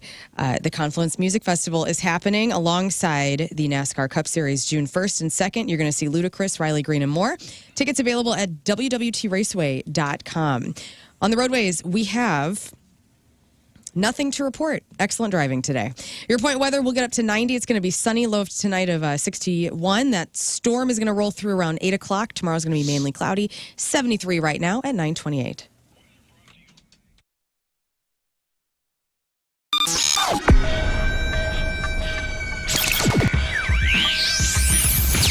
It's Rizz, it's Jeff Burton backstage at Wayback Point Fest with Vaden and Donnie from the Toadies. Good afternoon, gentlemen. How you doing? Hello, how you doing? See, this is not that bad. I mean, you guys are from Texas, so this swampiness is all right. Yes. Oh, yeah, we need Just fine. sweaters. This is sweater weather. This is old hat for you guys. In just a little bit, I'll be heading out to Mountaintop Motor Company, and I will be making an incredible new social media post. And you guys got to follow Mountaintop Motor Company on their socials because they've been crushing the game lately, and it's really fun. So you just go to mountaintopmotors.com, and you can see all the links right there. It'll send you everywhere you need to go. And today we're going to do a video about the truck I'm currently driving, and this thing is incredible. It's a 2016 Toyota Tundra TRD Pro Max, Pro Crew Max, sorry, with 29,000 miles. Yes, you heard that right. 29,000 miles. Price absolutely amazing. In fact, the price has been dropped a little bit. So this is time to come out there and test drive it. I've had a great time with this truck. It is beautiful, and it's stocked and loaded inside and out, and it's just a great ride all the way around. But anyways, go to mountaintopmotors.com, check out their incredible lineup of vehicles, and go to them. They really are the good guys out there. They're easy going. It's no pressure sales environment. You just get to hang out, and they're going to help you find the car you want, and in fact, they'll go search for the car you want. So go to Mountaintop Motor Company today. I'll be out there hanging out for a little bit. That's mountaintopmotors.com, mountaintopmotors.com.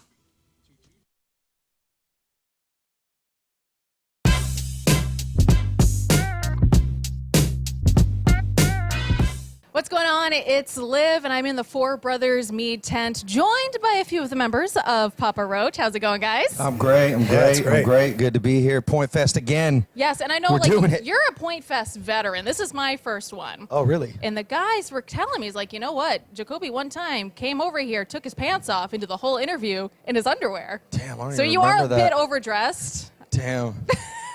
It's part of my. Are we gonna roll the clip? Dude, I gotta see this. I totally forgot that. Apparently, it happened. I know. I do look good with my pants off, though.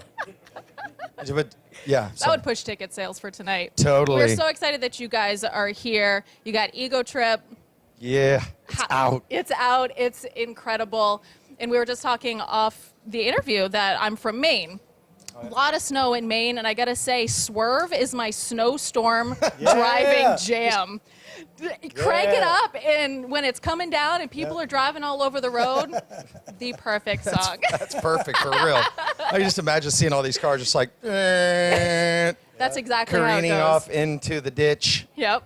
Now, you guys just released a music video for No Apologies. One steady shot. Tell me about that. Take. Yeah, that was cool. That was we've been doing it for a little while, and it was great for the tour.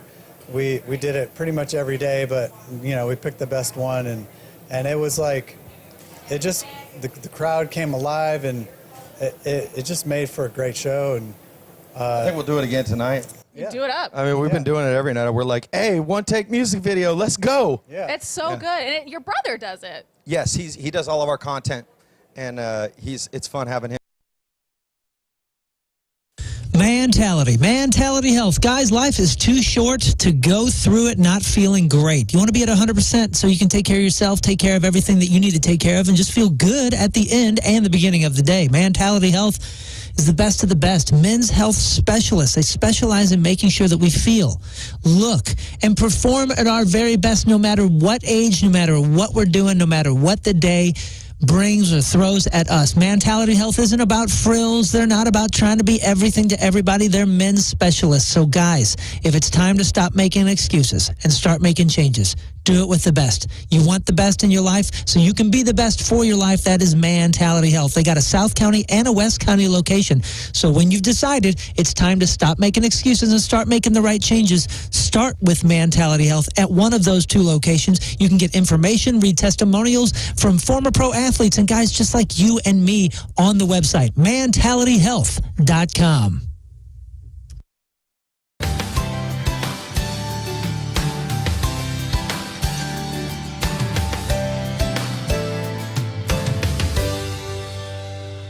All right, it is Memorial Day weekend. We just got up to the farm. Job number one, feed the chickens. Let's go. There's one turkey. 2 turkeys. Yeah. All right, come on. To the chicken house.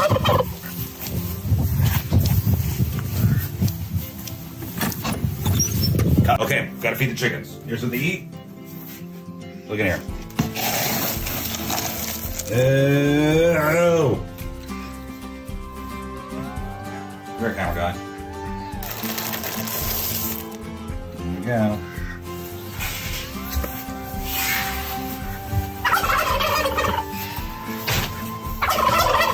All right, chickens. Here we go. Who wants to eat?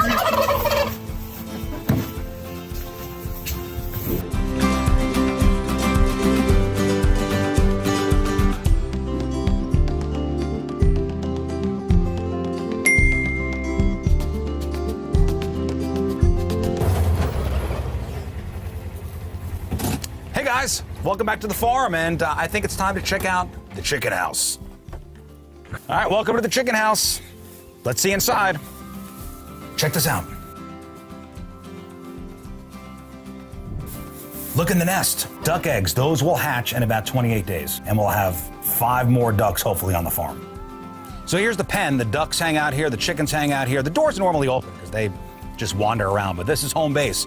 And that little door there closes at 7 o'clock automatically, so everybody better be inside. So now you saw most of the animals. Next week, out to the field. We're gonna do some work. Thanks for coming to the farm.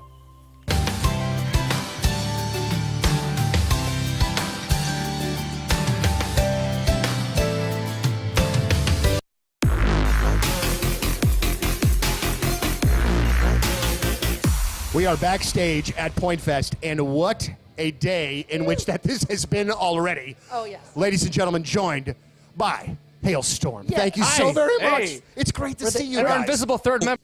Golf carts, they're so hot right now. Everybody wants a golf cart. Jealous of what they got down there in Soulard. Up there in Wentzville now, people cruise around on golf carts. If you live in Newtown, you got a golf cart. Out in Eureka, you got a golf cart. Rafe was talking about going out to Innsbruck. I'm sure everybody up in Innsbruck are tooling around on golf carts. Well, where do you get your golf cart from? One-stop shop, that's Getaway Carts. Don't go to the big box store because you're going to get crap. I'm telling you. You're going to get garbage. Getaway Carts. They specialize in made-to-order golf carts. You pick the color, you pick the seats, you pick the wheels, you pick the top, you pick the body, all that stuff. And they finance. They finance used golf carts as well. Lithium battery installs and swaps. And you get honest face-to-face interaction. You talk to the owners directly. Their service at Getaway Carts, it's what sets them apart from anyone else. Best prices in town on golf carts, accessories, and batteries. And they only sell golf carts at Getaway Carts. They're not selling cars. They're not selling trucks. They're not detailing cars. They're not tinting windows. They don't sell storage units. No. They just service, sell, and work on golf carts. Free delivery to your house when you buy one from Getaway Carts. That's getawaycarts.com, getawaycarts.com.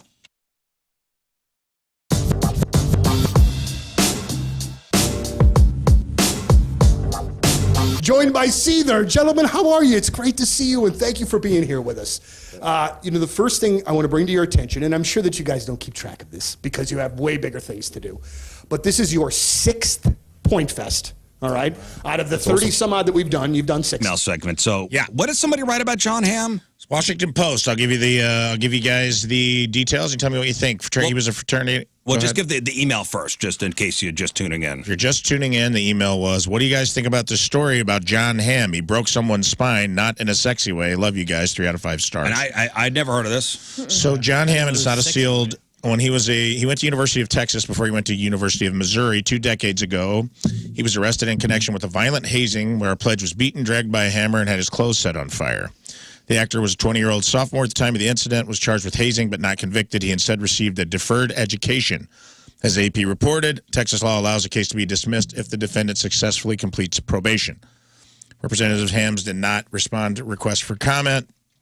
He was one of 7 people implicated in the November 1990 hazing, which led to the disbanding of the UT chapter of Sigma Nu fraternity, where the lawsuit was filed. Hamm was listed as one of the most serious offenders in the case. Whoa. Pretty wild. Whoa. He was young.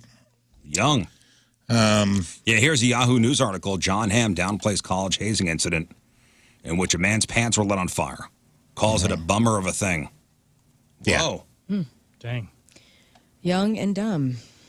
So this is while he was down at the University of Texas, huh? Down at the University of Texas. It seems like it was, I think when I read up on it, he might have been, I don't know how, the pledge has like the big brother situation. I think he might have been the pledge's big brother. It says Hamm, according to police, became angry when he was unable to recite a list of details he was supposed to memorize about the fraternity. He then set Sanders' jeans on fire, pushed his face into the dirt, and hit him with a paddle. Hamm participated in the hazing till the very end. Sanders added that he needed medical care and eventually withdrew from school. Whoa. So it was a pretty serious. I mean, he got the entire fraternity kicked off campus, so that's pretty serious. It's pretty wild. I love John Hamm. I know. I love me some John Hamm, and I also don't particularly love fraternities. This is a good argument for me of why they're dumb, but. I was to say, also, if you're on a set with him and you see that you have to have something memorized and you don't get it right. Scary. I'm so sorry, sir. Oh, my God. Well, Don't set my britches on fire. Oh, my God, Scott. Any word, though, if the pledge made it or not on the into the club? Let's hope not. Okay. Stay away from these people. No, they got thrown off a campus. And so is that person paralyzed? No, they said that he withdrew from school, that it caused like negative. Wow. He was hospitalized. They didn't go into all of the details, but it seems like maybe it was like several students and then they got put on probation and the case got dismissed. But it's just crazy. Like, I've never heard that story before. Yeah, I don't blame him for hiding that one. I wonder if John Hamm, like in his fame, like has ever contacted that person and given back to him or did anything that is out of the public eye that we will just never know. Possibly. I mean, you never know about that stuff. Yeah. I don't know. Oh, yeah, man. If you look this up, I mean, headline, this is John Hamm was arrested in college for what he calls a bummer hazing incident that left a frat pledge brutally injured and traumatized. Wow. Still shows no remorse decades later. Well, thanks for ruining John Hamm for me today, people. Plenty of articles about this. Never knew. My sister was in a sorority. And I was just, the stories that I was able to hear, because, so much of it is so secretive. Yeah. Which is weird. Not for me. Me neither, man. I started to join one when I went to college, and I just remember thinking how dorky it was to, like, pay people to be my friends. I was already on the football team. It was like a football fraternity, and they were doing all this, like, you had to sit with them. You couldn't talk to other people. There were and I was like, this is dumb. Mm-hmm. Like, all the Greek system is on most wealthy campuses is a way to ensure that wealthy people's kids marry other wealthy I never people's was. kids. It is a social control put in place to make sure that, like, there's people. I read stories about people that would pull their daughter out of college. I think it was Colorado State. She didn't get into, like, the sorority they wanted her to get into. Pulled her out of that school, sent her to another university to pledge the same sorority. Listen, That's wild. I never was really around the Greek system, but I mean, I have a lot of friends who are in fraternities, and they're still friends with their fraternity brothers. So I don't see that as a bad thing. My It's a stepdad lifetime. is. Yeah. My stepdad. It's a lifetime friendship for some of I these have people. a buddy that he was in, and he swears like the advantages where somebody he might find out brother got fired or something like that, and then you're like, hey, I got a friend that can do this. And it wasn't for It me. is a social strata thing. It is about you go into a job interview and you find out you're in the same fraternity, you're probably getting that job. Yeah. It is a weird little like Masonic lodge secretive. Like Illuminati. But I just think it's lame. I think it's lame. Yeah, I don't think if I had the opportunity I would have joined one. But I see the advantages. I should have of it. joined And then there's mine. the disadvantages, like like this. I should have joined one in community college. Also, we found out, like with Emily, you know, the reason she joined a sorority was because she wanted to have that on her resume moving forward.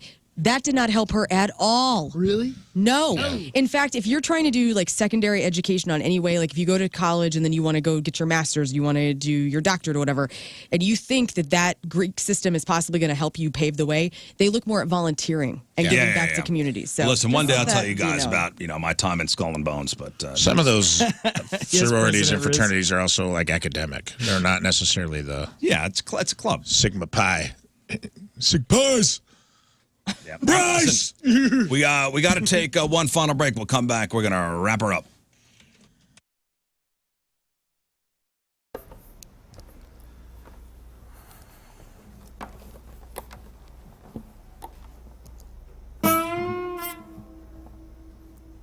Some don't day, yeah. Cause when you get something that's a tough day, oh. Yeah, even flow. Got a horse and a butterfly. Ooh, you don't know. So he marries an okay.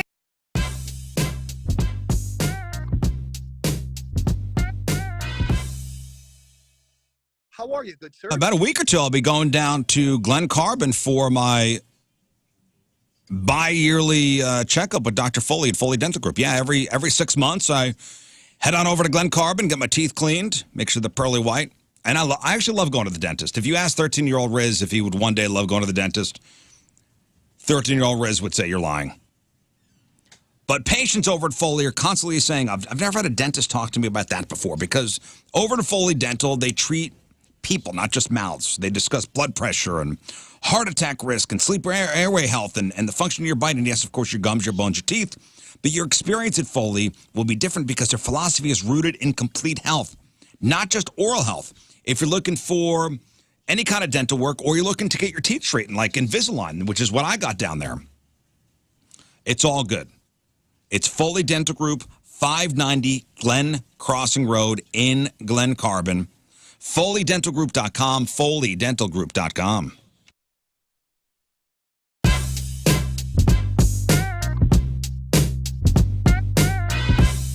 All right, so where it's, I actually made up a word this morning, and I'm so happy about this. Now, the last year and a half of all of our lives, the word synergy has been like kind of a gigantic joke. Like, there's all this stuff happening all over. You're just trying to make it work for the day. Yeah. But it seems like, Amy Lee, front woman of Evanescence, that you have a very synergistic year ahead of you. The album is out now. The single doing great. The big tour with Hailstorm later this year. This feels like synergy to me, and I bet you for you, it's finally like, great, we're finally here. Yeah, it feels really good. You know, part of last year and this time, something that's felt really good is just to keep going, just to go harder. Don't let it stop us. Don't let anything hold me down. Like just this feeling of, I can't waste a minute. I don't want to waste a day. We don't know if we have tomorrow. So it is time to just do what we were born to do. So kind of taking that attitude after the initial sort of like, frustration and heartbreak and just frustration. I want to say that word a lot because a lot of it was that, but also just anxiety and fear about everything. You know how this time has been. I don't have to describe it. But it's felt really good to sort of take control of the things that we can control, make great music, give something to our fans and have something to look forward to and be excited about. Now, can you kind of talk about how early on or what part of the process of recording the record were you when the pandemic hit and you guys had to split up? Yeah, we went into this different regardless of anything. We didn't know about the pandemic or anything yet. We went in the studio January of 2020 just to do a couple of songs with Nick Raskulinix, our producer, just sort of see how it goes. You know, we knew we had a few songs, but we knew we had a lot more music to write before we're going to be really ready to go in and record a full album. But like, as time goes by, like, I know how daunting and soul consuming in a good way, but also in a way it is to make an album. So we were just kind of being adults and going like, hey, why do we have to do this all at once the way we've always done it and lay all the drums first and know exactly what's going to happen? Why don't we just take a more free approach and be experimental about this and go in and do a few whole songs and then come back after the tour? So we were lucky that we started things off that way, because we walked out of that studio with 4 finished mixed songs in March, right before we really couldn't be together for months. And I recorded the last few like vocal bits right here on this mic. And we've sort of mixed remotely. It was like right at the edge. So we had those songs to carry us through. Like, we just started releasing them and simultaneously just dove into the creation of the rest of the record. So do you think that this might be how you do it going forward as far as the recording? You know, we went in the studio in like November of 2019 to record this cover of The Chain by Fleetwood Mac for a video game commercial. And it was so fun and satisfying and good to go and just focus on one thing. Really, that's what inspired the idea. So we went in going, hey, like, this doesn't have, we don't have to play. I'm not kidding. You will not believe the deals that are happening at David Taylor Ellisville right now. I was just there talking to some of the sales guys, talking to some of the service people. First of all, this is the experience that you want from a home dealer. I had no idea a car dealership could be like this or could treat people like this. They are amazing. They really care about not just the sales and the deals that they can give you, but the service, the auto body. It's all there on the same campus. They really want to make sure that you are supported and your vehicle is supported for the entire journey of the vehicle. They're all about our community, and right now they have some incredible deals, 15 to 20% off of Ram trucks. I just drove a Bighorn for a week and I kind of fell in love with this thing. The Ram 1500 DT, you can get 20% off of that. If you're looking for a Jeep, I've been driving a Gladiator for quite some time, and that vehicle is amazing. I have a Mojave version, and you can get 15% off of this one that I'm driving right now. And let me tell you, it's online pricing that you can trust. The price you see is the price you pay. I say that from experience because I found a vehicle at TaylorSt.Louis.com, and my wife and I bought it. No hassles, no nothing. Now listen to this. Tell them Moon sent you, and they'll give you an additional $500 towards your deal. The service department, the sales, the auto body, all of it is the new David Taylor Ellisville. True service. Do yourself a favor and check out the inventory at TaylorSt.Louis.com. Again, tell them Moon sent you, and you get another $500 towards your deal. David Taylor Ellisville, TaylorSt.Louis.com.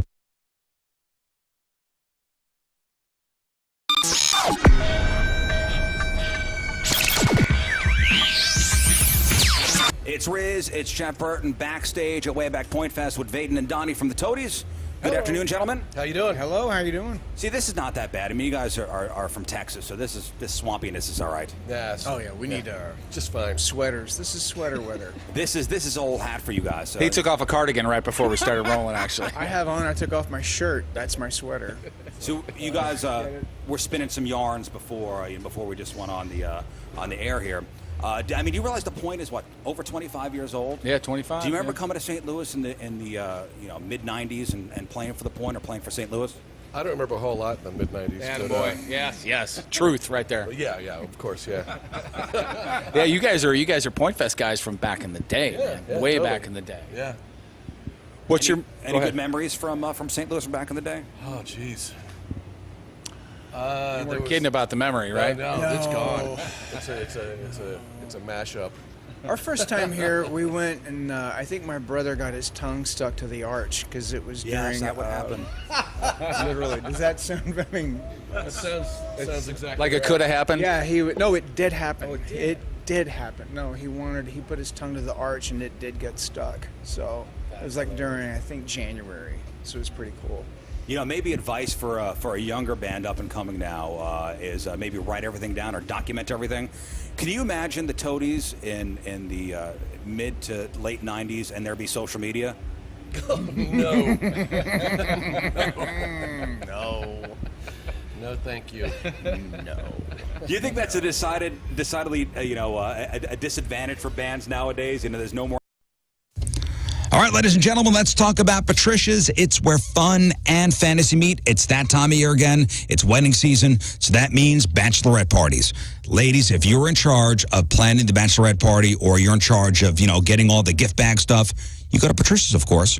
That's where you get the candy, the naughty dice, the corsets, and so much more. And if you have any questions, can't find something, feel free to ask any employee there. They're not going to judge you. Trust me, they've heard it all. Patricia's is where you go for the lotions, the lubes, the vibrating toys, the sexy costumes, the sexy lingerie. If you've been to the East Side and you see what those girls on stage are wearing, those stiletto heels, you get them at Patricia's.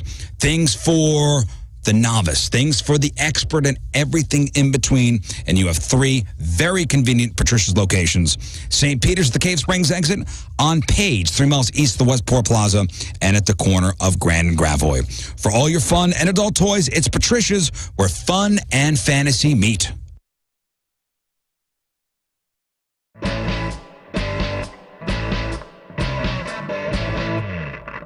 All right, so I got the gig of the day here today, like no doubt about it. We are here with the guys from the Revivalists and Becca, our grand prize winner. We are here at Music Record Shop, and what we get to do today?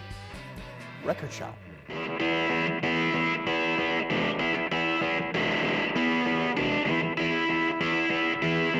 I'd just like to point out one of the all-time great record title names by Ween, 12 Golden Country Greats. Oh, that features the song. There are 10 songs on this album. But it features the classic Piss Up a Rope, which is like an amazing freaking song. That I have that record. That is a really, really great record. Good stuff. And I'm not even the biggest of Ween.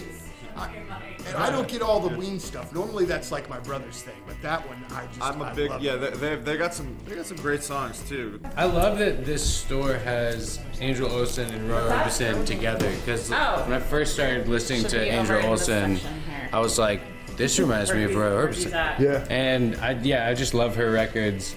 And in general, and Roy Orbison as well. This is Coming Home With Me. This is one of my all-time favorite records. Yoshimi Battles the Pink Robots by the Flaming Lips. It's a masterpiece. Do you realize one of my favorite songs of all time? I need this on vinyl.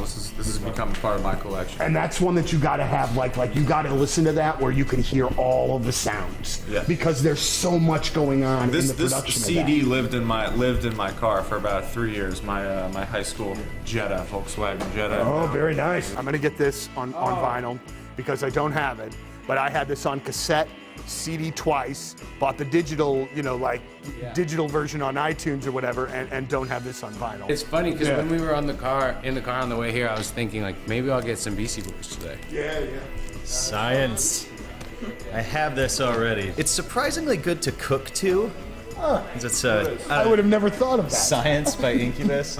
It's just like weird, heavy space metal, I guess, kind of. Do you remember how long those dreads got from Brandon Boyd? Oh man, that could not have been easy upkeep for that man. Yeah. Maybe it was because there was no upkeep. I don't know. I just saw them in New Orleans, I think last summer. Now he's all kind of clean cut. Yeah. Still takes the shirt off midway through the song. Oh, of course, man. Yeah. Bob Dylan? You should check out, he's a singer-songwriter, Bob Dylan. You might want to check him out. This kid's got a lot of talent. He's like one of those New York guys. New York singer-songwriter, Greenwich Village. Interesting. Seriously, this is an unbelievable record. If Blowin' in the Wind was the only song that he ever wrote, he'd still be a legend. Dude, killer. I love Meg Myers. Let's show her real quick. Meg Myers.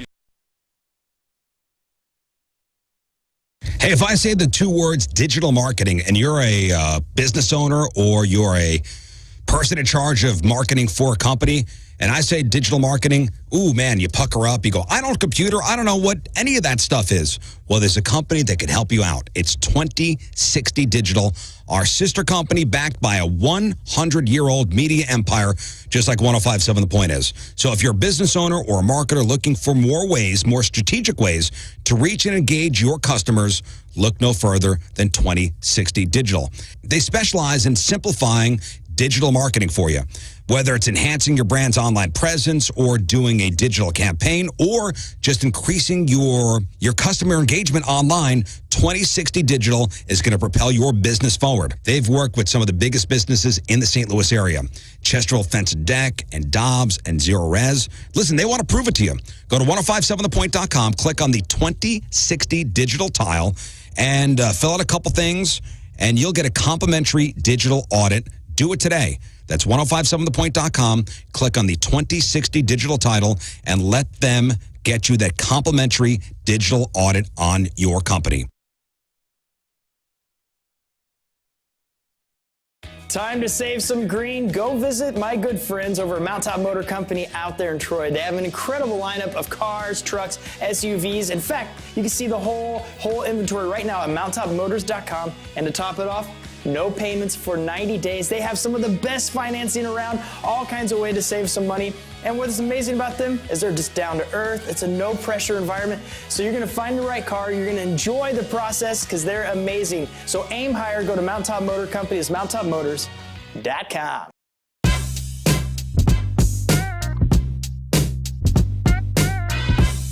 All right, so where it's, I actually made up a word this morning, and I'm so happy about this. Now, the last year and a half of all of our lives, the word synergy has been like kind of a gigantic joke. Like, there's all this stuff happening all over. You're just trying to make it work for the day. Yeah. But it seems like, Amy Lee, frontwoman of Evanescence, that you have a very synergistic year ahead of you. The album is out now. The single doing great. The big tour with Hailstorm later this year. This feels like synergy to me, and I bet you for you, it's finally like, huh, great, we're finally here. Yeah, it feels really good. You know, part of last year and this time, something that's felt really good is just to keep going, just to go harder. Don't let it stop us. Don't let anything hold me down. Like just this feeling of, I can't waste a minute. I don't want to waste a day. We don't know if we have tomorrow. So it is time to just do what we were born to do. So kind of taking that attitude after the initial sort of like, frustration and heartbreak and just frustration. I want to say that word a lot because a lot of it was that, but also just anxiety and fear about everything. You know how this time has been. I don't have to describe it. But it's felt really good to sort of take control of the things that we can control. Ninjabling.com, the exclusive jeweler of the Rizz Show, and my buddy Dan and his new wife, Lindsay, who were down on the Dominican Republic for their wedding, and she's got a gorgeous ring courtesy of More Choice Jewelry. Dan, you did good. So they got the engagement ring there, and they both got their wedding bands from More Choice Jewelry. So starting off the marriage on the right footing. Smart decisions were made. Good on you guys. More Choice Jewelry, been around for 40 years. You want to talk about the ethical jeweler? A lot of these other street-level mall jewelers, they take full advantage of somebody's ignorance when it comes to jewelry. They'll hang you upside down, try to get every dime out of your pocket, just shake you down for money. Not More Choice Jewelry. They don't work on commission. Everything is on the up and up. Word travels fast in the city, especially bad news. Bad word travels fast in the city. They want to be your family's jeweler for life, and that's what that's their motto. That's their credo. That's why they've been around for 40 years. It's More Choice Jewelry. Go to ninjabling.com, get the phone number, get the address, make an appointment. They're the exclusive jeweler of the Rizz Show, More Choice Jewelry, where you get the jewels and not the shaft.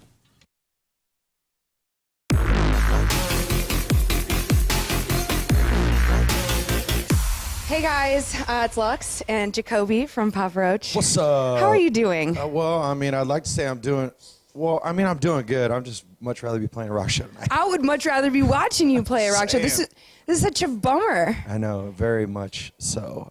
We just got the news like an hour ago, and I was like, What am I gonna do? We you know, we did all we could. I'm here to rock. I'm here to do my gig. You know what I'm saying? And it's Mother Nature is just not having it today. But the good news is, outside of being here for Point Fest, you guys have a lot of stuff going on. Oh, yeah. Papa Roach is killing it.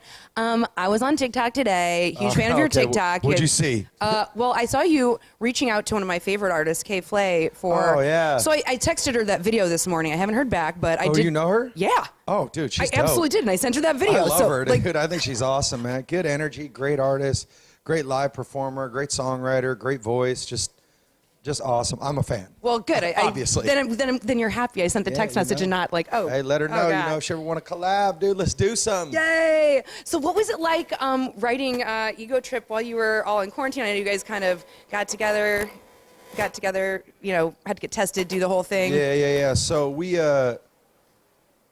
you know, the rug was pulled out from underneath us, and we were on tour out in Europe at the time. Came home, flew home, thought we were going to be home for a few weeks. A couple months goes by, you know, and I'm settling in. I'm like, I didn't really realize I kind of needed a break in a way. And because we've been touring for 20 years straight pretty much. And then after that, you know, I started to drive everybody in the house crazy, you know, drive my wife crazy, the kids, you know, they hadn't had dad home for this amount of time ever. And I was like, I got to create. So we hooked up with the boys. We all tested, you know, did the deal. We brought a chef with us. We brought our engineers and our producers with us into this house. And we just locked in for a month and just bugged out and wrote music. And it was like a floodgate was opened up, honestly. Like we had been, I guess, kind of waiting for a moment like this where we had paused and then had a moment to reflect on life and our lives and what had been happening in our lives for 20 years. And it just all culminated into this like moment creatively, and it was like once we started writing the first day we got there, it was just like it was creative, explosive creative vibe the whole time we were there. And we had 3 studios going too, you know, so it was like one in the main living room, one in the guitar player's room, one in Jerry's room, one in Tobin's room, and it was just something happening at all times. And so it was like it was hard to keep up with. I mean, you can kind of hear that on the record, especially with the 4 singles already out. When you're able to drop one single, you're like, oh man, they had some creative juices. Another one. Yeah. We're coming with another one too. We obviously started right out. We got Kill the Noise. We got Stand Up. We're playing them both. They're so incredible. Appreciate it. Yeah. Well, St. Louis always throws down. St. Louis always throws down. You know what I mean, for Papa Roach. We feel it. You guys got the Rockzilla tour coming up. Talk about That's it. going to be sick. I was actually just on the gram earlier with Ronnie from Falling in Reverse doing a little announcement on that. And so Rockzilla tour starts July 27th up in the Northeast.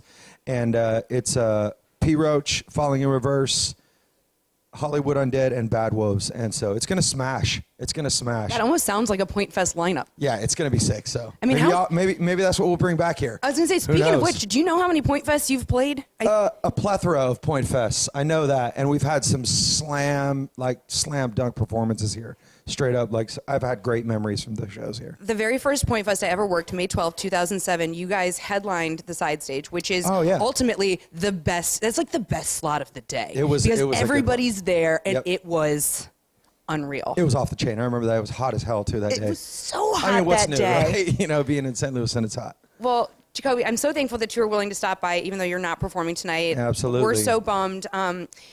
Today is my last day in radio after 15 years, and yesterday was my last on-air shift, and I ended my show with Forever by Papa Roach. Oh, wow. Because I feel like your band is a true representation of what everything alternative is. It's what our station plays. I mean, Last Resort is probably one of our #1 testing songs for like 20 years running. So, and you just continue to put out more music. So it's just exceptional for me. We wait for you to come back with bated breath and all of our postponement tickets in our hand. Hell yeah, we'll be back. And just one question though, what's next for you? Catch me out on social media. I'm going to be following you guys on the TikTok. Maybe, you know what? I'm going to be in the studio with you and Kay. A fast-growing business in St. Louis. Listen up. NetSuite's Business Grows Here event is coming to St. Louis Thursday, June 27th. Do not miss it. Now, why St. Louis? Because NetSuite knows St. Louis is a hub for entrepreneurs with forward-thinking founders, a top talent pool, and pro-business leadership. Now apply to attend the business event of the year taking place at Union Station Hotel Tuesday, June 27th. You'll learn how Missouri is paving the way for new business growth and capital. See how technology fueled by AI is shaping the way we grow and run our businesses. And you'll be inspired by business leaders like Jamie Siminoff, founder of Ring Video Doorbell, who headquartered his next company right here in St. Louis. NetSuite by Oracle. Business grows here is free to attend if you qualify.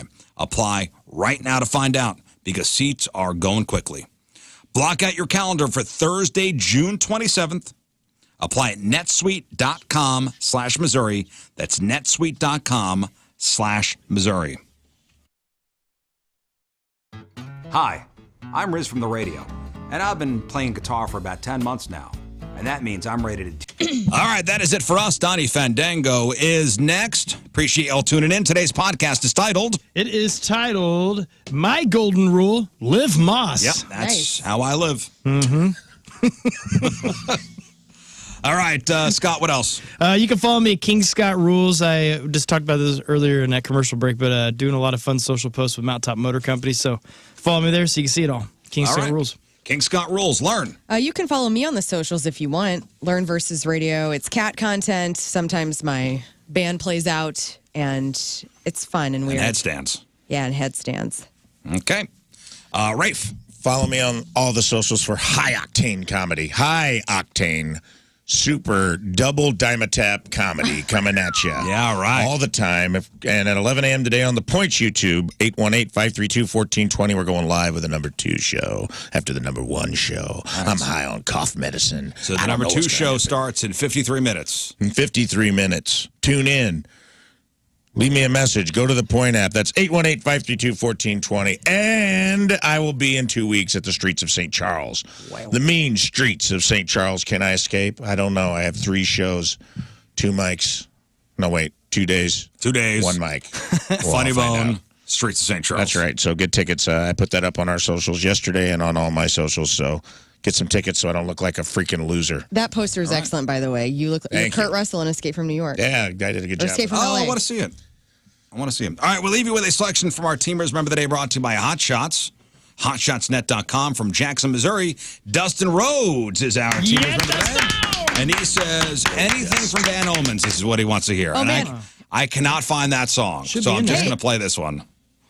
Our interview is up, by the way. Play the interview. Yeah, just play the interview. No, that's fine. Nobody's going to watch that. Our buddies, Van Omens. All right, Donnie, next. See you tomorrow. Bye. Bye. Rizzuto.